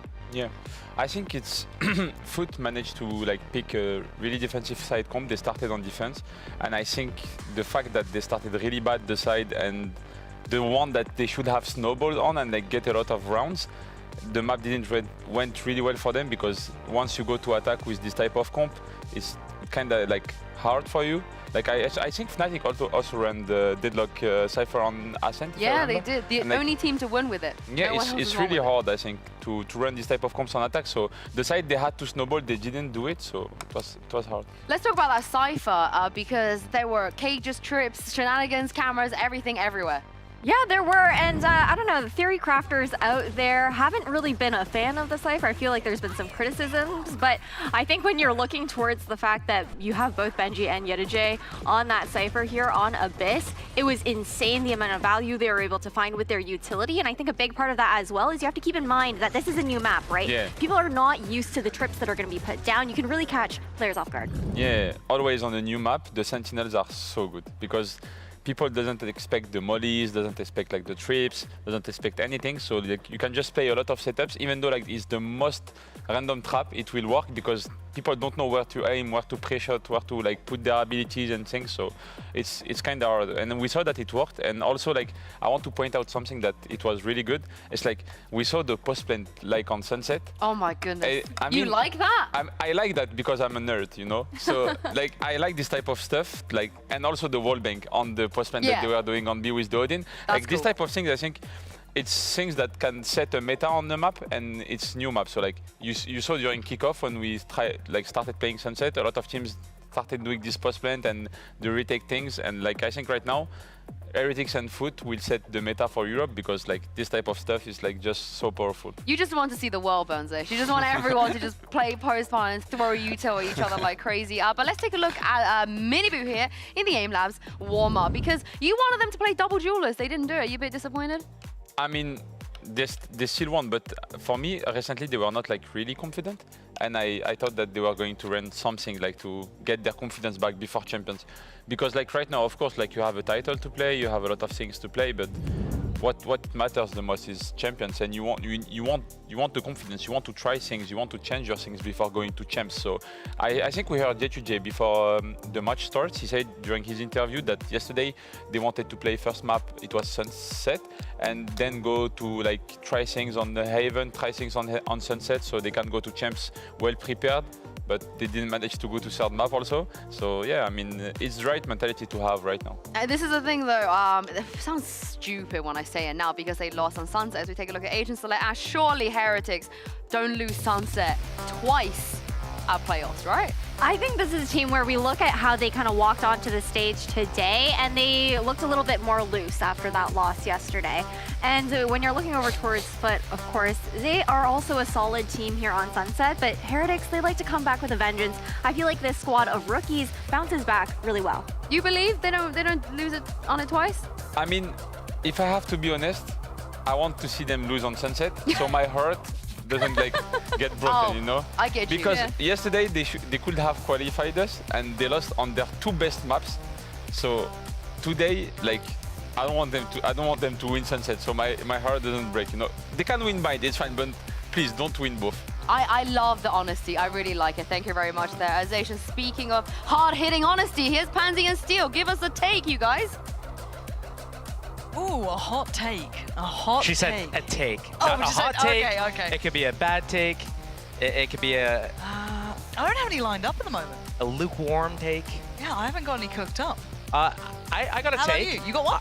Okay. Foot probably should have won against Fnatic yesterday.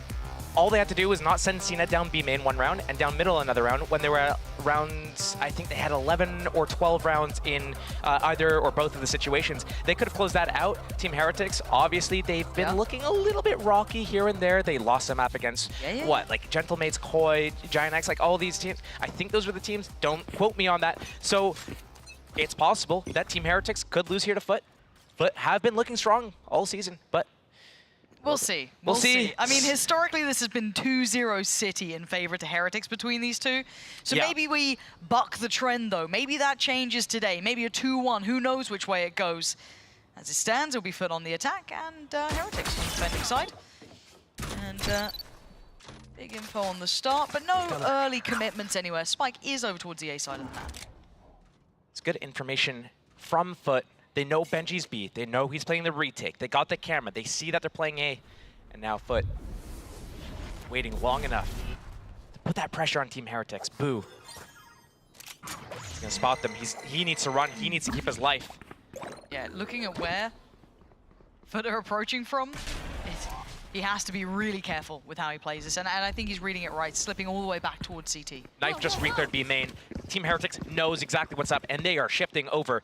Maybe Yetterjay snuck out middle. They're going to go for that reclear. Nope, going into A-Link. They want to go and stop Foot before they get to the site. It's such a nasty lurk, maybe offset by Benji's timing, but still, as it stands, you're looking at the site itself, and a free take for Heretics. They're going right back in, and very early here, but the Paranoia going to catch and seen it. Going to pick up two. Wu and Miniboo go down. Rien's Boo and Benji struggling now, and there's that late lurk coming into effect, clearing out, allowing all that focus straight through towards CT. The CNET catches 4, and Foot get the first. Good start for Foot, and we're going to see them do a lot of the similar things that we've seen them do on this map. CNET going to walk around towards B, using that Gecko Dizzy from cracks, get that space, figure out what's going on, diagnose what that setup is. Where is Benji? That's going to be the name of the game, avoiding him or trying to disarm his traps before hitting him, knowing that Team Heretics plays for this retake. So, Team Heretics, are they going to do a gamble stack here? They always do it when they're on Classics. Here, they've got 2 Sheriffs, though. Okay, that's going to be Miniboo and Boo. You can do the damage. Foot taking their time. Yetterjay still showing presence here, that Dizzy. Straight through the window, and now the captain got the angle.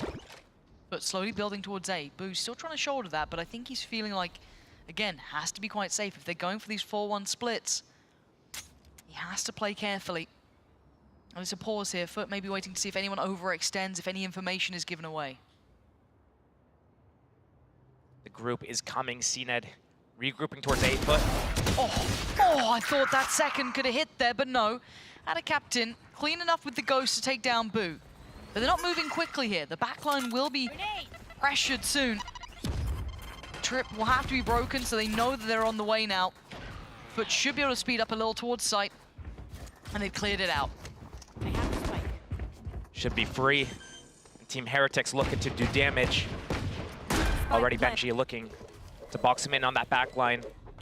3 defenders coming in from spawn. They have no smokes to work with. Oh! But they got a Sheriff. And maybe that's enough to at least start this off. 3 players now.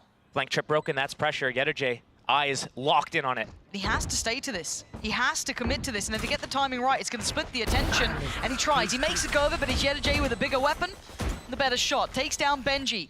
Now, pressure elsewhere. CNET going to be surrounded. A flying Miniboo with the trade for Rien's. And Yetterjay being the hero of the hour. And Wood can't do it with the classic.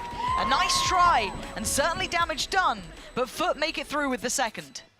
If that round has taught me anything, it's not about the size of the weapon, it's how you use it. Right there, the classic. Doing a lot of damage to the Sheriffs as well for Miniboo and Boo. Getting those openings. Yetterjay with that Outlaw was able to do enough. But he upgrades up, and it's going to be a bonus round for Team Foot. Right now, they have that showstopper, and we've seen what they do with it before. They like this fast speed play. Eco, boys. Good job. But will Team Heretics read this? Will Benji Fishy be caught in the open? Benji, you better be ready. You know what's coming. CNET, it's not the first, and it won't be the last time he does it. Benji, how are you alive? How are you alive? Lucky boy on 15 here.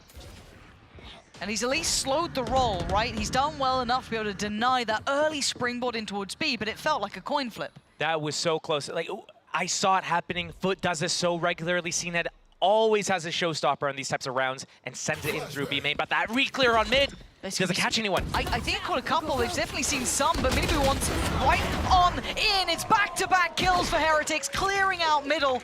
Nice little playback through there, being proactive with the high flash being sent in. And now it's down to Yellow and Mr. Fallen to try and find any sort of value they can. Can they cost him a rifle or two? They make this harder. Already spotting the player close by. That being Yellow won't be able to fall too far away from this. But Heretics showing a little bit of caution here. Still, information aplenty. This should be clean, and it is. Quick work in the end of that first real dangerous moment. Looking like a deja vu of the last game. If it does continue to go the same way as Abyss, Foot should be picking up this round here. But Team Heretics with an Andalusia flawless, meaning they might be able to steamroll into this next round. Very close to some ultimates, but re-ends. Couple off. This is a great re-clear on mid. That KO flash, that Neon stun sliding out and capitalizing on that stun flash combo was a really nice thing to see. He's done 3 of them. It's nice hearing them being kind of confident though, like happy amongst each other, because they've been, I mean, you can tell that these guys came off the back of Madrid. They've had a really busy season. You'd imagine if they were maybe older players or, you know, a little bit longer in the tooth, let's say, they might have been struggling with some of that, but no, they've come back in still refreshed, still happy to be here. Early work as well coming out from Heretics, trying to take over that A main pressure. Minibu putting his life on the line first, and there was utility to set this up. While this pressure is happening at A for Foot, 3 players have stolen B main. The stun, Minibu's affected, and Boo goes down. I thought both of them could have held that then. Maybe Minibu wanted to save the day, but they've won out on B. It's the floodgates are open. Yeah, the spike's not picked up, but the others can try and gather that on the way back around. This is huge. Even got pressure towards middle as well from Ada Captain. It's perfect. They had everything wrapped up with a bow in this. Woot is going to be dead here as Foot perfectly respond. An Andalusia flawless in response to Team Heretics, but the one silver lining for Team Heretics was that they were able to keep 5 players alive in the previous round, which means here they have their guns. Neon, Minibu, he can even use his jazz hands if he wants to go for that, but again, right now, Foot in a pretty good control over the game. We see them kind of splitting off in these 2 packs. It's usually CNED with Cracks, and then it's Ada Captain with Mr. Fallen. Those are the 2 kind of push and pull factors of this attack right now, where we see them take B main, then they push back A, then they go B, and they have these nice little tempo changes. Once again, yeah, Minibu's not getting what he wants here. Foot actually really addressing this now with bodies behind it. Look at Ada Captain. Is he gonna come back and flash again? He's just gone for the swing. Double swing! What? And it's rewarded! Audacious play and pandemonium to even find Mr. Fallen as well. The walk out to B, it's going to get the sight, but it's not going to do much more than that at the end. Foot not even in a position to capitalize off of it because the spike is still in spawn. Yedajay still holding that A push to see if Minibu goes all the way through. But already the reset from the defenders from A going back into middle, reading that the next play might be Yedajay through middle. But if they overextend here, if they peek, Have the spike. So that timing might lose that advantage. They knifed to see if anyone was pushed up towards that kind of like mid pillar, but no one was. So they've played it on the erring on the side of caution, which might be the right call here. Drifting back towards A, holding a more standardized approach. God, they're desperate to find out where these guys are. The knife in, the owl drone. We can see where they've slipped through towards. Crack's going to try and get a little bit deeper towards CTs. On the backside of pillar now. Got them some safety. They've got a late mid presence from Yelajay. Still scary times for Heretics, and Cracks with a freebie. Finds Rienz and can now drift away a little bit deeper. That's Thrash online now for Foot as well that they could use in this. Team Heretics was so comfortable going for that 5 versus 3 retake, giving up that sight. But now, only in a 4 versus 3. Starting to come in here. Don't expect that op on Yedajay. It's tricky. It's huge. So here he comes. Minibu trying to slide on in, but it's Cracks to find him. And now there's problems, but they're going to get halfway, at least on the spike here. Veggie ain't moving. Trying to be ice cold about this, but the trades are coming out effective for Foot. A 2-1. And Boo, the last man alive, trying to do what he can, but he's just, oh my god, how did he get Cracks there? But he's got to go. He has to find this kill, and he can't. Yedajay lives to fight another day, and Foot move forward. That is an unreal 3 versus 5 there. And it wasn't even Krax that got that spike plant. He would have had his Thrash online off of the plant. He doesn't get that plant, but he gets that opening kill. And that's 2 kills basically for Foot to equalize the situation before Team Heretics is able to do anything relevant. Team Heretics just playing too much into their strength is the retakes, so why not go for it? Give up the B site. Hey, when you guys go there, cool. We're fine retaking 5 versus 3. How are we gonna lose this? We got like a 99% success rate. Well, there's the 1%. And now they're going to be suffering the consequences. Probably a timeout here for Heretics, I can imagine, yes. Couple of ults they could bring in, sure, but their money is going to be suffering on the other side, sitting, you know, with, it looks like Sheriff's light armor, but they do have the ultimate, so I wonder what they're going to go for here. It's one of those things where you could go aggressive with it. You have that Sylva Dart. You could combo it with Boo using a Paranoia and comboing with Rienz's Dart. He has his ultimate as well to get in the back lines. Mini Boo just sprinting at them. It could work in certain places. We've seen CNED get caught off guard at B a couple times on his attack against these fast sort of tempo changes, but everyone else is relatively safe. We see Yedajay hiding around Tiles area or holding that A push, and Foot does this very safe spread default against these types of rounds, especially against pauses, these timeouts. So Team Heretics, if they want to go aggressive, they might not get the value that they expect. They should maybe even opt to do something a little bit more passive, let Foot waste a bunch of time, then start develop into the round, and then trap them somehow. Let's see if that's maybe what they go for. Already seeing Foot look like they're eyeing up middle. And yeah, Heretics kind of going through what we expect to a degree. It's the 4 Sheriffs and just then Mini Boo with that classic. He can invest the ult if he feels it's the right time to do so. We see the defensive pings as well. They have a feeling that this type of play is going to happen. It's not the wrong read. Paranoia deep. Yedajay. Miniboo's trying to hunt down that one player on the other side, which he might get. He might get Yedajay, but Yedajay just swats him back into the next round. They've kept control. They've got middle. They can pivot where they want. They've taken down Miniboo, and they fancy that B site. Benji's been having a hard time holding on to this one. 0-4 so far. Rough game for him. And the site should be fully in hand for Foot. No real openings in as well. Out of Captain holding that back line. Oh, that's just shadow stepping at each other. Oh, so close. Oh my god, just catching glimpses here and there. And now Krax the one to be pressured first. Nice shot from Woot. That's a good step, but still, Foot have this back line. Now going to be under scrutiny from Boo. And Yedajay's just holding on. This man just finds critical kills time and time again. Rienz, though, I'd seen it. Maybe they can pressure the spike here, but it's going to be difficult. Mr. Fallen keeping eyes on. Yedajay waiting in case someone tries to get close. How do they get rid of it? Well, that's a shot. And now there's a couple of problems. Mr. Fallen, it's all on you. A 1v2, and he wants halfway at the very least. Benji's got that, and Rienz has the shot. Heretics never down and fully out here, gonna find themselves a second. What? Okay, well, I mean, Team Heretics, they're good at the retakes. You know, the 5v3s, those are the hard ones. The easy ones are the 4 versus 5 Yarn Eco. Okay, doesn't really make sense, but go on. And we got a bunch of ultis up for Team Heretics as well. What the Rolling Thunder. Bro! True. That was so clean! That was pretty clean. One off ultimate for CNED. They have Mr. Fallen on that Rolling Thunder. We've seen them do these mid to B splits with that Rolling Thunder ready for this market area. It might come off of a little bit of a slow opening here. Mini Boo, so aggressive. Fully off the leash. He just wants to keep going, and he's found a potential victim. But the slow, the stuns, everything being thrown in at them. Lovely shot from Rienz cross map. They've still found their man. They've drawn first blood. What's the response from Foot now? Do they pause? Do they hit the brakes, or do they quickly pivot?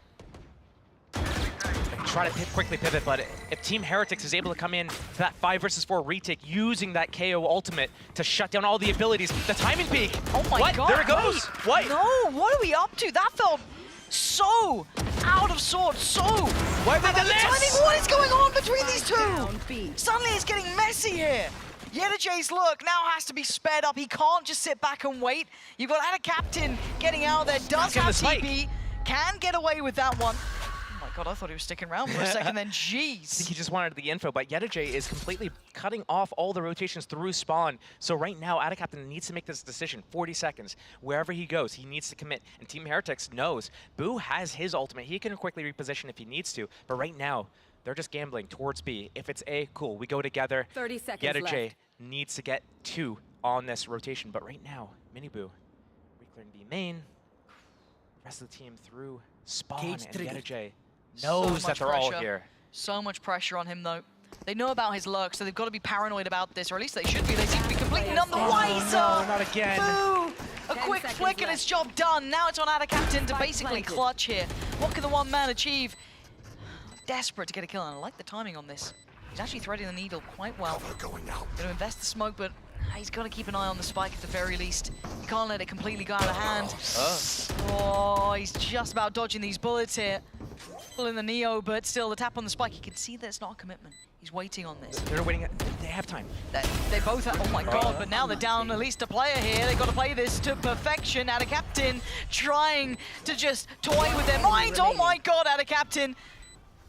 Riens.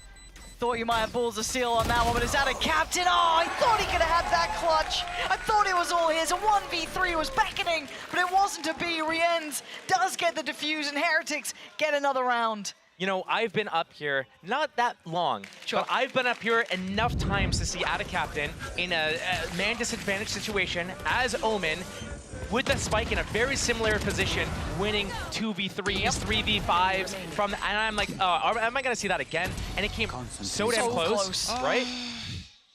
That's, yeah. Yeah, he's so clutch. Genuinely, he's such a clutch player. You felt that was right on the wire there. When I saw that peak from Woot, losing that KO ultimate in the at market in that 5 vs 4, what's going on?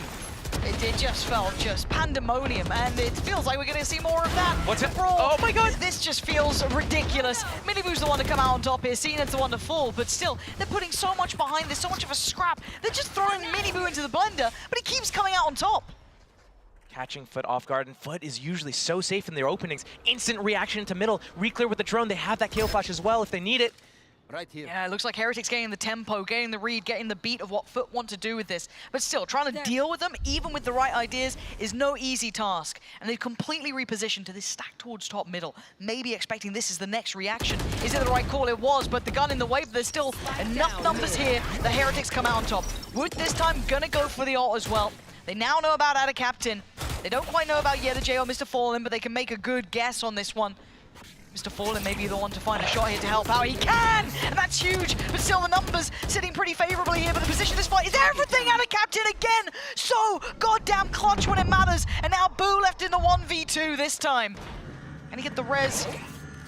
Place attack towards it. 30 seconds Should be able to, no crush in the door here. Res is up, and we're back to 2 apiece, but now they know his position. Sneaky position as well. This is nice from Yeta J.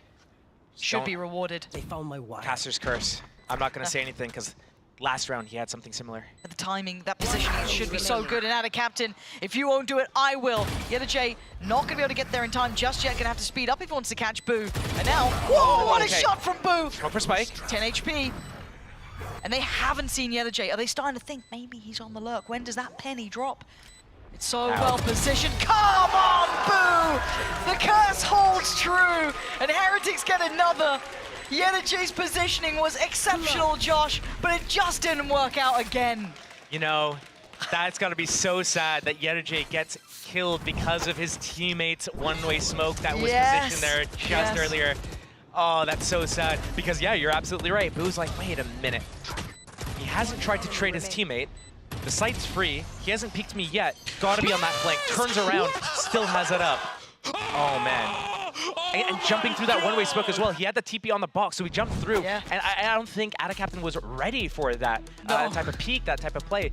So, man, these rounds are just going so back and forth. These openings from Team Heretics with that Miniboo just sliding down the lines, Woot flashing, Rien's darting, Boo using a paranoia. And right now, Foot, they're getting caught kind of in the open, but they have such good ultimates, but they don't have the economy to follow it up with. And when we see this showstopper from them, we expect, okay, fast B play. When we see this Rolling Thunder, we expect, okay, mid-round market split. But right now, do they invest those? Maybe we can see 1 or 2. Maybe they do something with that Omen ultimate from AdaCaptain. We saw them combo that nice little play towards elbow. Yeah, that was lovely. So if we can see some sort of something like that being comboed, they might not use the ultimate to open up the round, but they might use it to close the round. And right now we're seeing cracks with that Vandal invested. So at least one hero weapon looking to find an opening, and then if they're able to get that opening, they follow up with the ultimates. Otherwise, they wait. They got all of them to dump next round, and Team Heretics would just have one more round lead. Alrighty, 3 more seconds and we're back underway here. So many ults, but not the weapons to back it up. Benji feeling brave enough, even spotting that Zenith has that ult in hand to still try and make a play here. Now he's going to be under pressure though, and this is the adjustment scene that maybe expecting that Benji was going to sit safer for a main, but the quick adjustment through from Market, they get their man. B site now open, the plant should be there and it should be safe. You're still looking at these rifles. One's been picked up in the hands of Zenith, and one with cracks. Next string of attention is over towards this Market approach. J. Again, this timing is so good. Now he's rewarded, and he even wants a little bit more. Woot's going to shut him down, but you look at the numbers. It's a 2v4. Wow, Benji getting caught there. Team Heretics already calling that save. Did not expect that fast play. Did not expect those ultimates to come through. Like, obviously, you're thinking, they're probably going to ego here. Maybe they don't use these ultimates. But again, Foot just get into middle for free because Team Heretics doesn't really contest that. They contest A lot. Benji breaking the camera towards B, showing that they're going to be weak in middle. Foot taking that space, and they still save that Rolling Thunder. But Cena, big opening with that showstopper through that middle area. And now Foot are able to take the lead off the back. Well, it's what you wanted, low investment. Right? This was what you wanted to see them kind of like a little set piece to an extent. I mean, just building off of maybe one of those ults, deciding to use it early rather than late, and it worked. They got Benji, sight was available, and J finally rewarded for those lurks. And now Team Heretics on a low investment round. They have light shields on 3 of the players. Benji, I don't think he can afford anything. So what does J do? Outlaw out, probably going to control that middle area. He loves playing around bottom middle, in tiles, controlling those rotations and creating options for his teammates to fall back. Just a little farmer with that weapon. It's a good weapon. Oh, it's so good. And a captain. Gonna have the fight on, but oh, big damage. Oh, was the follow-up? Okay, both of them walk away. Very low. Pretty rough. They might go on this. I don't know. I mean, it's pretty confirmed damage. Maybe not so much towards Mr. Fallen, but they certainly know they sent out a captain scurrying away. Benji Fishy. Now his classics looking real dangerous. But off the site they play because they know that Rolling Thunder is going to just demolish them if they play on the site. Yep, you're right. Entry coming in from CNED. Yeah, he's got the sight for them. Done his job. Pain Shell going to make him shift a little closer. Zenith, you don't want to go too far here. Zenith, you don't want to go too far here, do you? A trade for out a captain, but he's the one on 2 HP. He's got to back away here. Again, we're getting a little scary. There's a couple of weapons now left loose. You got Rienz with the rifle, Woot with the rifle. Benji got himself one as well. Rolling Thunder available. He just can't hit his teammates with this as he does it. It's going to come in as soon as that spike gets tapped. Waiting for it now. Woot gonna find cracks real quick. Paranoia didn't find it, but it's gonna connect towards so many here. Time to go farming. J claiming 2 lives already. Rienz and Woot have a couple more seconds till that clock starts ticking quickly, and they know it, and they're getting to damn work. Already down to the 1v1, and Woot trying to do what he can, but the swing's so right. J underlining the round, and Foot taking a further lead now. Team Heretics letting this gap widen on their best map, their map pick as well, 4-6 on their defense right now, but going into a little bit of a gun round here, they do have light shields only on 5 of the players. J, if you went for the outlaw here, it would be huge. Sometimes you're watching this, you're seeing 2 HP on Ada Captain, but that outlaw coming in huge for J. He's able to switch to that Vandal and close out the last 2 players to get a nice little clutch in the end there. Nice, Debo. It's nice to see him rewarded, though, because he had some real heartbreaking rounds where it just, as I said, unlucky timing here and there, awkward positioning, instantaneous reward, and back into things. Couple of ults still in play. Mini Boo's got his, Boo's got his. On the other side, J's got theirs as well, but the rest were used up by Foot, as we noted. Rien's pretty close by with 2 ult orbs until he achieves his. So 4-6, and Foot with a different approach, pace change. Team Heretics as well with a different approach. They have 3 towards B now. They didn't do any opening contact towards A this round, and instead they have a double A kind of bait and switch setup here with Big Bro and Little Bro.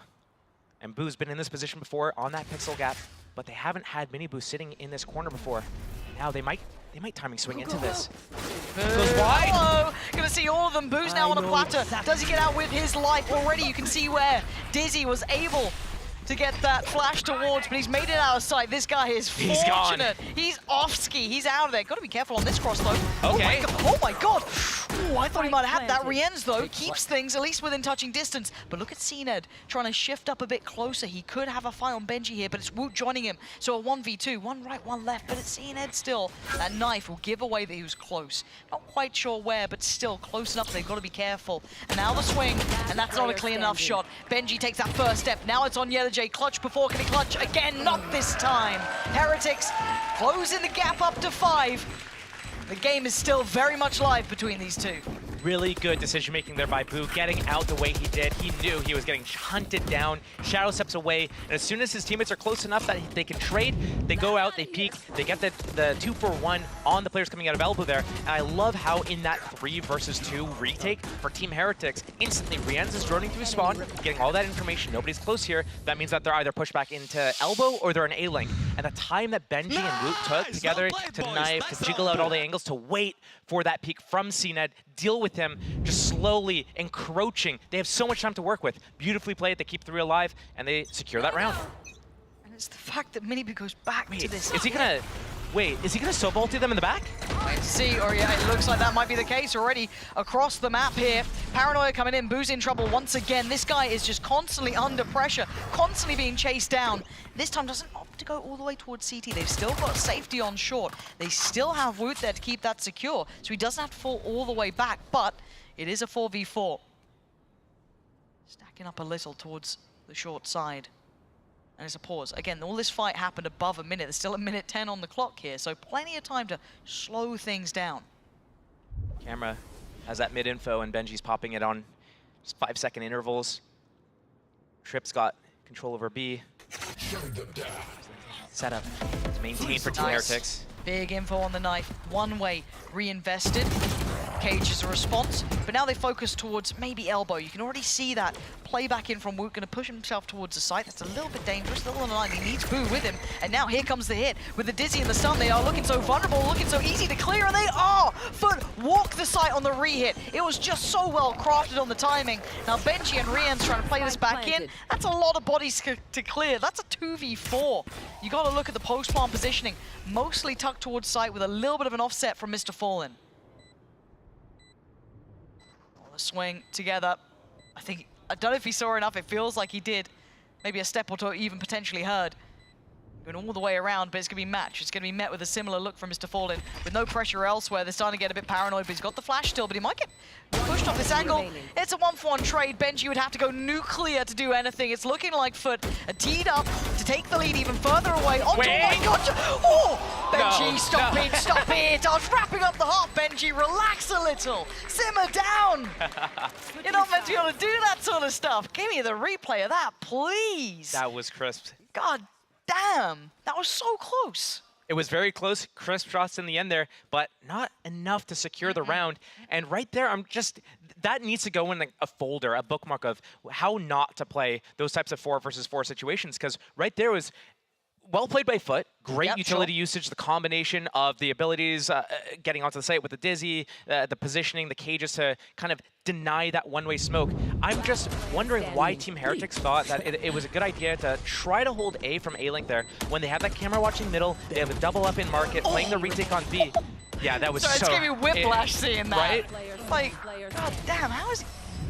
Yeah. Jesus. Fast opening here. Oh yeah, you're They right. got that, you know, neon. Yeah, why A little not? sprinty CNED on that Sheriff again. He had a 4K opening on that first half here. Foot trying to disrespect the smoke. Yep, they did this. They did this on Abyss as well in their defense. Close down the map. There is a play keeping an eye on this. Boo. Heretics. They're already moving back. Oh, a nice attempt at damage, but Cracks is so sharp. They're so close though. Team Heretics. Foot, don't expect this. Surely not. Oh, but the timing. Now they're going to hear those tippy-tappies over towards tiles, and they're going to just shift away. They get themselves back towards site. This is a lovely little kind of like assassination from Foot and CNED. Wanted to pick back up where he left off on map 1, but not going to be the case. Okay, now this is where we get a little too dangerous. Now we got to be careful here. We're in a 3v3. It was looking like Foot had all the right approaches for a minute. 3 versus 3, and Team Heretics knows it's only one more player here. Right now, we gotta go quick. We gotta kill him before the rotates come in. And they know he's on site. Off the back of that knife, they've got to know that he was around this position, and yeah, indeed, he's gonna be committed to it, but they've been stalled out. Heretics taking their time here. The flash comes in. Mr. Fallen tried to send a quick flash before he went down, but it wasn't gonna be. So now a 2v2, back and forth. No plant, 20 seconds. It's getting dangerous. They know about one, but they don't know about Yedajay. Maybe looking to identify, but this one's close by here. The right click not good enough, and cleaned up. Benji gonna do well in the pistol, and the score gets tied right back up, nice and close in just a moment's time. It feels like if Heretics keep this sort of thing up. If Heretics hesitated even one more second in running into that A site, it could have been disastrous for them. I thought it already was. Ada Captain already coming out with the paranoia. Once I saw that, I'm like, oh, it's done for. That cage from Benji to let them flood out of elbow, that was a lifesaver for them. And I love how in that 2 versus 2, they didn't instantly try to plant behind that safe box and just like sit there pivoting. I love how they alleviated the pressure. Push into A-Link, get that kill on Yedajay, and now they can play out the round. Or whoever was there. Now can they make it all even? Boo. Gonna see the entirety of Foot. And actually that's a Bulldog to be picked up, and Benji's only got that Ghost, so he has to slip away and respect this a little bit. They're gonna speed up on site and probably get that plant down quite quickly, but that back line is a problem. Benji's got to play his life here, because Foot have done really well to recover this. Spike planted. Do they carry on this way? But Benji's only got a Ghost. His life isn't super important right now, making sure he stays alive to disrupt this retake timing as best as he can. That is his goal right now. Foot need to ignore him and just go for that retake. But they're walking in, they're hunting him one at a time. And he's good for it on the first. He is being closed down on, so... I thought he got away. CNED, really nice tracking to follow him up and over, but it is a 3v3. There's that Ghost, but, I mean, as I said, not exactly a prize possession. There. Do you like that lineup? He's been working on that for hours, man. Might need to hit a custom and try that out. Yeah, sorry, we'll get demos one day, don't worry about it. For the rest of it, though, just going to opt for the spike here. No real use kind of carrying any of that on. I thought there could have been a bit more threat to that, especially with that Bulldog pickup at the bottom and middle. Maybe speeding up to try and get past Benji would have been the more ideal option, but you know, it's trying to pick your poison at that point. It's either go for the round win and ignore Benji, or go for as much damage as you can, retrieve as many weapons as you can, and you know, try to hunt him down, alleviate some pressure, force them into an area, hope that they come into you. They didn't. Unlucky. They denied a weapon. They did a lot of damage. But it's a decent bonus, though. If you look at this, they've still got, what, 3 rifles, the Sheriff with Boo, yeah, the SMG on Miniboo, but that's not that bad when you're on Neon. You can just run and gun. Okay, well, it's not that great. If there was follow-up, maybe. Yeah, theoretically. And yeah, the spacing, not great. I'll flash. Yeah, that's nice. Beautiful. Oh, he's screwed. CNED tried to turn it in time, but the support's there. Cracks out of the captain, keeping control of the line. Rien's, the offset of the timing doesn't work out well enough for him. He can't counter-swing that. So down to Rien's and Woot, they do have the rifles in this bonus. So they are still a little bit more dangerous. You've got to pay them enough respect here. Don't give too much away. Knife back in 7. Trying to play together here. And it's beautiful. Foot really well controlled on that push up towards A there. They did everything right. Boxed in at the end there by Yedajay. And Team Heretics trying to use that bonus round, trying to use that Neon to get a little bit aggressive there. Tanking that Dizzy flash, who cares? Keeps going forward. If there was a layered flash from Woot there for Miniboo there, maybe that could have worked out. Or maybe he needs to pause, wait for his teammates' spacing to get a little bit better, because he is Neon. He gets to go super wicked fast. Nice! So right here, first gun round, and Team Heretics needs to at least do damage to Foot, because Foot, they had so many players alive that round. Foot looking to strengthen this, and if they do... Fast beep, right? Uh-oh, paranoia, Dizzy, and they're going to commit to oh my god, to hunt this one down. CNED, that paint shell went in, and it's going to be Rienzu suffering. 31 HP. They're not going to know how much damage they've done, but they've sent them, I mean, running the hell away more than anything, looking for maybe a response through middle, maybe pressure market. But it's such a stack on this side of the map.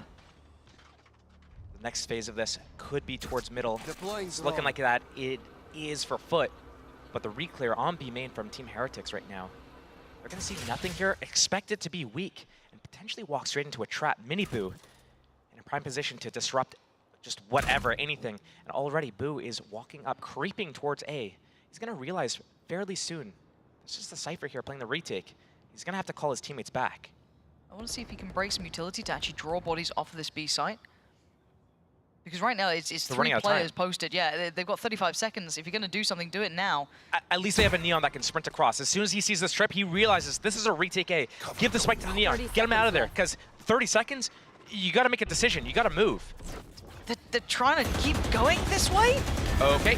I mean, you're walking into a massacre. CNED's here, so it's back to the wall. VALORANT, they are against the odds. And those odds are stacked in their face. 14 seconds now. They're trying to brawl it out. A mistake on this round here has cost them a real opportunity, and 9 rounds of Foot. Foot did everything right. They just hold the site, have faith in the setup, and it worked wonderfully. Team Heretics had to have thought, okay, you know what's going to happen here? They do all this aggression towards B main, then they're going to reset into A. There's no way they can stick around here, especially after we drone reclear and everything. But once Boo got all the way up, broke the trip, and did not get responded on by CNED, by Mr. Fallen flashing him, anything like that, he needs to be calling them back and saying, hey, look, I got all the way up, I broke the trips, I know it's a retake A from Cypher, and there's no one contesting me. So they're going to be stacked B. Like, that is his cue. And yeah, well, they don't do that. They lose the round. Team Heretics, they have 1 Vandal on Boo. The rest of them, low buy. Standing ahead. These fast openings haven't been working out for Team Heretics. Stealing that mid space this round off that A pressure. As it stands, that third map becoming a real reality here. Camera down, pulling the rotations, defense. Foot, I just feel like they're in the right places. They've been positioning so nicely for this. CNED put to task in case they try and slip top middle, but we're seeing Heretics slip away from that. It stressed the defense. They are worried right now about this mid pressure into market as well because of that camera down, but Foot not caring. Ripping towards A, re-clearing.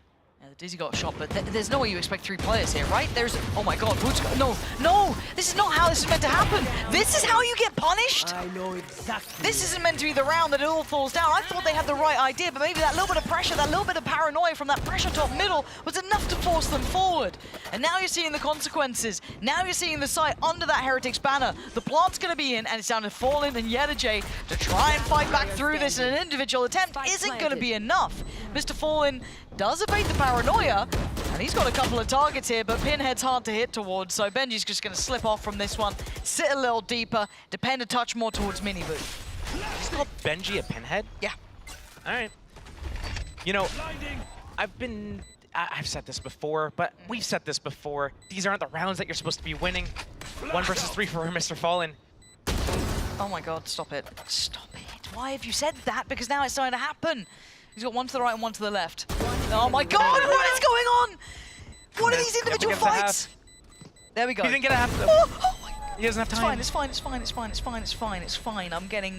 need to speak to my therapist after some of these rounds. If he stuck it to half, that actually could have been winnable. But on those sheriffs, yeah, you're absolutely right. Like this is Team Heretics. They shouldn't be winning that round, especially like the rounds that they should be winning, they're losing. The rounds that they should be losing right here. Beautiful opening, beautiful second follow-up from Luke here to get into this game. But here, this is going to be a very interesting round. Everyone's got guns now. We've got a few really big, powerful ults. Rian's has Thunder's Fury. Woot has his ultimate on KO right now, can disable a lot of things. CNED has his Showstopper, and Krax has Thrash. And when we talk about Foot, if we take a second to talk about this team, I think a lot of us kind of discuss it, you know, when we're away from camera, but I feel like they're still a momentum-based team. They're a team that thrives when they're feeling out of the game. And it's such a hard thing to quantify as well. It's such a silly thing that casters say, but it is true, especially in VALORANT. We're like, vibes merchants. Literally, I hate it. I hate it. Oh, he's just, you know, he's in the zone. Don't worry about it. He's just in the flow state. End me. Oh, sorry. Molly myself if I'm sorry, I'm that's going, like yeah. Right. But the point is, though, that Foot still feel like that team to me. Like, when everything is good, they are incredibly hard to deal with. It feels like they get all the right reads, they're in the right place, they're hitting every shot. They are gunners. But that last round is a tilter. Now, I want to see what the effect is. I like the fact that we've instantly got a timeout. It's actually from Heretics, so if anything, it's kind of nicely timed to maybe help them Was this simmer a double, down a bit. both teams? I don't know. I don't think it was. I don't think it was. Okay. Maybe I'm wrong. Production, if you could correct us, let us know if this was a single timeout. I think it was just a Heretics timeout. And again, this actually might work well for Foot to kind of keep them back on a level and pick them up, because you saw, I mean, you saw the death slam from Cena, you saw the frustration. They're going straight into this B play. They have the ultimates to follow it up. Fast mid piece though coming out on the other side as well. Cena clearing straight through tiles. Yeah, but he can't get too close to K ultimate. Oh, no, he can't. Already going to send in the showstopper. Heretics have the site control. They're not using their ults. Nope. Now they are. There we go. There it is, countered, dealt with, and a fight to be had. Mini Boo standing, holding the line. Can he get out with his life? He does! How the hell is he getting out of that? 30 HP, and he's still sticking around. He's still going to be a nuisance, and he's still hitting just as hard. Yeah, Jay, it's time to back off and say this was called from the start, but that pace change was devastating. Boom, headshot.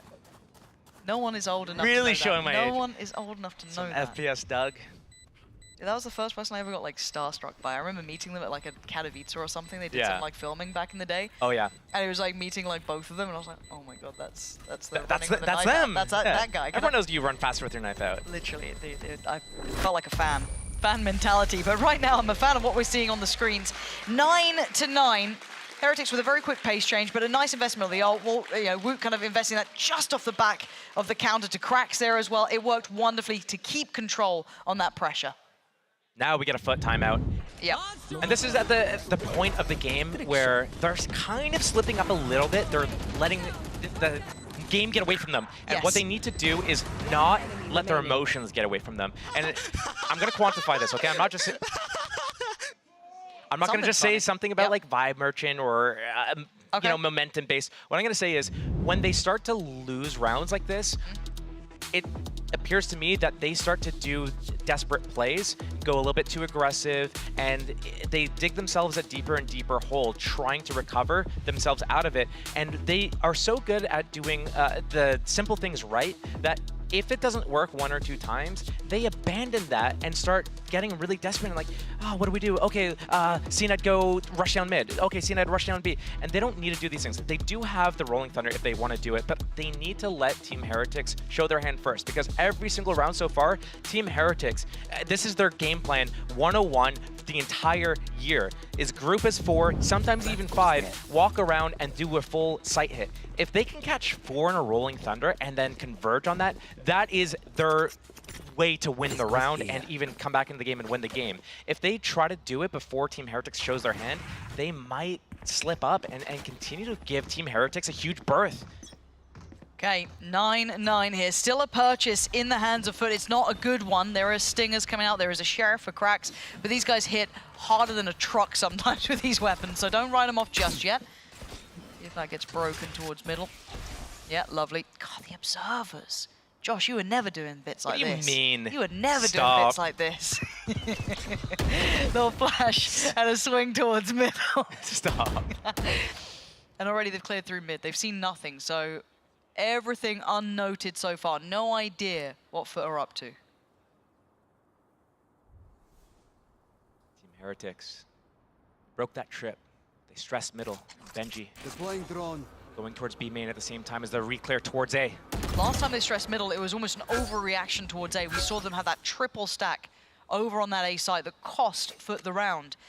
Now Heretics doing something similar to a degree, but not following the same pathing. Now, looking to pace back in towards that B site. CNED spotted at A. They think Foot is stacked there. Only 2 defenders towards B. That Rolling Thunder is there. Go still. Takes too long. Yeah, getting slowed down a little here, but there's still the 2 on the site. Yeta J, one of them, Mr. Fallen. Oh, just trying to get ahead of it again. Mr. Fallen now just tucked towards back killer. He gets kind of a surprise fight. That's a ridiculous follow-up, though. Mr. Fallen desperately trying to keep those numbers at least within touching distance, but this is so difficult. A 2v3, an upgrade for Rada Captain. Cracks on the Sheriff, full utility, still a chance here. It's not impossible, it's just improbable. Trying to force Benji forward. Does the barrel show? It doesn't matter. He finds out a captain, and now the position will be considered. They'll know where that mosh came from. So Cracks' chances diminish by the second. He can try as he wants, but there's still a utility here. Benji, even late round, popping some in, making it even trickier for Cracks to do anything of value. And I think he knows this one's done for. That is going to be 10 here. Send Wingman on it. And just in a vain hope of just anything. Oh, man. Just get hunted. Okay. Yes. He does. Okay. Josh, this feels like this is a swing round now. But was on eco there. Gonna, let that one slide. But what I don't want to see them do, and what I want to see them do instead, is I want them to not try to control both sides, right? 3 towards A, 2 towards B. Hey, if I don't got it, you got it, bro. Let's go. If they're going to try to defend both sides at the same time, they're going to lose every single time against Team Heretics, unless, Team Heretics tries to go into the 3 stack, and then fourth player is able to rotate over, especially with an ultimate. We need to see them start playing, take a page out of Team Heretics' book. Play retake on one of the sites and stack at the other, and go for the retakes if you guess wrong. Oh my god. Fast play. Rip. Let's see if it's rewarded. Straight down middle. CNED, can he close the gap? They're putting everything into this one. Rien's trying to send it back, and CNED's already been caught. It just felt like it fell flat. Again, yeah.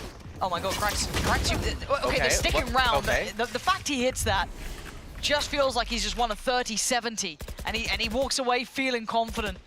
Again, somehow we're in a 4v4 here. It felt like that was such a big investment for so little reward. Again, 2-2 split on the sites for Foot right now. This could be devastating for them. Realizing that CNED was the guy going down middle. Benji got hat. I know exactly There's the hat. where you are. Pinhead's back out.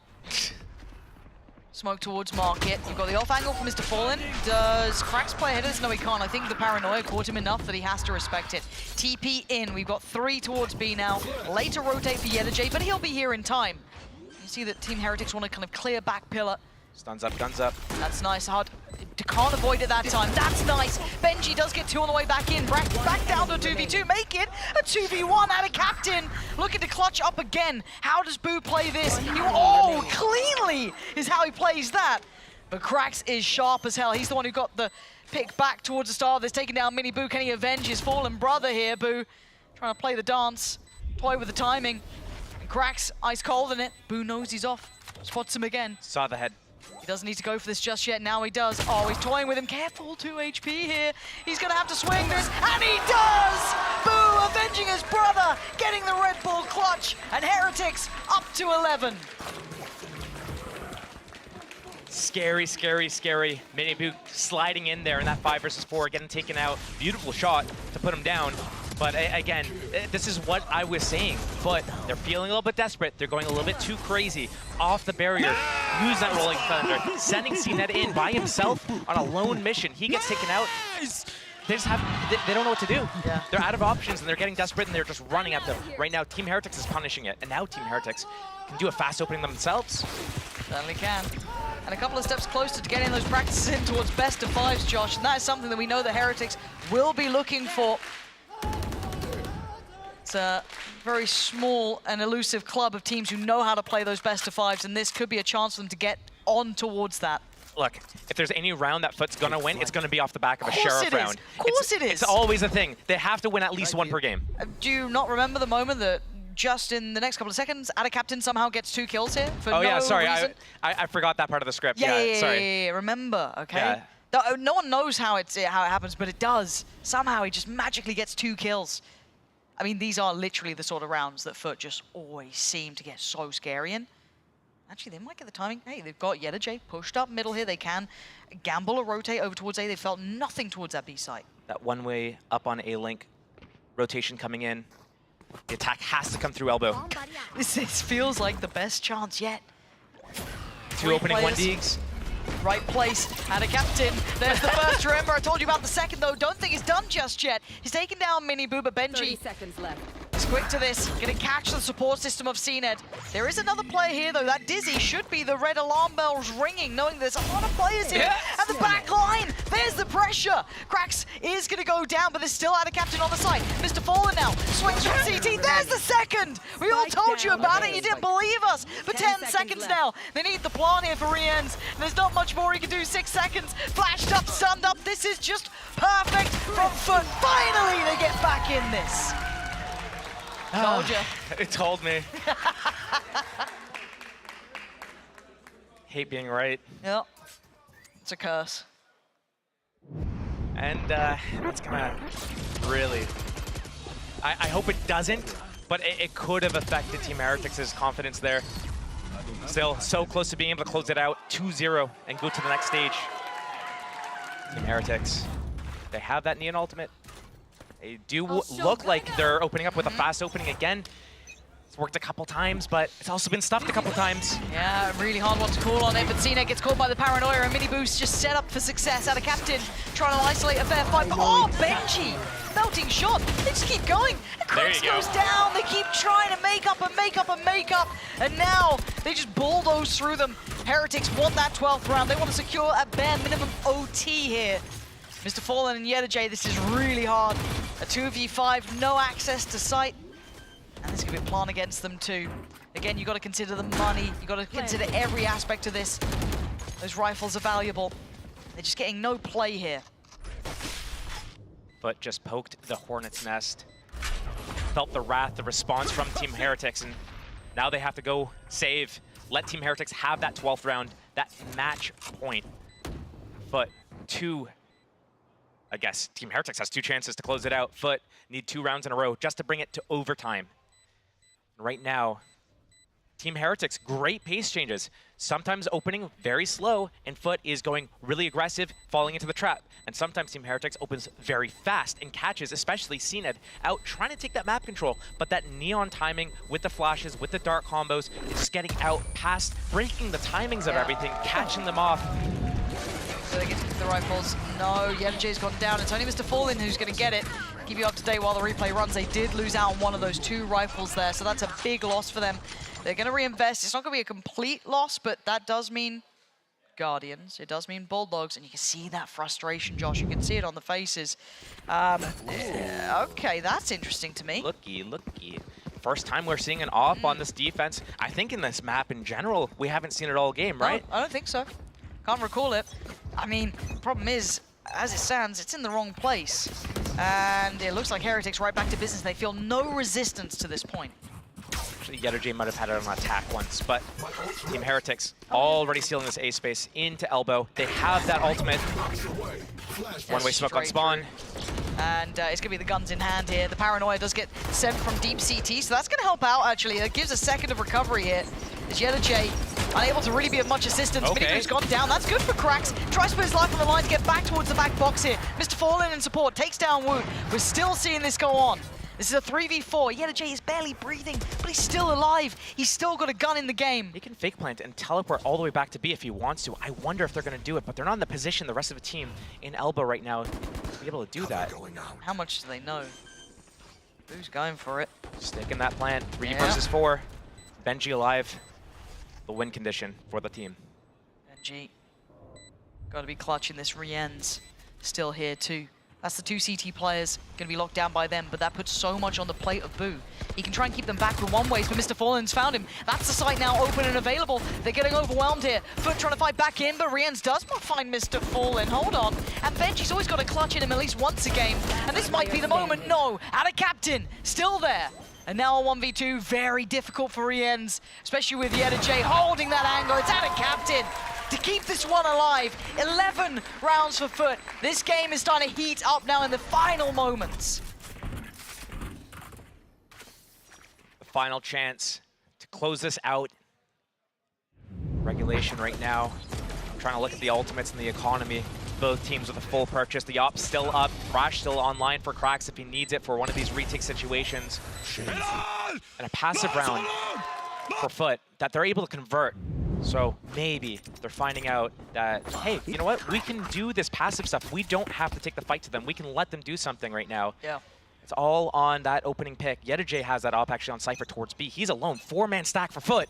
This could be the right call, the right read. Do they continue? Do they try and challenge us? CNED goes forward. This is so dangerous. You're going to hear the ults coming up from either side. The paranoia going to be posted. Everything coming in. But Miniboo right up mid. How has he sliced through them like a knife through butter? And oh my God, Miniboo. Just deadly. Butchering Foot here. And Cena took a lot of damage. 17 HP is not enough. The flashes were great. The stuns were in. Everything going their way. Yedajay and Ada Captain have been great. But this is so much. Oh my God, Ada Captain still gets 2 here. Hold on. The spike's not down. Do they know about Yedajay? They will now, and it's too little, too late.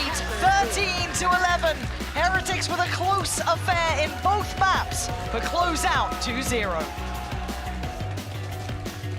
Team Heretics looking strong as ever on Sunset, showing their strength as well on Abyss.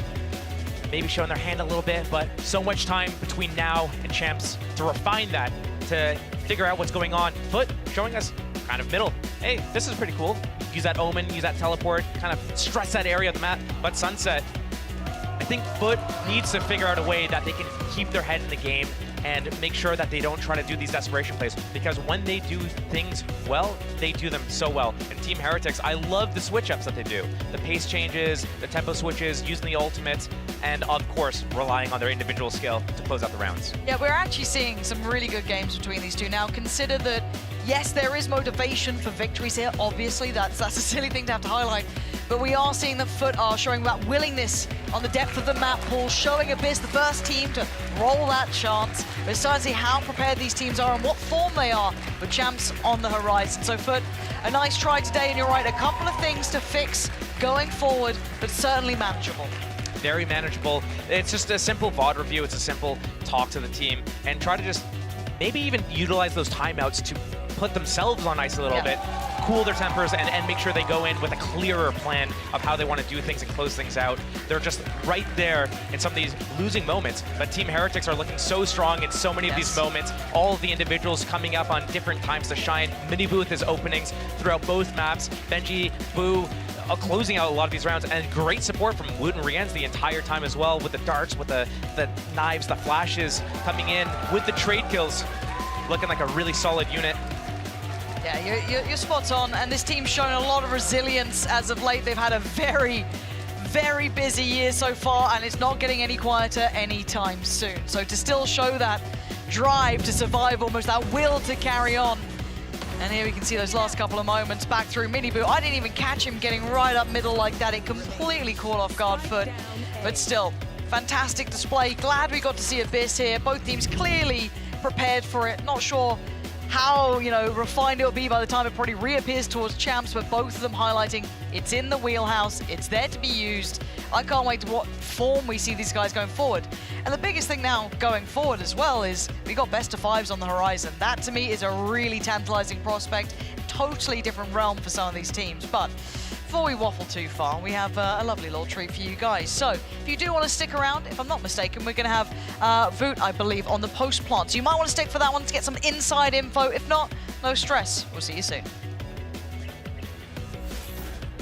Pansy, we do stress. We stress. We want them to stay for post-spawn, especially considering we're going to have Voot with us in just a moment. But for now, I've got Zaysh and Ash here. I'm really upset because I really thought Foot might be able to actually win the entire tournament. I think it's about time for a Turkish team to take the crown. What did you guys think? Why do you feel like they weren't able to take it today? I'll start with you, Ash. I think we saw Foot kind of get a bit more emotional today on the stage there as well. They got a little bit tilted when they were down rounds on Abyss, and then I think on Sunset as well. Yeah. When they were losing that momentum, you saw some of those frustrations mounting, I feel like, in the reaction cams. I mean, like when I saw Foot today, it looked like Heretics yesterday against Vitality. They just like looked really frustrated, like not really in the game in terms of emotions. Like sometimes like they had JJ screaming when they were winning good rounds, but you can see on their face that they were really like frustrated. Well, let's bring out Zaysh's ranked duo. It's My best though. It's Voot from Team Heritage. Is this true? You've been carrying him in ranked? Yeah, he was carrying I mean, my not ass carrying. The mic. Yeah, we are playing together, not carrying, but like 50-50. No, he's so Okay. good for me. Yeah? How was him? How was he? Was he good? He's really good. Like, He's better just than like- Neil in Valorant. Better than Neil? I mean, Neil is Platinum 3. No, so but you cannot compare me to him. Like, why? He's not a good player. You're embarrassing him, but you're embarrassing him. Okay.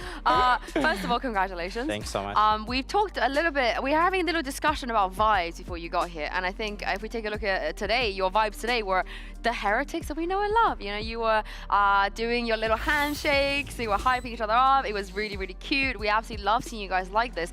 But it didn't really feel like this yesterday. Is that fair to say? Maybe yesterday you guys were a bit more tilted?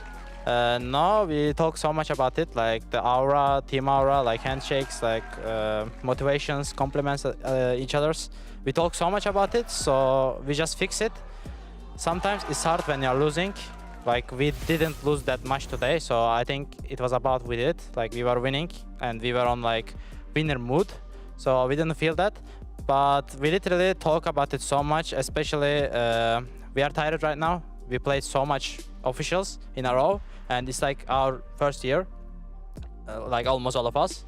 So we just talk about it and try to use our like 100% what we have. Yeah. Now we are using it. We can see it, and I'm going to give you an opportunity to tell. Could have used it earlier, yesterday, to qualify me to champs. I'm sorry. And now you see, we could have been together in Seoul, like playing ranked together as usual, and now you're using it in the wrong day. I have better though there. No way. Yeah, it's texture. You're leaving him for texture? Sorry. Ooh.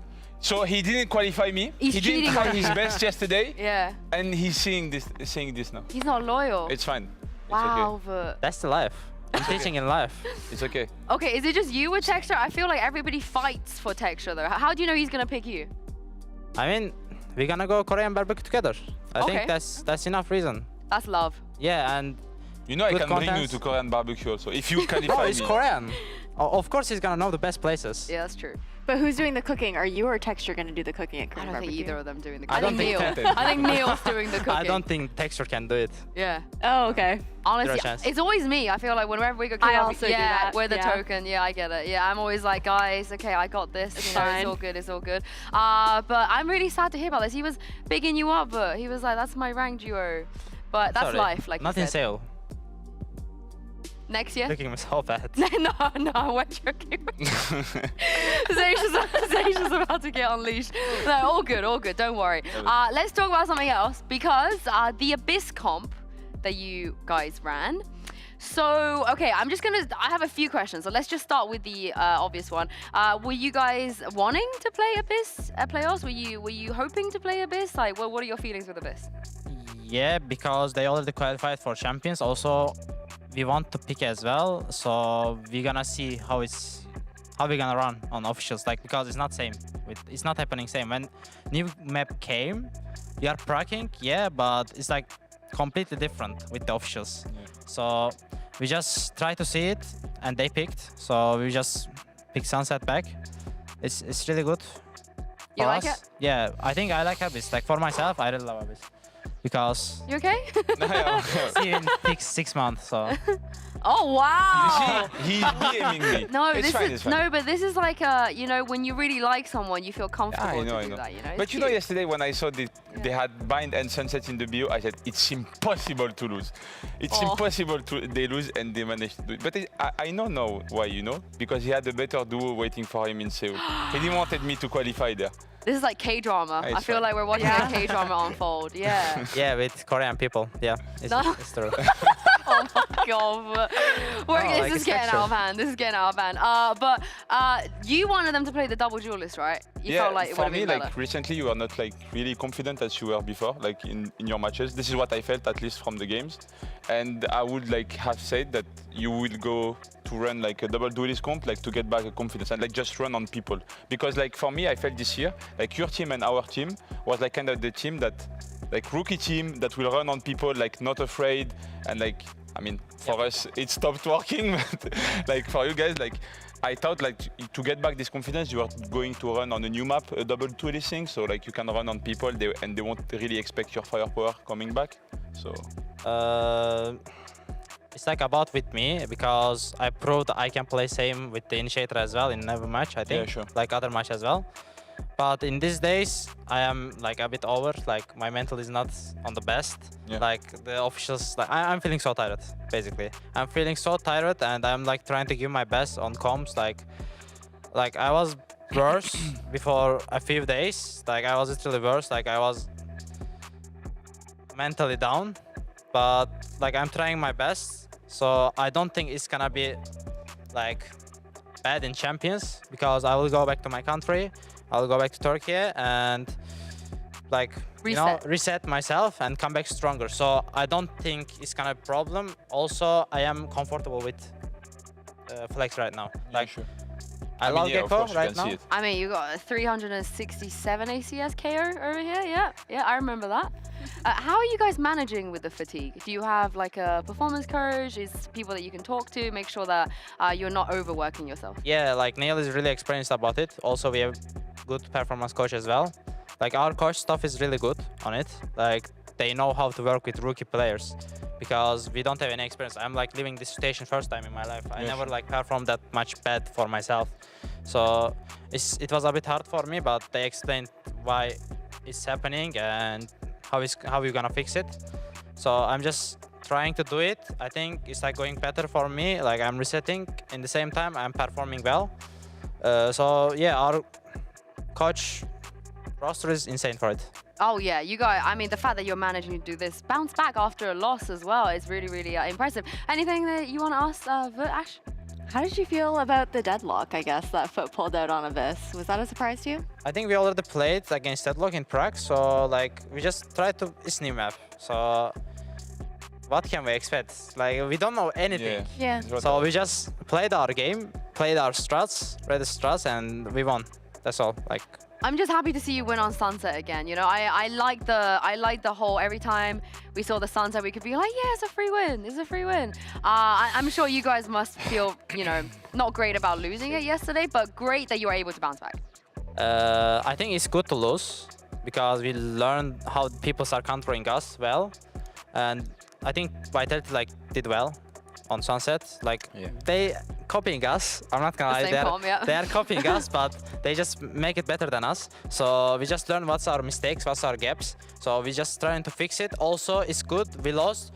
People's gonna think, okay, we can just don't ban Sunset. We can play. Oh, false sense of security, right? Yeah. They're not gonna feel like pressure on them, so they can pick or don't ban, and we can play our map again because it's literally same Sunset, same comp, same everything same. I still think they should ban it though. What do you guys think? I still think they should just like, you know, let's not take that risk. What's the point? They lost one time, but there's just one time. Let's ban it. I would also like to see them play against you guys on a different map, to be honest. Yeah. Like, pull something different out. I mean, I know it's playoffs right now, and it obviously is an elimination match. Everyone wants to still try to get to the grand final, but at the end of the day, also throw something new out there before champs and be able to test things out in the server. I wonder if you guys make the final, I wonder if Fnatic will use that in the double ban. What do you guys think?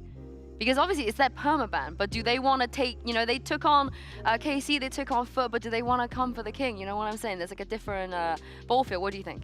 You reckon they would ban it against you or they let you have it? Sunset? I don't think it's it's not Sunset. I think Abyss, because I think we did good on But they Abyss. have 2 bans. Yeah, I know. Yeah. First of all, it's Abyss. Second, I think it's not Sunset because their Sunset is strong and like a bit different as well. I think they're gonna believe their Sunsets because they have 100 win rate with Hero right now and they're doing well. I watched them, like they're literally doing good on the map. So I don't think they're gonna ban it. Probably second ban, I don't know, maybe Ascent. Yeah, but you guys don't like to play Ascent. Who knows? Oh, okay. Well, they put a ban. What would you do? I mean, if I was Fnatic, I wouldn't go to Champions without playing Abyss because as he said, like for me, if we were still in playoff, we would like have played Abyss 100%. Like Fnatic banned it against us actually, but we wanted to pick it. Like we wanted to pick Abyss against Fnatic and like just try things because anyway, if you don't try it now, you go to champs and you never know, right? Just you never know, you know. Like if you are good on it and your things in tracks work, so you can have this like weapon in your arsenal like for champs. But if you never try and you go in champs and you try it and it fails, and you fail, you're dead. You know? All right, where are you sitting with this? Honestly, if I'm Fnatic, I feel like I would want to play Sunset up against Heretics because you guys are still the best team on Sunset. Like I feel like that's a litmus test that you want to be able to make. So that's how I kind of feel about it.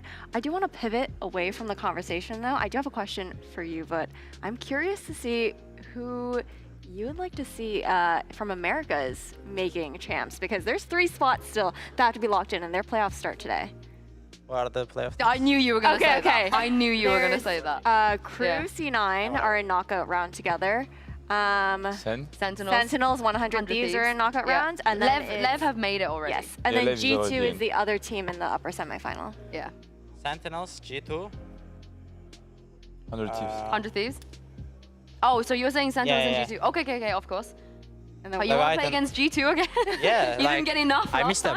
time? Yeah. What was the last bracket? Your mic. What was last bracket? Crew and C9.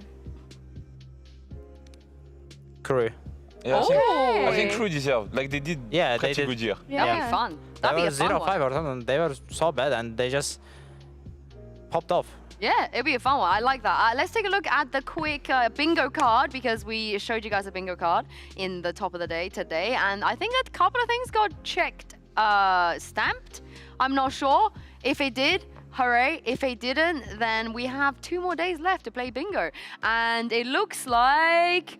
Did anybody fall off on Abyss? I don't remember. I don't think anyone did. I don't think so. I don't think so, no. I don't think anybody fell off on Abyss. I did make a Slug Club reference, so that has been checked, stamped, I believe. You shout out to all the Slug clubs out there. Some Slug approves. Guys, honestly, I reckon I can convince Sliggy to come here to the Downward Slug in the studio. Let me know how you guys feel about that. Player getting 350, I don't think that's happened. I don't think anybody's going to pick Clove. I don't think that's going to happen. I mean, it depends. No, right? And there is no Clove player. Yeah. Angels out the tournament. I feel like that would have been the obvious one. IG out to top frag. I think the way Boo was playing today. He was, but Yeah. I think Ryans and Minibu finished top frag. It was 21 in Abyss. It's hard to top frag on your team. I feel like that might be the most difficult team to try and top frag on. Everyone can. Because anyone can top frag. It doesn't matter. Okay, well, we'll keep an eye on this and see what happens. Before we leave you guys, we got a couple more things. We have the bracket, first of all. And there's only 3 teams left. We have our top 3 guaranteed. Fnatic have made another grand final. And we will, it will come down to Vitality versus Team Heretics. Zaysh, who do you want to win? Who? Yeah. Vitality against Heretics? Of course, Heretics. Aww. I mean, thank you. There is Wood. I love him. I mean, their team is like, you know, when you watch their vlogs or like you talk with them You every can't day. not like them. Yeah, you cannot don't like them. Yeah. So like, and also I really like their stuff. And yeah, I mean, Vitality took our place in Champions, so of course I won't cheer for them. Thank you so much. And Ash, this is your last day here with us, so I want you to predict a winner. The winner of the whole thing. The entire playoffs. Let's see if you can jinx them. If I can Oh, you were jinx going to say somebody? something. Oh, okay. You're going to make me do this while, but yes, I'm sitting gonna do here it, next to us. It's your time to be honest. Yeah. Go on, say Vitality. Do it. He's gonna curse anyway. Okay, then don't say Heretics. I feel like it's a Fnatic 2 times in a row. Yeah? Kind of vibe. Back to back? Back to back. Okay. I need to take my revenge first. But listen, so. I'm jinxing it, so Heretics win. I will not live in a world where you come second again in any tournament, but I will not. I will refuse. Everyone's rubbing salt in the wound. No, I'm saying that in a nice way. Like, I don't think that's gonna happen. Yeah, like no, I don't prefer to like don't qualify to grand final. Like I want to go every grand final, but I don't want to lose anymore. Please. You won't. I believe in you for sure. After the way you guys played today, and you might meet Fnatic. And just in case you do, we have a question here from Chronicle. He left for you on the last post plan. Take a look at this. It's you. Will you buy me a popcorn? I mean, it's not a question you need to buy me now. That's obligation. I know you're not always the best with, you know, different kind of food. Can you eat popcorn? You're okay with it? Yeah, of course. You like popcorn? Oh, not that much. Yeah. Oh, I'm you don't okay. like popcorn? No, I like. Oh, okay. Will you buy Chronicle popcorn? No. Oh no, we're starting beef. We're starting beef on post one. Why not? I don't want. Okay, he doesn't want to buy you popcorn. I'm sorry, Kron. We tried. We tried. Now, do you have a question for the next guest? You've done this before. We're going to ask you to ask a question for whoever. It might be your teammate, whoever it's going to be, the next time you play, or somebody from Team Vitality. This camera right here. Hey, Safe. Stop copying my settings. So, I hope you're gonna find your own settings soon, if you win. By the way, we're only going to have Safe on the show if you lose. So, you're okay with that? Oh my god. I love this. This is just chaos. We've gone off the rails. This is a chaotic post-clon, okay? It's okay. We roll with it. We roll with it. Well, thank you very much for joining us. Congratulations once again. Thank you, Zaish, for joining us for the day as well. Hopefully we see you again soon. And thank you very much to Ash as well. Thank you to all of you guys at home for watching. It's been a fun day. We're going to have more shenanigans coming up. Not tomorrow. We're going to take a break. But the day after tomorrow, come back and join us for a best of 5 between Team Heretics and Team Vitality. Have a lovely rest, and we'll see you then.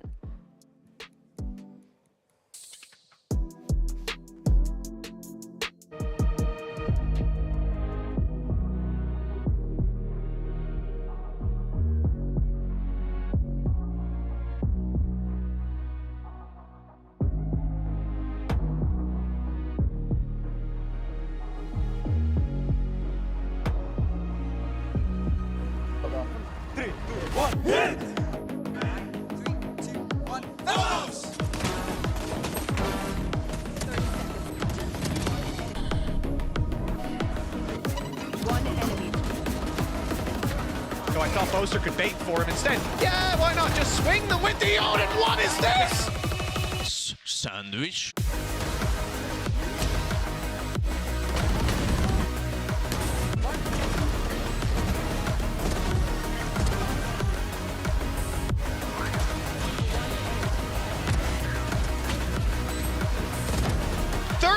To 11. Vitality put up a good fight, but in the end, Fnatic sneak up and take the win.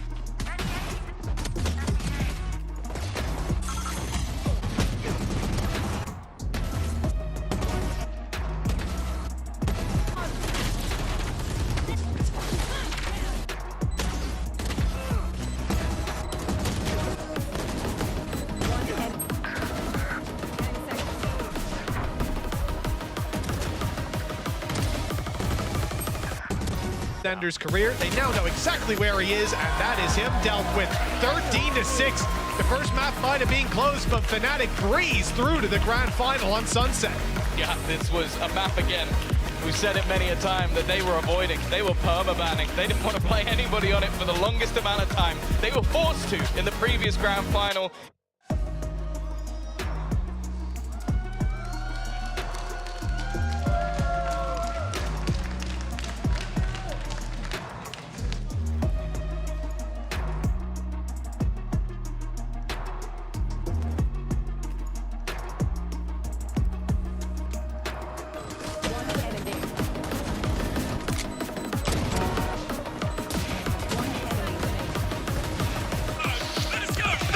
What is back?